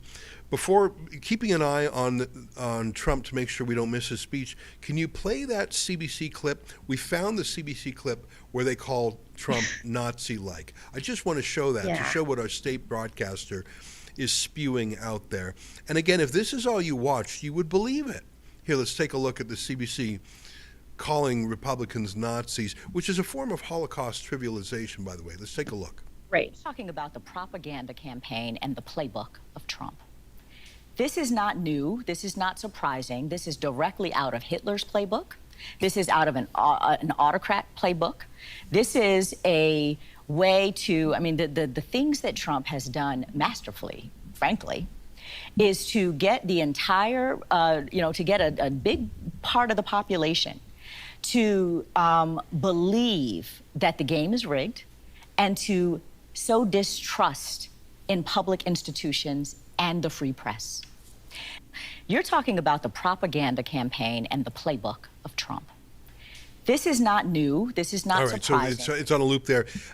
So she lost. Calling Trump a Nazi did not work. But she's got nothing else. Because anything else would be to acknowledge that something's missing on her side. Authenticity, appealing policies. Likability. Likability. And, you want to talk about propaganda and authoritarianism. Who nominated Kamala Harris? Not the Democratic Party. Some clique we don't even know to this day. Yeah, that's pretty gross. And I don't think anyone was convinced. I mean, this CBC commentator who I've never heard of before, but if I know Justin Trudeau, he'll make sure that she runs as a Liberal in the next election. The thing she said that Trump did, Trudeau actually did. Yeah. Through Trudeau's authoritarianism. Did Trudeau cause people to distrust the mainstream media? Yes. Did Trudeau sow disharmony and discontent in the populace? Yes. Did Trudeau cause us to distrust our institutions? Yes. Why? Because he allowed all of them to be contaminated and people were able to see it. So it's like she's projecting all of those bad things that Trudeau did onto Trump to sort of cope, I guess, with her mourning right now. What stage of grief is that woman in? Yeah. I should say that was Aisha Mills. She's an American. She's a Democrat activist from America. Okay. So I think the CBC... Great. Good thing I've never heard of her. I think it made sense for them to bring in Americans because, the CBC... Fair enough. Yeah, and she thought that Nazi line would go over well here. And why not? Justin Trudeau calls his opponents Nazis. The irony is that Chrystia Freeland's grandfather actually was a Nazi. Yeah, I mean, it's all over but the crying. And you know what? I can't wait for the crying. That's what I'm here for. That's why I stay up late doing these things, is the crying, the Democrat crying, and I'm not even going to get to see it tonight. Apparently, the Kamala Harris supporters are abandoning their watch party and walking home sullenly. Their leader went home to pout, so why should they stick around? Stick around for what? And Stephen Miller made a tweet saying she was the girl boss, but she had some fella make the announcement that she was taking her marbles and going home. I thought there was some comedy there. The entire girl boss I'm speaking campaign sends a man out to speak for her on election night. Perfection, 10 out of 10. There's something to that. You know, when you lose, there's something psychologically, it gives you closure to stand up and say, I lost. You have to acknowledge it. You have to acknowledge it in public. It's your most embarrassing moment. But actually, it shouldn't be. To lose, listen, in every single contest, one will win and one will lose. Actually, one will win and many will lose. Saying so or not saying so doesn't make it not true. I'm excited about some of these other votes. I'm excited about the Senate. I obviously haven't been following that as closely. Everything turns on the presidency. You know what's going to be interesting for me to watch, Sheila, is who around the world takes steps to ingratiate and who around the world takes steps to sort of give him the icy stare. One thing I like to do is see what Justin Trudeau does when different world leaders are elected. I remember when Jair Bolsonaro won the leadership of Brazil. Trudeau didn't even put out a release. Not even to say congratulations to the Brazilian people. He stonewalled the leader of the largest country in Latin America. By the way, Jair Bolsonaro returned the favor when they were at a G20 meeting or something, and Bolsonaro wouldn't even make eye contact with him. It'll be interesting to see who flies to America to meet with Trump right away. I mean, Nigel Farage did so. He's looking to capitalize on things. Remember some of the unusual friendships that Trump had. I think his name was Shinzo Abe, if I'm getting it right, the name of the Japanese PM, who had a genuine friendship. They're so culturally and socially different. I mean, Shinzo Abe, an ultra-polite, almost dainty man, but they had a true friendship. And it'll be interesting. I bet you Javier Milei is going to be on the next flight to Mar-a-Lago, don't you think? Like, he's a madman. That's the Argentinian fellow with the wild hair. I just want to it'll be dueling blow dryers down there at Mar-a-Lago. Yeah, I mean, he has wild hair like Trump. He has like a flourish like Trump. I think they would be buddies. I don't know if they've met before. It'll be interesting to see Netanyahu mend fences, because, of course, Trump was mad 4 years ago when Netanyahu acknowledged Biden winning. What was Netanyahu supposed to do? But that'll be an interesting relationship that both sides will want to repair. I think Trump had a pretty good relationship with Modi in India. Oh, yeah, they did that Howdy Modi thing in Texas. I don't know if you remember. Yeah, and they did the traditional cultural handhold. Yeah, which is very odd for Americans to see. I mean, but it is culturally accurate for India. Get us some B-roll of that when Modi and Trump were walking. You don't see men hold hands like that quite so much, but in India, it was totally normal. If you could find some B-roll, that'd be fun to see. Who else do you like? I bet you China is, they're working overtime because this foils their plans. Hey guys, earlier today I sent you a clip of Putin referring to Trump. Can you find that clip? Because it's only about 30 seconds long, but it's actually very interesting. And there's a lot of reasons to oppose Putin, but in his own way, he's a serious man. And I think what he said is very serious. And I'd like to show that clip. I can resend it to you guys.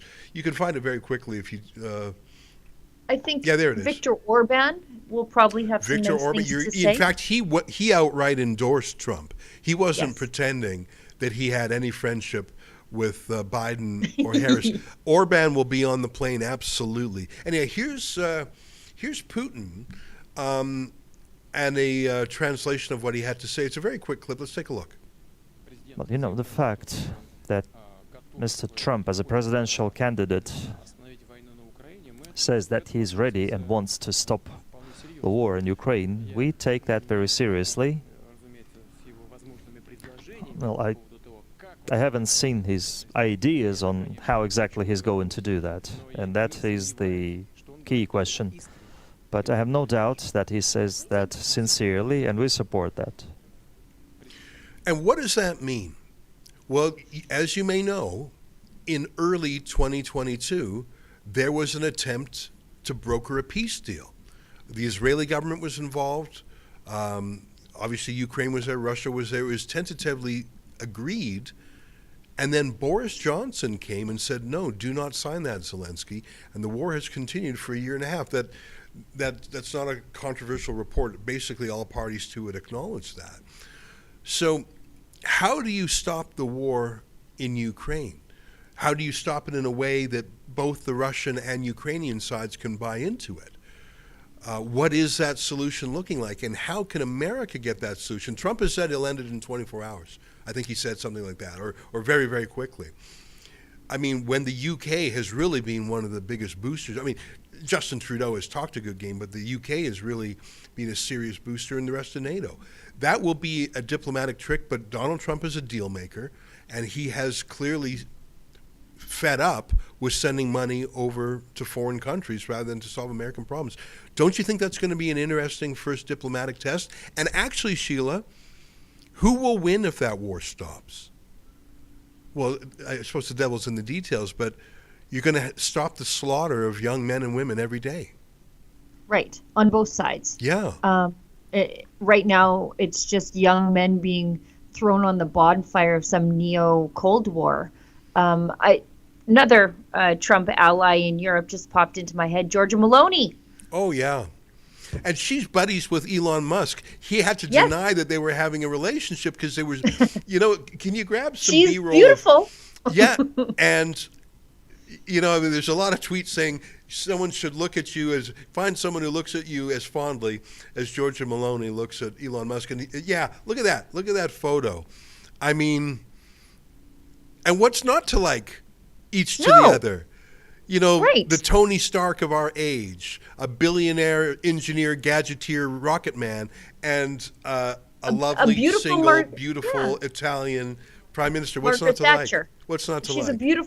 She's a beautiful Margaret Thatcher. I see Efron tells us that El Salvador President Nayib Bukele, did I say that right? Yeah. Is the first leader to congratulate Trump. No surprise there. The president-elect. He made El Salvador great again. He put thousands of gang members in prison. He's big into Bitcoin. He's very freedom-oriented. It does, and he's very Twitter-oriented too. It does not surprise me that he's the first to congratulate. I wonder if Trudeau will say anything. Probably not, because if Kamala Harris doesn't say anything, well, Trudeau doesn't want. I'm just going to go to Justin Trudeau's Twitter feed right now. I checked. He hasn't said anything since he posted his jab photos the other day. Nothing happening in the world at all. Yeah, and it'll be very grudging. Let's see if Canada FP, that's the official Twitter account for Foreign Affairs. No. See what Melanie Joly has to say. They're all going to say they're busy sleep. It's too late. They're asleep. No, they're no, nothing there. Yeah, they're in a little spot of bother, as the Brits would say. But nothing that Trudeau and Melanie Joly, as much as I despise them, nothing that they have said comes close to David Lammy's student model parliament rant about Trump. I mean, I think that they might have to change foreign ministers. And the thing about Trump is who does he like? People who like him. Who is he mean to? People who he feels offend or disrespect or are mean to him. And by the way, he's quick to anger, but he's quick to forgive. And but there's no way David Lammy and Keir Starmer are going to bend the knee. So I don't know. And Nigel Farage probably, I don't know. Nigel Farage is an interesting situation because he has a conflict of interest. He's a member of parliament in the opposition. He leads his own party. So he has his own partisan interests. I'm not sure how, if he could be, I think he would be an ambassadorial go-between. He's probably licking his lips because Keir Starmer and David Lammy probably won't get their phone calls answered unless they send a groveling apology. I don't know. What other countries around the world? I mean, Emmanuel Macron. I think Macron and Trump actually sort of got along. Macron was wise enough not to fight with Trump. The German guy is new since Trump left. It was Angela Merkel back then. It's another guy, Scholz, now. I'm just going around the world. Yeah, I think Iran is going to be very interesting stuff. I'm sort of surprised that Kamala Harris and Joe Biden didn't actually sort of start World War III to distract. I know they dispatched some B-52s, which carry extremely heavy bombs. So I'm glad that we didn't. I can't wait for Trudeau to have to wake up in the morning and congratulate the man who said he was Castro's son. Yeah, I tried to find that clip because that's just worth watching. I found it, I think. Let's dig it up. No, I'm excited. I'm excited for our country, Sheila, because this makes everything easier for us. We will benefit from the increased prosperity in America. Of course. I think the Keystone XL pipeline may be opened now. Yes. Theoretically, it's all but completed. Yeah. Justin Trudeau claims he wasn't against it. So if Trump is back, that thing will be turned on again, I think. I mean, I just watched committee testimony this week to say that we are at max capacity for pipelines. Like our pipeline capacity is full, and that is with the Trans Mountain Pipeline already open. So that pipeline, Keystone XL, is all but done. It just keeps getting shut down every time a Democrat gets into power. Hey, I just put a clip in the Slack thread. This is when Trump and Trudeau had a bit of a one-on-one meeting at the sidelines of some conference. And I want to show you something. Trump, he knows facts and figures. He remembers little factoids. And watch him pretty much debate Trudeau and get the better of him in about 60 seconds. Look at this clip. I think, like I said, I don't think Trump ever visited Canada for a bilateral meeting. He always came here just when there's like a group meeting. He literally didn't bother coming to Canada during his whole term other than these. Take a look. Mr. President, Canada does not meet the 2% standard. Should it have a plan to meet the 2% standard? Well, we'll put them on a payment plan, you know? We'll put Canada on a payment plan, right? I'm sure the Prime Minister would love that. What are you at? What is your number? The number we talk about is 70% increase over these past years, including, and for the coming years, including significant investments in our fighter jets, significant investments in our naval fleets. We are increasing significantly our defense spending from previous governments that cut it. Okay. Where are you now in terms of your number? We're at 135? 1.3. 1.4. And continuing to move forward. They're getting there. They know it's important to do that. And their economy is doing well. They'll get there quickly, I think. Look, it's to their benefit. And the President knows well as well that Canada has been there for every NATO deployment. We have consistently stepped up, sent our troops into harm's way. We're leading in Iraq. We're leading in NATO, in Latvia. We continue to step up like most of our allies. There are some countries that, even though they might reach the 2%, don't step up nearly as much. And I think it's important to look at what is actually being done. And the United States and all NATO allies know that Canada is a solid, reliable partner that will continue to defend NATO and defend our interests. And we do have tremendous coordination with radar, with all of the different things that, you know, technologically, we have tremendous coordination between Canada and the United States. So Trump was trying to be friendly and diplomatic, but you see he sort of called him out on the percentage. Trudeau lied. He said at the time that Canada was spending 1.4% of our GDP on defense. It was actually 1.27%. I liked how Trump did that. He was friendly enough. You know, Donald Trump replied to me once on Twitter. I don't know if I mentioned that. I tweaked Trudeau to Trump. Like I tagged Trump and I said Trudeau was disparaging Trump. And Trump sort of came back and defended Trudeau a little bit. I could try and find that. Efron or Olivia, I don't know if you would find that. It was years ago, but it was sort of fun. I managed to get Trump to, because I was very critical of Trudeau, and Trump didn't want to be that. He didn't want that impression to be left. Isn't that funny? Anyways, maybe I'll find that tweet. I think I found at least the audio of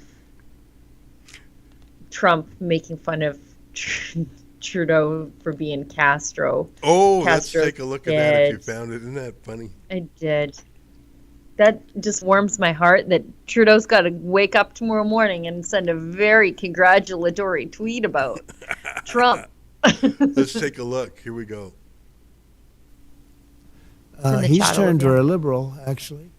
They say he's the son of Fidel Castro, and could be. I mean, anything's possible in this world, you know? He's turned to a liberal, actually. They say he's the son of Fidel Castro, and could be. I mean, anything's possible in this world. Anything is possible. I see that Fox has finally called it for Trump. I know Fox, they got into some, criticism last time around for calling some states too soon. I think it was Arizona, so they've been extra cautious this time around. But they've indeed called it for Trump at 277. But I think that's without Michigan, which is obviously going to go to Trump, and Nevada, which is going to go to Trump because Trump's leading by 4 points there with 79% coming in. And Arizona, Trump's still leading there by 20,000 votes. And of course, Alaska is reliably a Republican also. I just went to CNN, and they're no longer telling you what to think, and they're grudgingly making admissions. Their new headline is Republicans take the Senate, and that is true. And maybe they're being cautious also, but I would. ABC did the same thing. Republicans will gain control of the Senate. Okay. And it's true, and it's exciting, and I look forward to. The Senate is a very important chamber. Americans know this, but maybe some Canadians might need a refresher. Every single member of the lower house of Congress, which is called the House of Representatives, is up for election every 2 years, which is very frequent when you think about it. I mean, Canada, we're used to 3 or 4 or occasionally more than 4 years between elections. In the States, every 2 years. They're really constantly campaigning. But the Senate, it's only 1/3 of the senators who are up for grabs every 2 years. They're 6-year terms. So you can't, and that's on purpose to create some inertia and stability so you don't have a total wipeout. Another effect that has is if you lose the Senate, it's hard to win it back because it's not all in play every time. And I'm excited to see what will come from that. I'm thinking of other things around the world. I'm thinking about carbon taxes because, not that America has one, but that whole global warming, Kyoto Protocol, moving feast from luxury resort to luxury resort, Trump made it clear he wasn't going to participate in that, and I presume that's DOA again. Trump, one of his calling cards was energy, energy, energy.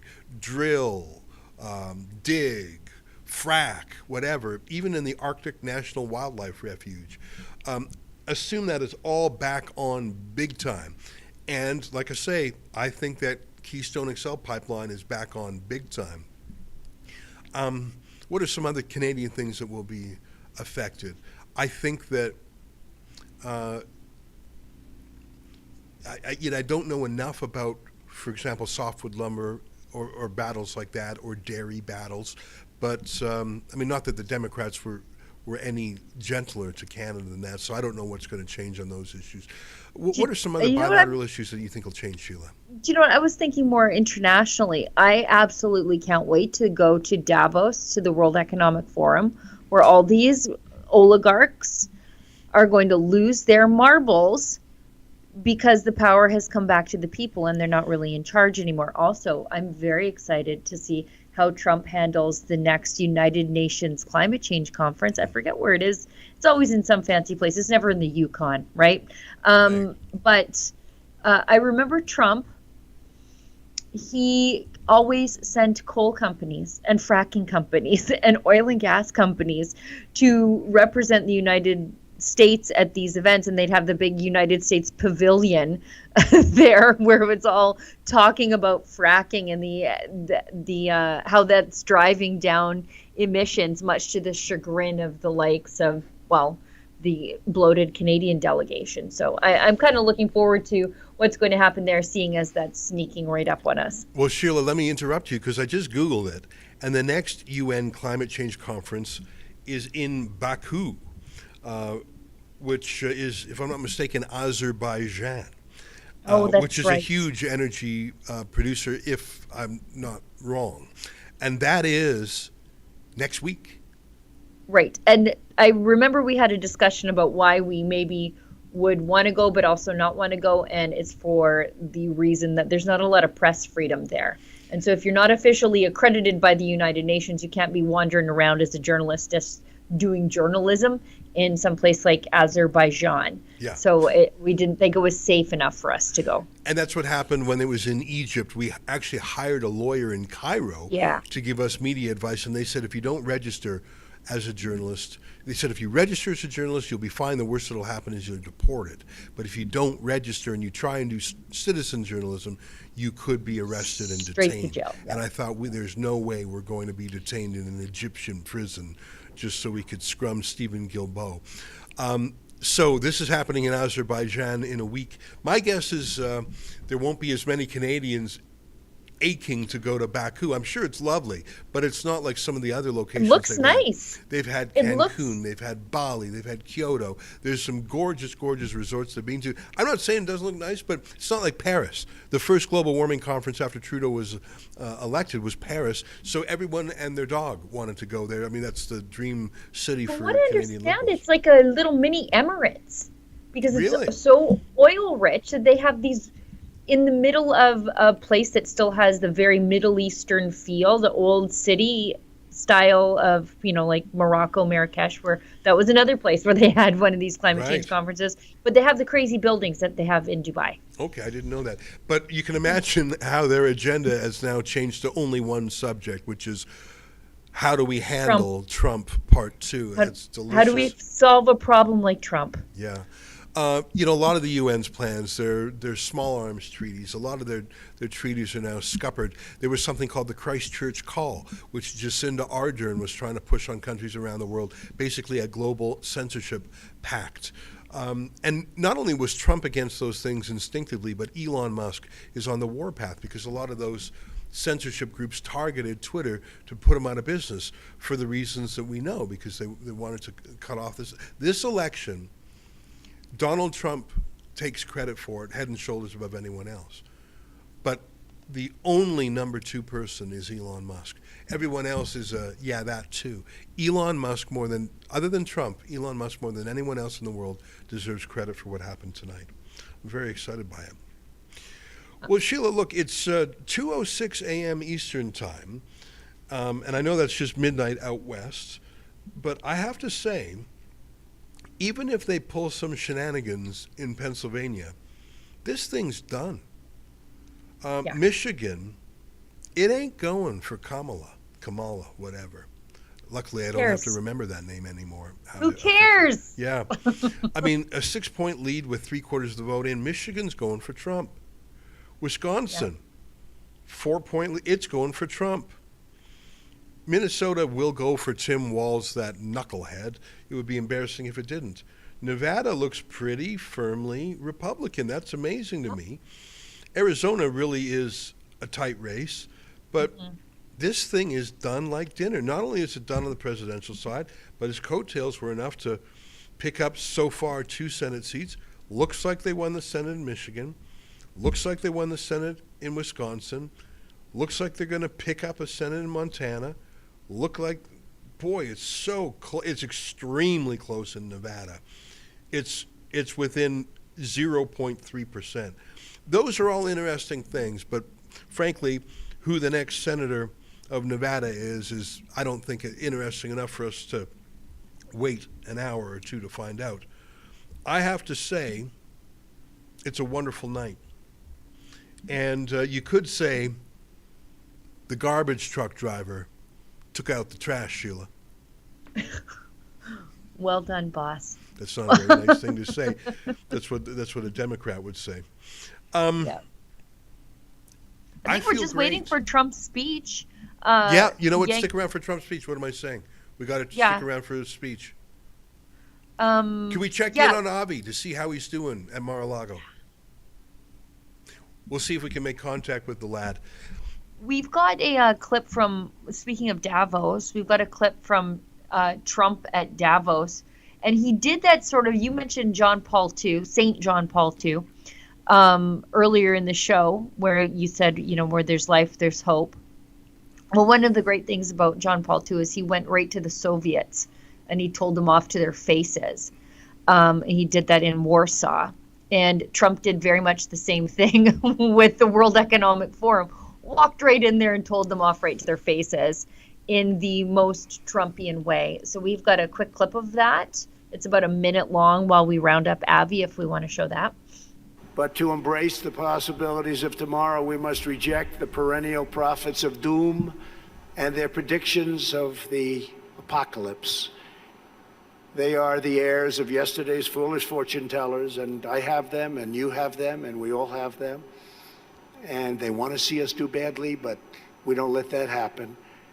They predicted an overpopulation crisis in the 1960s, mass starvation in the 70s, and an end of oil in the 1990s. These alarmists always demand the same thing: absolute power to dominate, transform, and control every aspect of our lives. We will never let radical socialists destroy our economy, wreck our country, or eradicate our liberty. America will always be the proud, strong, and unyielding bastion of freedom. In America, we understand what the pessimists refuse to see: that a growing and vibrant market economy focused on the future lifts the human spirit and excites creativity, strong enough to overcome any challenge by far. He was respectful to them, as was Avi Yemini, who and by the way, Klaus Schwab was sort of excited to have both guests there as well. I mean, remember, the World Economic Forum is a privately owned club, owned by Klaus Schwab. It's not like some public entity.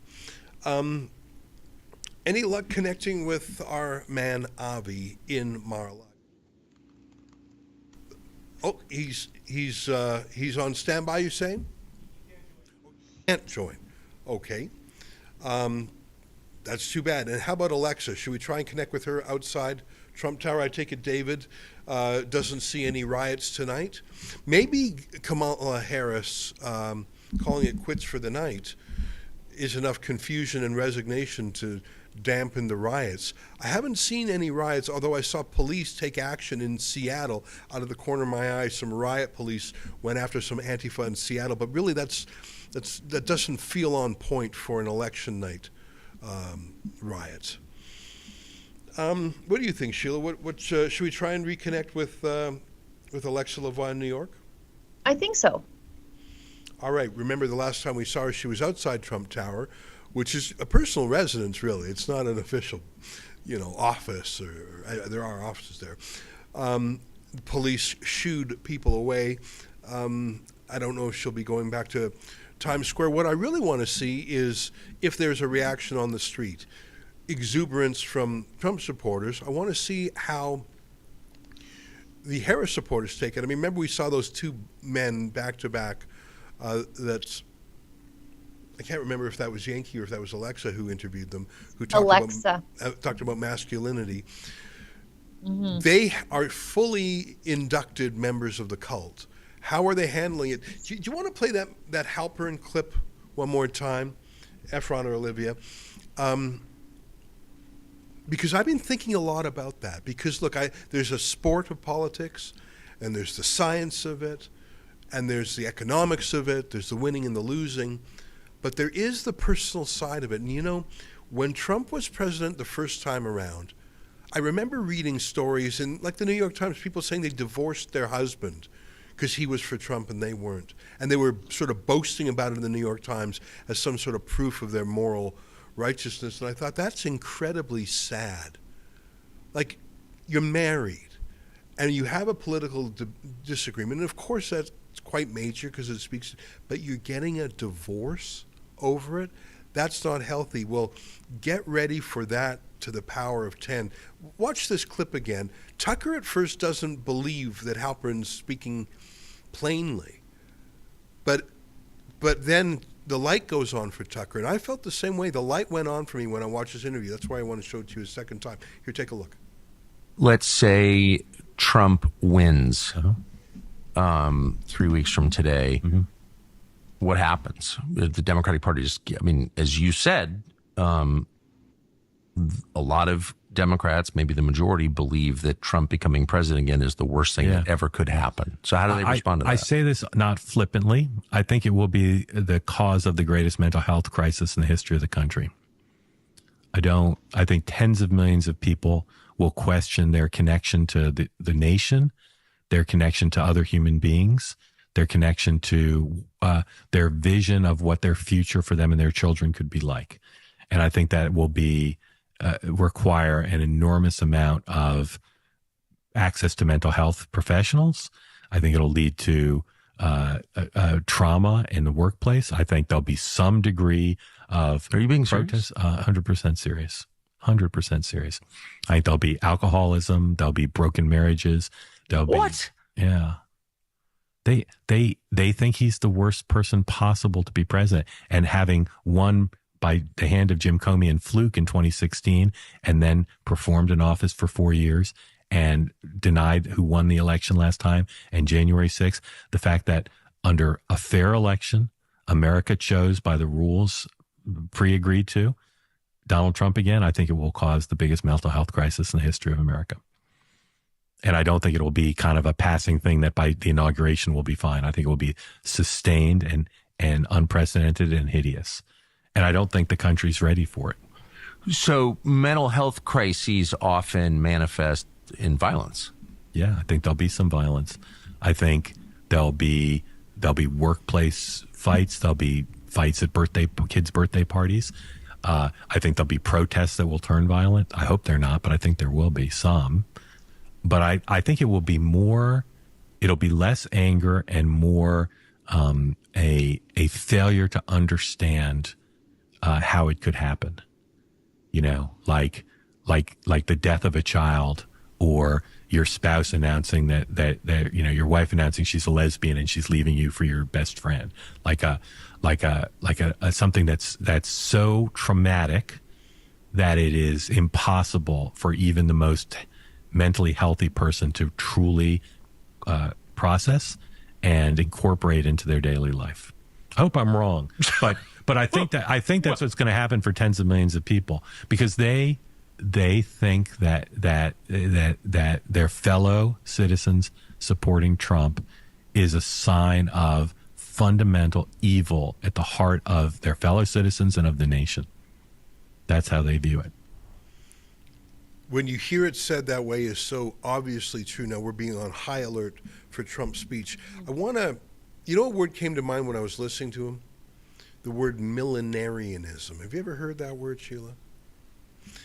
I'm going to just read from Wikipedia, which of course is not authoritative, but it often has a pop answer. Millenarianism, from the Latin containing 1,000, is the belief by a religious, social, or political group or movement in a coming fundamental transformation of society, after which all things will be changed. Millenarianism exists in various cultures and religions worldwide, with various interpretations of what constitutes a transformation. These movements believe in radical changes to society after a major cataclysm or transformative event. Millenarianist movements can be secular, not espousing a particular religion, or religious in nature, and therefore not necessarily linked to millennialist movements in Christianity. I'm going to stop right there. Right. So Seventh-day Adventists are Jehovah's Witnesses, even Mormons are millenarianists. It's like a transformational moment. Yeah, and the thing about millenarianism is when you think something's going to happen and it doesn't, when you think the Messiah will this come happened back. to the Jehovah's Witnesses. That's right. And when it doesn't happen, you have a total crisis. And yes, I want to give you an example of something that was so shocking it couldn't be processed. And there's a wonderful book about this, about the 1883 eruption of a volcano called Krakatoa. I don't know Yes. if you know this story. Krakatoa exploded in this volcanic explosion, and it created the loudest noise ever heard by mankind. It was such an enormous explosion. It created tidal waves around the world that killed thousands. And Krakatoa, I forget which country, I think it was in Indonesia, and it killed so many people. And it was 140 years ago, so there was sort of the age of early photography, and it was considered such a crisis that it caused Islamic extremism, because people said this must be a punishment from God. We have not been religious enough, Sheila. So this one event caused a spiritual crisis. It's not really quite millenarianism, but an event that was so unthinkable, unprocessable, caused a culture-wide psychological fracture. That's what just happened tonight. I think Kamala Harris herself had a psychological crisis. How can she concede to a man she has publicly called a Nazi? I see Alexa Lavoie on standby, back in Times Square. Let's go right now to our Quebec Bureau Chief, Alexa Lavoie. Bonjour et bonne nuit, my friend. I see there are behind you news tickers. What is the news in Times Square? Are they conceding that Donald Trump has won? Yes. So, of course, Donald Trump needed 270, and I think it was 277, the final, what I saw on Fox It's News. not final. It's they've called not. it at 277, but there's still more to come. Okay. But you can see there is still like a group of people watching behind me, the big screen in the building, because there is the news over there. I left the Trump Tower because the New York police have cleared the place because probably they want to avoid vandalism on the Trump Tower. And so right now, I'm pretty surprised how quiet it is in Times Square. But I'm not really surprised. New York is pretty Democrat, so probably a lot of people are disappointed and they are frustrated at home. But there is still some people out there. I don't know if you can see them, but they are watching the screen. Yeah, it is quite a small crowd. I mean, maybe the masters of the Democratic Party haven't decided what to do. Maybe they haven't decided be magnanimous, riot, appeal, Right. go to the lawyers. Maybe they literally have not decided what to. Maybe there's a dispute. Maybe Joe Biden has expressed an opinion and says, I'm still the president. I'm the boss. I don't know. None of us know, because Kamala Harris is a party pooper and went home without saying goodnight to anybody.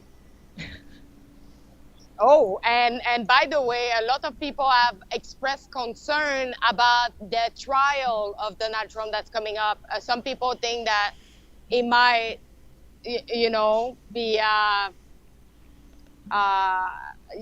will be bringing him in court. So we'll see what happened afterwards. Well, I don't know if a president can pardon himself. I like what Joel Pollak said, that pardoning Hunter Biden might be, I mean, we all know who he is and what he is. Maybe you don't want to pardon crimes of foreign bribery. Maybe it's important to investigate that. But to pardon him for the guns and the drugs and the porn and the prostitutes might be a magnanimous move that turns down the temperature a little bit. I don't know. I thought that was an interesting idea from Joel. I guess what I'm saying is I'm surprised there aren't riots around the country right now, and I just don't know why that is, because that's sort of standard operating procedure when the other side loses. Alexa, have you bumped into anyone on the street who is a real partisan? Because it looks like the streets are almost empty. I guess it's 2:30 a.m. I would say, like, right now, the only people here standing up and watching, it's really people who wants to see the end of the electoral results. So they are really partisan. They are really big supporters, and they are screaming all the time like Trump, Trump, Trump every time that is gaining more vote. So it's pretty interesting to see that there is nobody for Kamala Harris, because the people in front of the window, they are for Trump. Yeah. And I see there's still lots of cops out there. I mean, New York City certainly has a very effective and powerful police force. Well, that's interesting. Well, you know, I'm glad there's no riots. And last time we spoke to David Menzies, we told him to be on the lookout for riots and to be careful. But we haven't heard back from him. I presume no news is good news. I don't know. It's David. Maybe we should reach out to the man and make sure he's okay. Yeah. Alexa, I want to thank you for going down there and for being an operator of the camera equipment on your own without the benefit of a videographer. So thank you for being so resourceful as you always are. My pleasure. Thank you for sending me over here. It was a pretty interesting journey.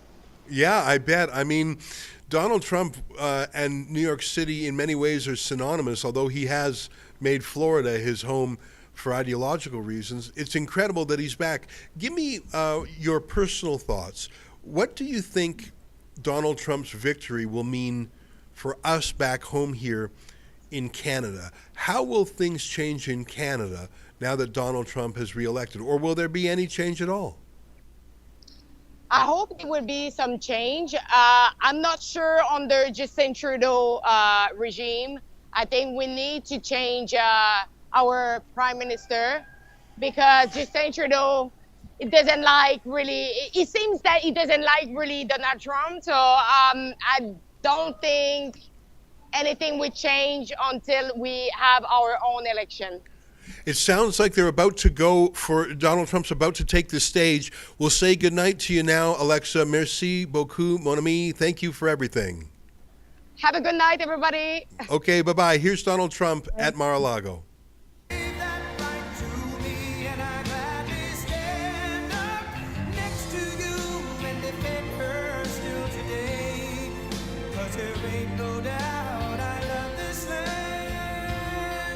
There's Barron at 6'20". He's It's such the a biggest tall Trump man. tower. Yeah.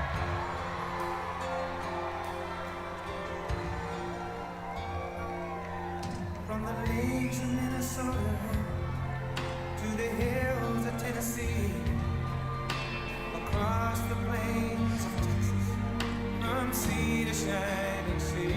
Family and close friends.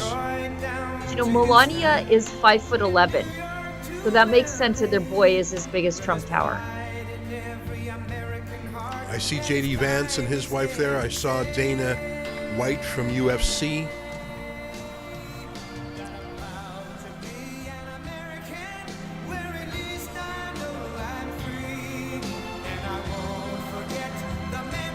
Incredible. I did not think this day would come, Sheila. I thought they would cheat, steal, imprison, or even, God forbid, kill the man.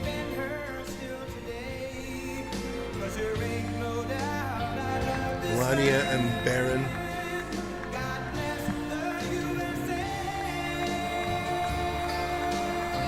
Donald Trump Jr. He spoke at our Rumble Live event earlier this year. That's, I forget the name, Kuttner or something. He was the head of the transition team.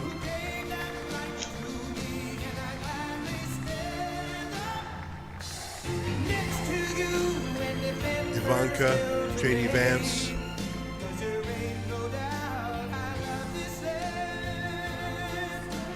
Melania beaming. Jill Biden furious at tonight. She probably thinks her man could have beat Donald Trump. Here's Trump. Thank you very much. Wow. Poor sport Kamala went home with her marbles. Well, I want to thank you all very much. This is great. These are our friends. We have thousands of friends on this incredible movement. This was a movement like nobody's ever seen before. And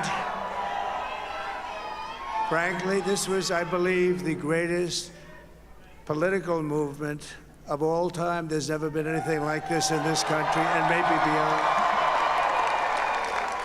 And now it's going to reach a new level of importance because we're going to help our country heal. We're going to help our country heal. We have a country that needs help, and it needs help very badly. We're going to fix our borders. We're going to fix everything about our country. And we made history for a reason tonight, and the reason is going to be just that. We overcame obstacles that nobody thought possible, and it is now clear that we've achieved the most incredible political thing. Look what happened. Is this crazy?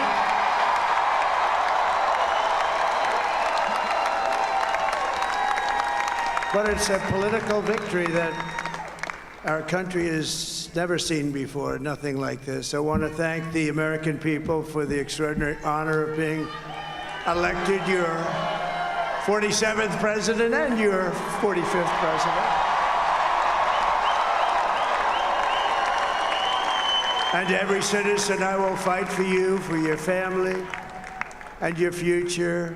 Every single day, I will be fighting for you, and with every breath in my body, I will not rest until we have delivered the strong, safe, and prosperous America that our children deserve and that you deserve. This will truly be the golden age of America. That's what we have to have.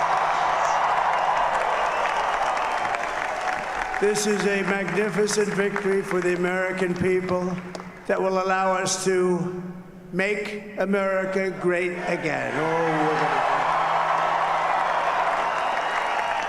And in addition to having won the battleground states of North Carolina, I love these places, Georgia, Pennsylvania, and Wisconsin,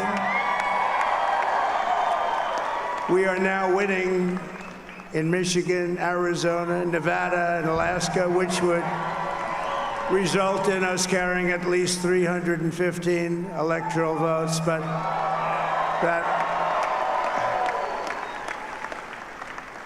it's much easier doing what the networks did or whoever called it, because there was no other path. There was no other path to victory. We also have won the popular vote. That was great. Very proud of that.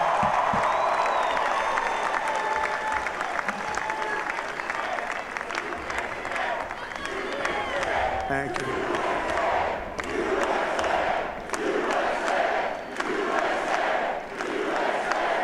Thank you very much. I didn't know that. I didn't know they won the popular vote. Winning the popular vote was very nice, very nice, I will tell you.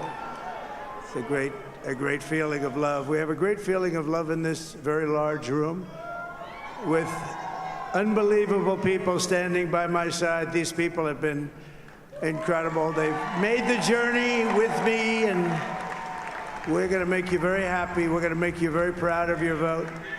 I hope that you're going to be looking back someday and say that was one of the truly important moments of my life when I voted for this group of people beyond the president, this group of great people. America has given us an unprecedented and powerful mandate. We have taken back control of the Senate. Wow, that's good. And the Senate races in Montana, Nevada, Texas, Ohio, Michigan, Wisconsin, the great Commonwealth of Pennsylvania, were all won by the MAGA movement. They helped so much.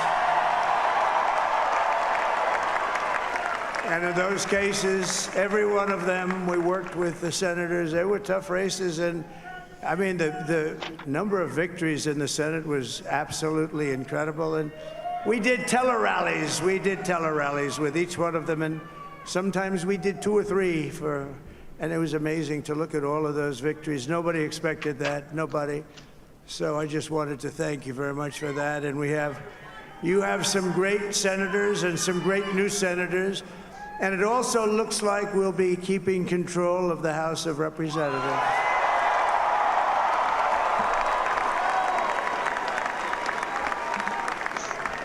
And I want to thank Mike Johnson. I think he's doing a terrific job.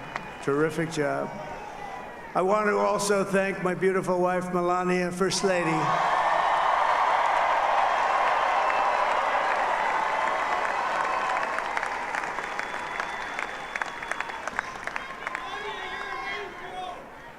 Who has the #1 best-selling book in the country. Can you believe that?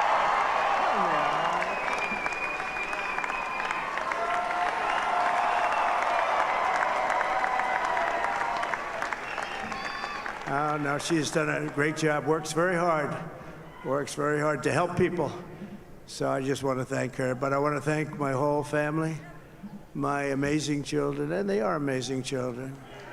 Now, we all think our children are amazing. Everybody here thinks their children are amazing, but that's a good thing when you think they are. But Don, Eric, Ivanka, Tiffany, Barron, Laura, Jared, Kimberly, Michael, thank you all. What a help. What a great.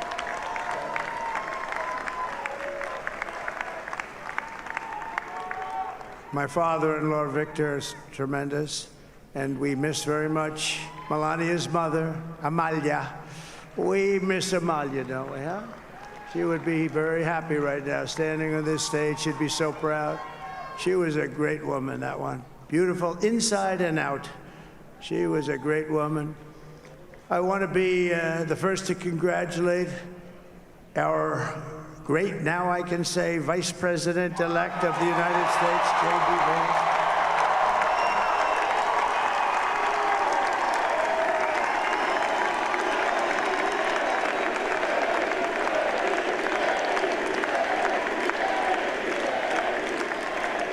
And his absolutely remarkable and beautiful wife, Usha Vance. And he is a feisty guy, isn't he? You know, I've said, go into the enemy camp, and you know the enemy camp is certain networks, and a lot of people don't like to, sir, do I have to do that? He just goes, okay, which one, CNN, MSDNC? He'll say, all right, thank you very much. He actually looks fine. He's like the only guy I've ever seen. He really looks forward to it, and then he just goes in and absolutely obliterates them. Say a couple of words.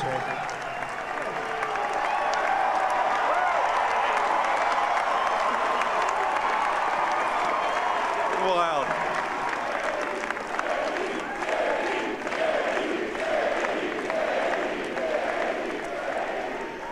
Well, Mr. President, I appreciate you allowing me to join you on this incredible journey. I thank you for the trust that you placed in me. And I think that we just witnessed the greatest political comeback in the history of the United States of America.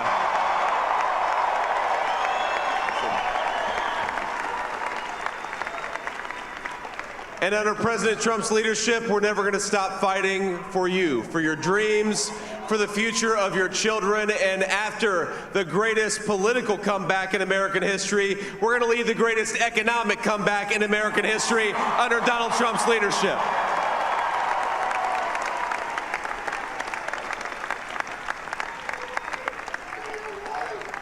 Thank you very much. He's turned out to be a good choice. I took a little heat at the beginning, but he was, I knew the brain was a good one, about as good as it gets. And we love the family, and we're going to have a great 4 years, and we're going to turn our country around, make it something very special. It lost that little thing called special. We have to make it so. We're going to make this so great. It's the greatest country and potentially the greatest country in the world by far. And right now we're going to just work very hard to get all of that back. We're going to make it the best it's ever been. We can do that. If we had to wait longer, I don't know. It was going bad, and it was going bad fast. We're going to have to seal up those borders, and we're going to have to let people come into our country. We want people to come back in, but we have to let them come back in, but they have to come in legally. They have to come in legally. Let me also express my tremendous appreciation for Susie and Chris, the job you did. Susie, come, here. Come here, Susie. Chris, come here, Chris. Susie likes to stay sort of in the back, let me tell you. The Ice Maiden, we call her the Ice Maiden. Susie? Come here, Susie.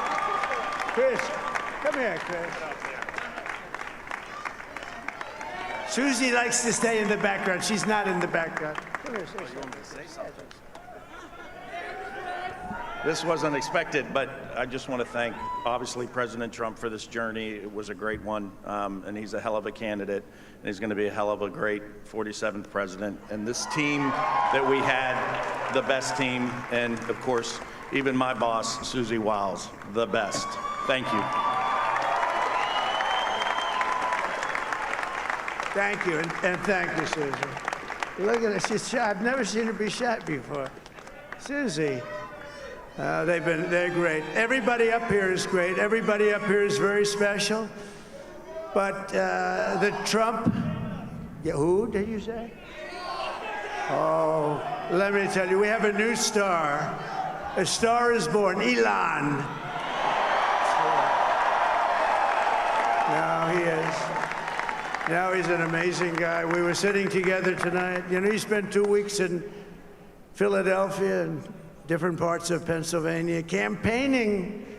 You know, he sent the rocket up 2 weeks ago, and I saw that rocket, and I saw it coming down. I saw it. It was, when it left, it was beautiful, shiny white. When it came down, it didn't look so pretty. It was going 10,000 miles an hour, and it was burning like hell.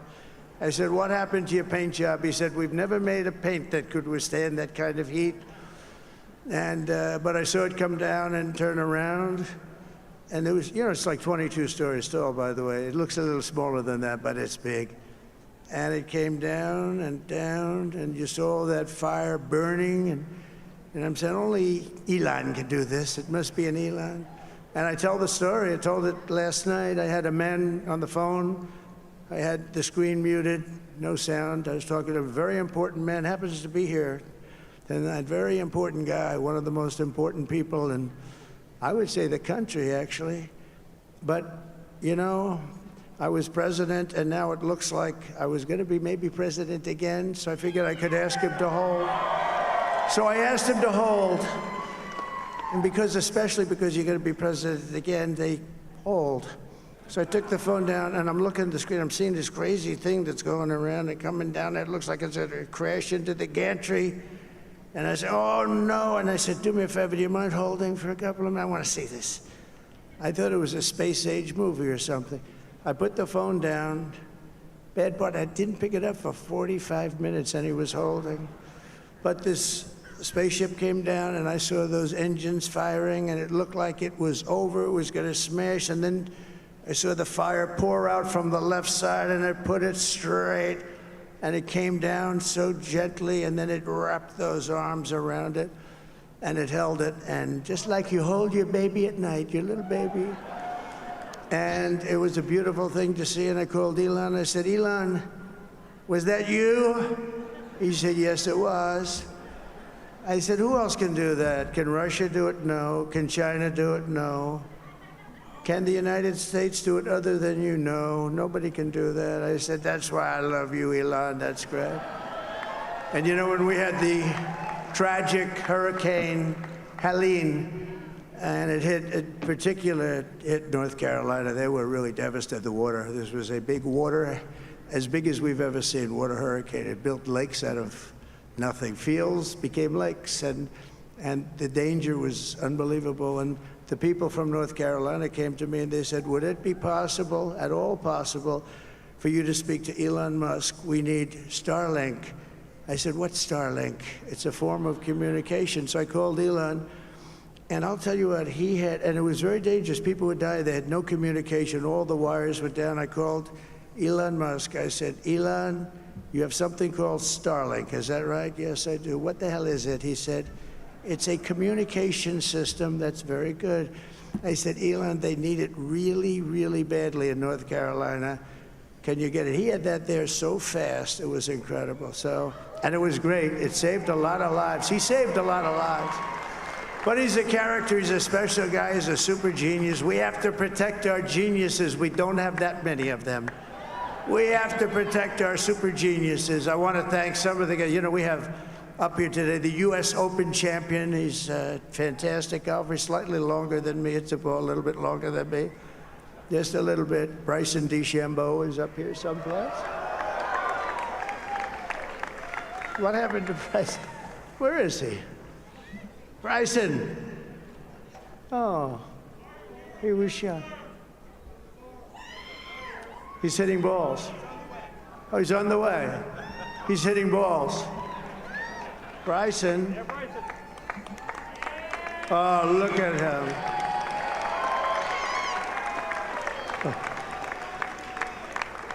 He's got a great career going. Great U.S. Open, Bryson. That's a fantastic job. And we also have a man, Dana White, who has done some job. He's a tough guy.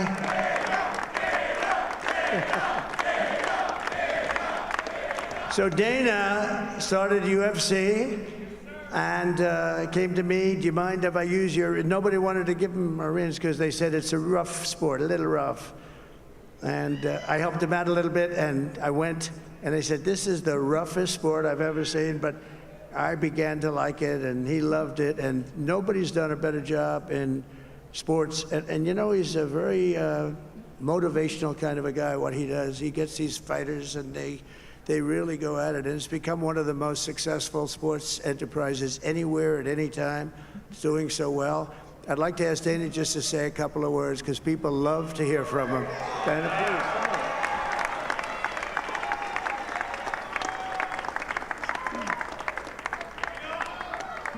please. Nobody deserves this more than him, and nobody deserves this more than his family does. This is what happens when the machine comes after you. What you've seen over the last several years, this is what it looks like. Couldn't stop him. He keeps going forward. He doesn't quit. He's the most resilient, hard-working man I've ever met in my life. His family are incredible people. This is karma, ladies and gentlemen. He deserves this. They deserve it as a family.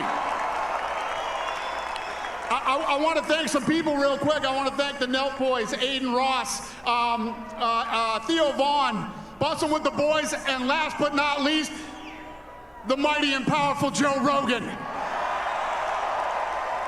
And thank you, America. Thank you. Have a good night.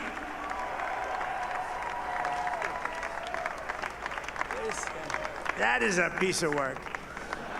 No, he's really an amazing guy. But most of all, I want to thank the millions of hardworking Americans across the nation who have always been the heart and soul of this really great movement.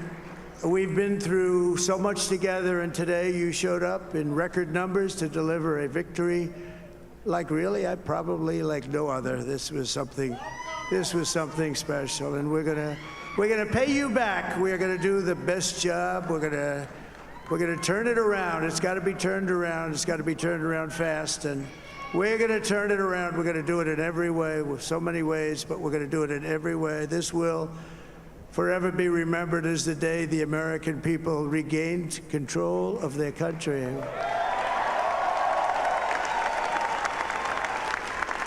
So I just want to say that on behalf of this great group of people, these are hard-working people, these are fantastic people, and we can add a few names like Robert F. Kennedy Jr. He came in. And he's going to help make America healthy again.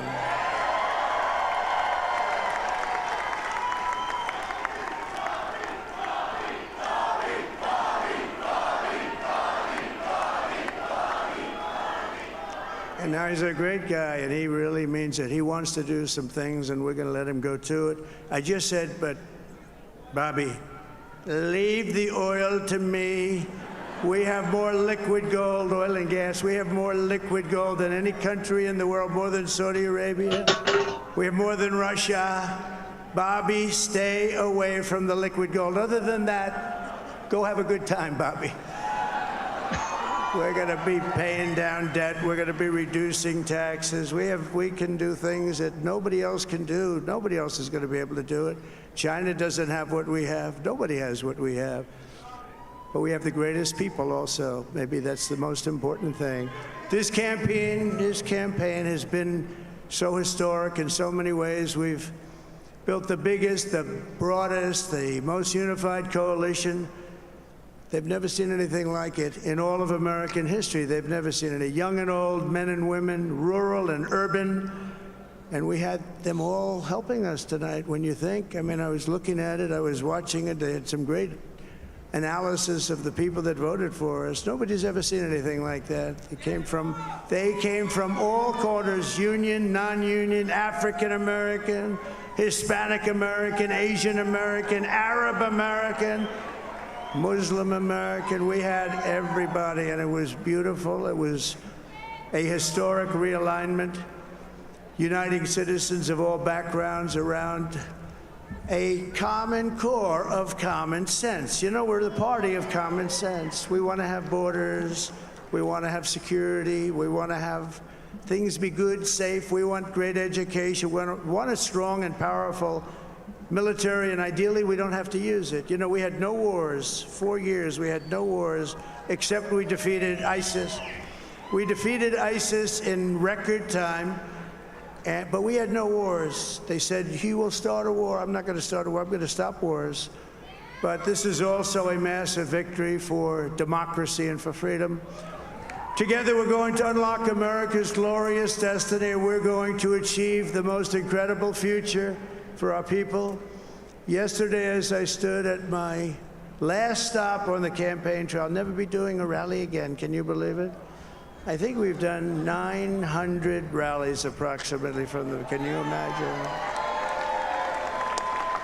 901, something, a lot of rallies. And it was sad. Everybody was sad. Many people, I said, this is our last rally. But now we're going on to something that's far more important, because the rallies were used for us to be put in this position where we can really help our country. That's what we're going to do. We're going to make our country better than it ever has been. And I said that many people have told me that God spared my life for a reason.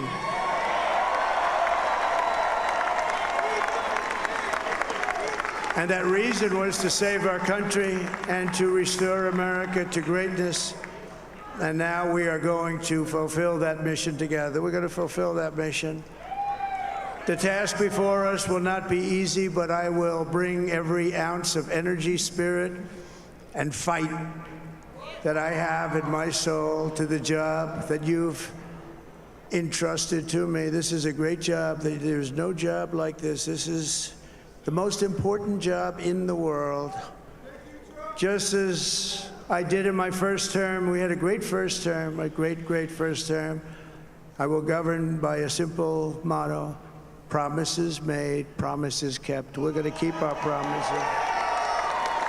Nothing will stop me from keeping my word to you, the people. We will make America safe, strong, prosperous, powerful, and free again. And I'm asking every citizen all across our land to join me in this noble and righteous endeavor. That's what it is. It's time to put the divisions of the past 4 years behind us. It's time to unite. And we're going to try, we have to try, and it's going to happen. Success will bring us together. I've seen that. I saw that in the first term. When we became more and more successful, people started coming together. Success is going to bring us together, and we are going to start by all putting America first. We have to put our country first for at least a period of time. We have to fix it. Because together we can truly make America great again for all Americans. So I want to just tell you what a great honor this is. I want to thank you. I will not let you down. America's future will be bigger, better, bolder, richer, safer, and stronger than it has ever been before. God bless you, and God bless America. Thank you very much. Thank you very much. There you have it, the 47th President of the United States, Donald J. Trump. giving a speech with lots of anecdotes and entertaining meander. He talked about Elon Musk's rocket ship, which is his favorite story to tell on the campaign trail. I love it, and we're going to get back to that style of speechifying.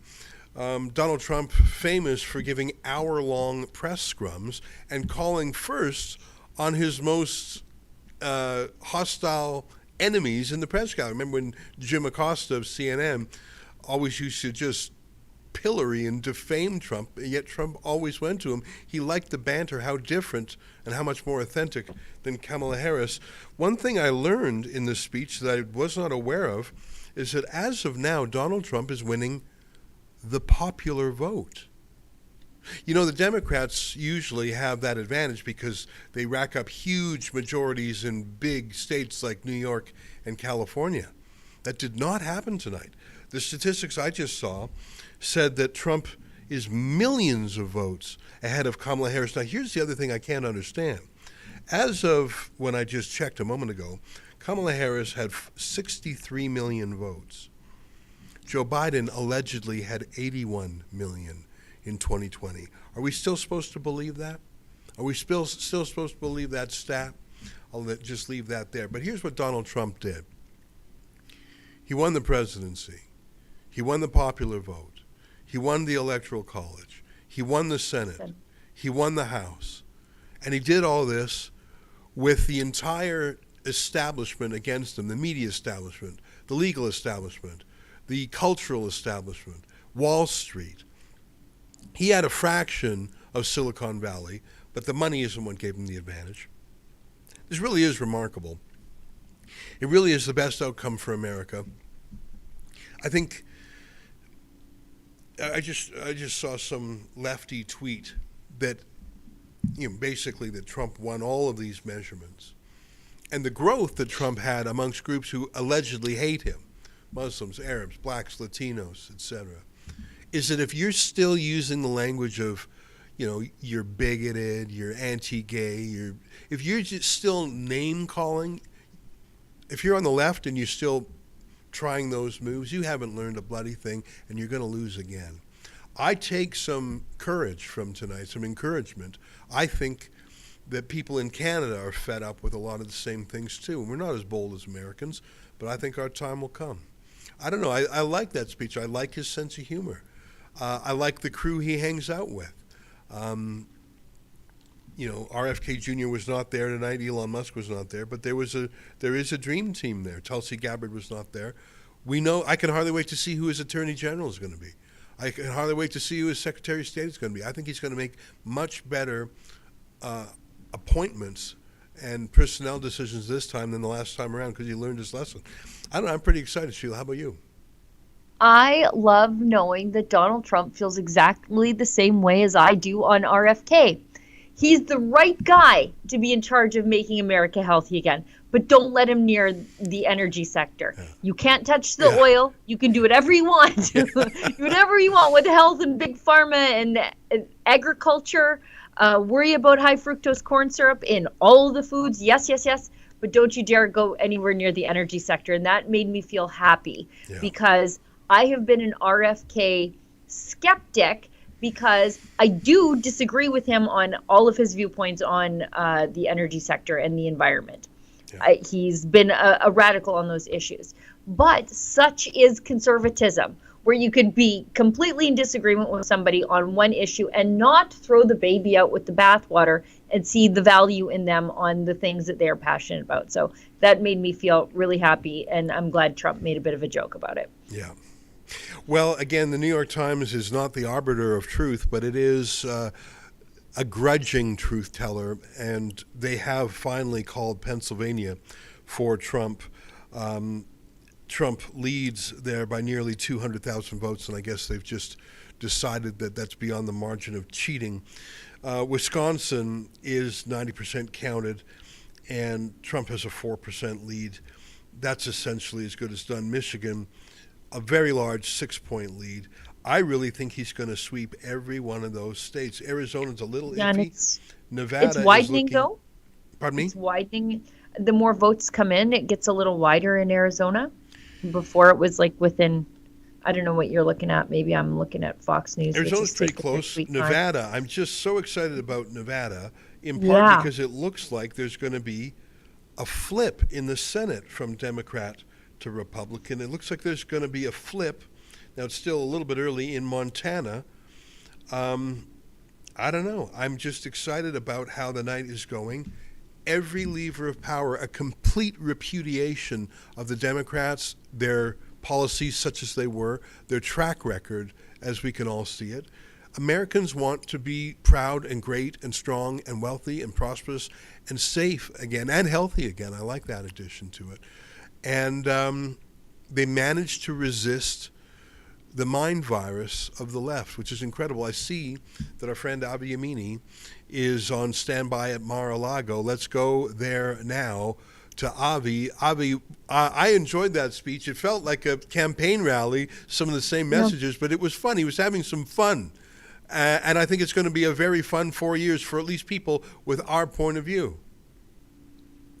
Absolutely, Ezra. Forget about fun. The world is not coming to an end. Yeah. Donald Trump has seriously saved us, and the energy here was incredible. Unfortunately, we couldn't because we're stuck by the internet, the mounted internet. You could not get any reception on the floor where he was speaking, so we're really just trying to capture that moment, and I think we did a great job, Lincoln, capturing firstly the reaction of the crowd in the moment that it was called, and then as Donald Trump came out. And I think this is a message to the left, but not only to the left as well. This is a message to the woke right, who you got to remember over the last couple of months have been rallying against Donald Trump, fueled by anti-Semitism, fueled by the hatred for Jews. And not only did they prove how irrelevant they all are, they proved that actually America stands with Trump. America stands with all his messaging, all the key points that, as we were crossing the country in the last month, which was the border was a main issue. I've forgotten the three main issues we had. We had the border. What was the two? Sorry, there we go. What was the main issues that we had? I've gone blank. That's right, the cost of living. So you had it in this order: the cost of living, the immigration, the open border, and not just on border towns, but even in New York, you were hearing that, but across the country. And then, of course, the abortion came number 3, and all the guilt trips that you got from the left didn't work. And all the hatred you got from the extreme right and the woke right didn't work. Tonight, you saw a diverse crowd here full of love and, yes, lots of Jews. Well, I think you're overemphasizing the Jewish part. I mean, the woke right, Nick Fuentes, those are fringe players who might look big on Twitter, the Jackson Hinkles of the world. But in reality, they have no followers. In fact, I put it to you that Nick Fuentes and his whole group were trumped up by that Russia-funded Tenet media, which I think we oversample that, perhaps because we're sensitive to it. But this was about every region of the country, every demographic group. I mean, for heaven's sakes, he won the popular vote. Yeah. When was the last time a Republican won the popular vote? No need to even mention the fringe alt-right. This was a victory for... Maybe I get an extra satisfaction there. I'm sorry, Ezra. But I love the fact that he's talking about energy, about prosperity, about paying down, lowering taxes and debt, building, controlling immigration.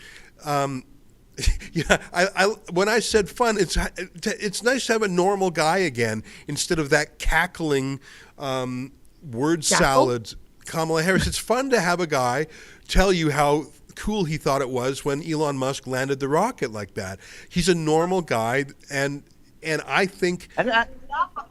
Go ahead, sorry. I also, I've got to point out, like, for a month, because I thought I was crazy in the last 24 hours. In the last month traveling the country, I've been saying it and I've been predicting it, and I've been thinking while I was saying it, should I be predicting this? But I was predicting it based on the mood, and I kept saying the mood, and I kept saying everybody would talk to you like when Kamala had people that were voting for her, sure, that were passionate against Trump. but the numbers the popular vote just didn't add up as we were crossing the country. It was majority Trump support, and people, like in the last night, I really started to doubt my own, as they would say, lived experience over the last month. I started to question myself, thinking, wait, did I imagine that? Was that just hopeful thinking? And I'm glad on a personal level that I didn't let my wishful thinking get in the way of my journalistic brain in analysing the situation on the ground. And we were so right in our predictions through this trip. It's very exciting, and I think that the whole world just changed. I mean, Sheila and I were thinking about countries around the world. We were thinking about the UN, about the global warming conference. We were thinking about the wars. We were thinking about what will happen in Ukraine and Iran and the Middle East. I think that the chaos, the pain, the death, the violence, and the degradation of the last 4 years will come to a halt. And I think the question is, will the Democrats, will they say, is it me or is it them? And I think too many Democrats will say the problem is with Americans. We need to censor their misinformation. We need to stop them from having unauthorized opinions. Too many Democrats and consultants and pollsters and certainly journalists. And here's the thing, Kamala Harris just got whooped. But the media went off the cliff with her. The difference is they don't know it because you couldn't vote out the media. So the media tomorrow will be telling you exactly what happened. They'll be your experts on what happened when they didn't see it coming. If the media were subject to the accountability mechanism of an election, they would have taken a drubbing too. Most media will continue to say, we're right, the people are wrong. And you'll see that in Canada, you'll see that in Australia, you'll see that in the UK. And that's why Elon Musk, some of his tweets tonight, one of his tweets was, you are the media. And that's one of the things that did it. It's very somber. So there is an energy all around here, and obviously it's cleared out now mostly, but it is extremely somber in this little square. Oh, in the media area there. Yeah. That was my question. What are they like? How are they handling it? How sad are they? Tell me. I need to know all about it. But I want to show you. Let me try pull this off a second. How do I pull that off? I really just want to get to show the audience how sadly the mainstream media are. Sorry, we're gonna make you a bit dizzy for a second here. Oh no, don't do that. We're gonna lose them. Can you not unhook that? Sorry, guys. Yeah. Can you not unclip that? Yeah. I really want you guys to get that little bit. This is for Sheila. Sorry. Yes, it is. This is for me. This is for Sheila. So let me just spin this around. It is a somber pack up here as we speak. Aww. You can see them clothes, like there is not a smile in sight. And it's like a well-lit funeral. Yes, exactly. That's well put. And yeah. So tomorrow, I'm sure they'll be explaining it away. But tonight, they know that the people won. It'll be interesting to see what Saturday Night Live does next Saturday. Do they have any sense of who they are and how wrong they were, or do they just go into more Alec Baldwin playing a rage-fueled Trump? What does Jimmy Kimmel say? How about, the P. Diddy celebrities, Beyonce and Cardi B? How about the leftists who remain in Silicon Valley, like Google, and even Zuckerberg, who I don't think has done a proper repentance? It'll be interesting to see what all the endless professors have to say. I just am very excited to see what contrition or what accountability others beside Kamala Harris have, because she's the only one. I guess she's not fired. She still remains vice president for a couple months. But what about the thousands of surrogates and proxies who were not fired tonight, but whose messages were rejected? If a majority of Americans reject you, if massive new numbers of Latinos and blacks reject you, if you're winning votes from both Jews and Muslims alike, you're doing something. Yeah, I mean, it's just very interesting what's going on. And in Canada, I don't know much about Australian media, but in Canada, it will be sneering and appall all the way down, and no self-reflection. Last word to you, Avi. All I got to tell you is the last couple of hours, I was getting a lot of messages from Australia, people watching the mainstream media there, and they were starting to tell me, no, it's coming close, it's coming close. They're telling us it's coming close, and you could already sense it. It was, as we were talking in the last cross that we did, that it was becoming harder and harder for Kamala to close that gap, but they weren't ready to admit it. I imagine in Australia there is going to be some shock. It's probably going to take a few days to really settle in for the media class and the establishment. And you've got to remember, Donald Trump wants to fire the Australian ambassador, Kevin Rudd. So there's some interesting times coming. Right, and there's that woke commissioner who wants to censor the internet. Hey, Avi, you've been away from home for a month, and I want to thank you again for taking that time away from your wife and kids. And I know you've had an adventure, but it's also lonely being away from family. Why don't you sum up for the viewers who have been following you at your website, aviacrossamerica.com. You're heading home pretty soon, not tomorrow. I think you get one more. It is tomorrow. Oh, it is tomorrow. Now it's 3 a.m. So okay, so you're heading home tomorrow all the way to Melbourne, Miami to Melbourne. That's quite a flight. I think it's going to take you a full day. Just give me a moment, highlights of the trip. I mean, tonight, obviously, the result is what it was all leading to. But if you had to pick one or two of surprising or fun moments over the last month, what would they be? I'd say the New York rally, the Trump rally in New York, was a shock, and especially with the way it was being reported and what we got to show of it. I think the general going across and seeing how much grassroots support there was, which we mentioned before, which kind of cemented my prediction.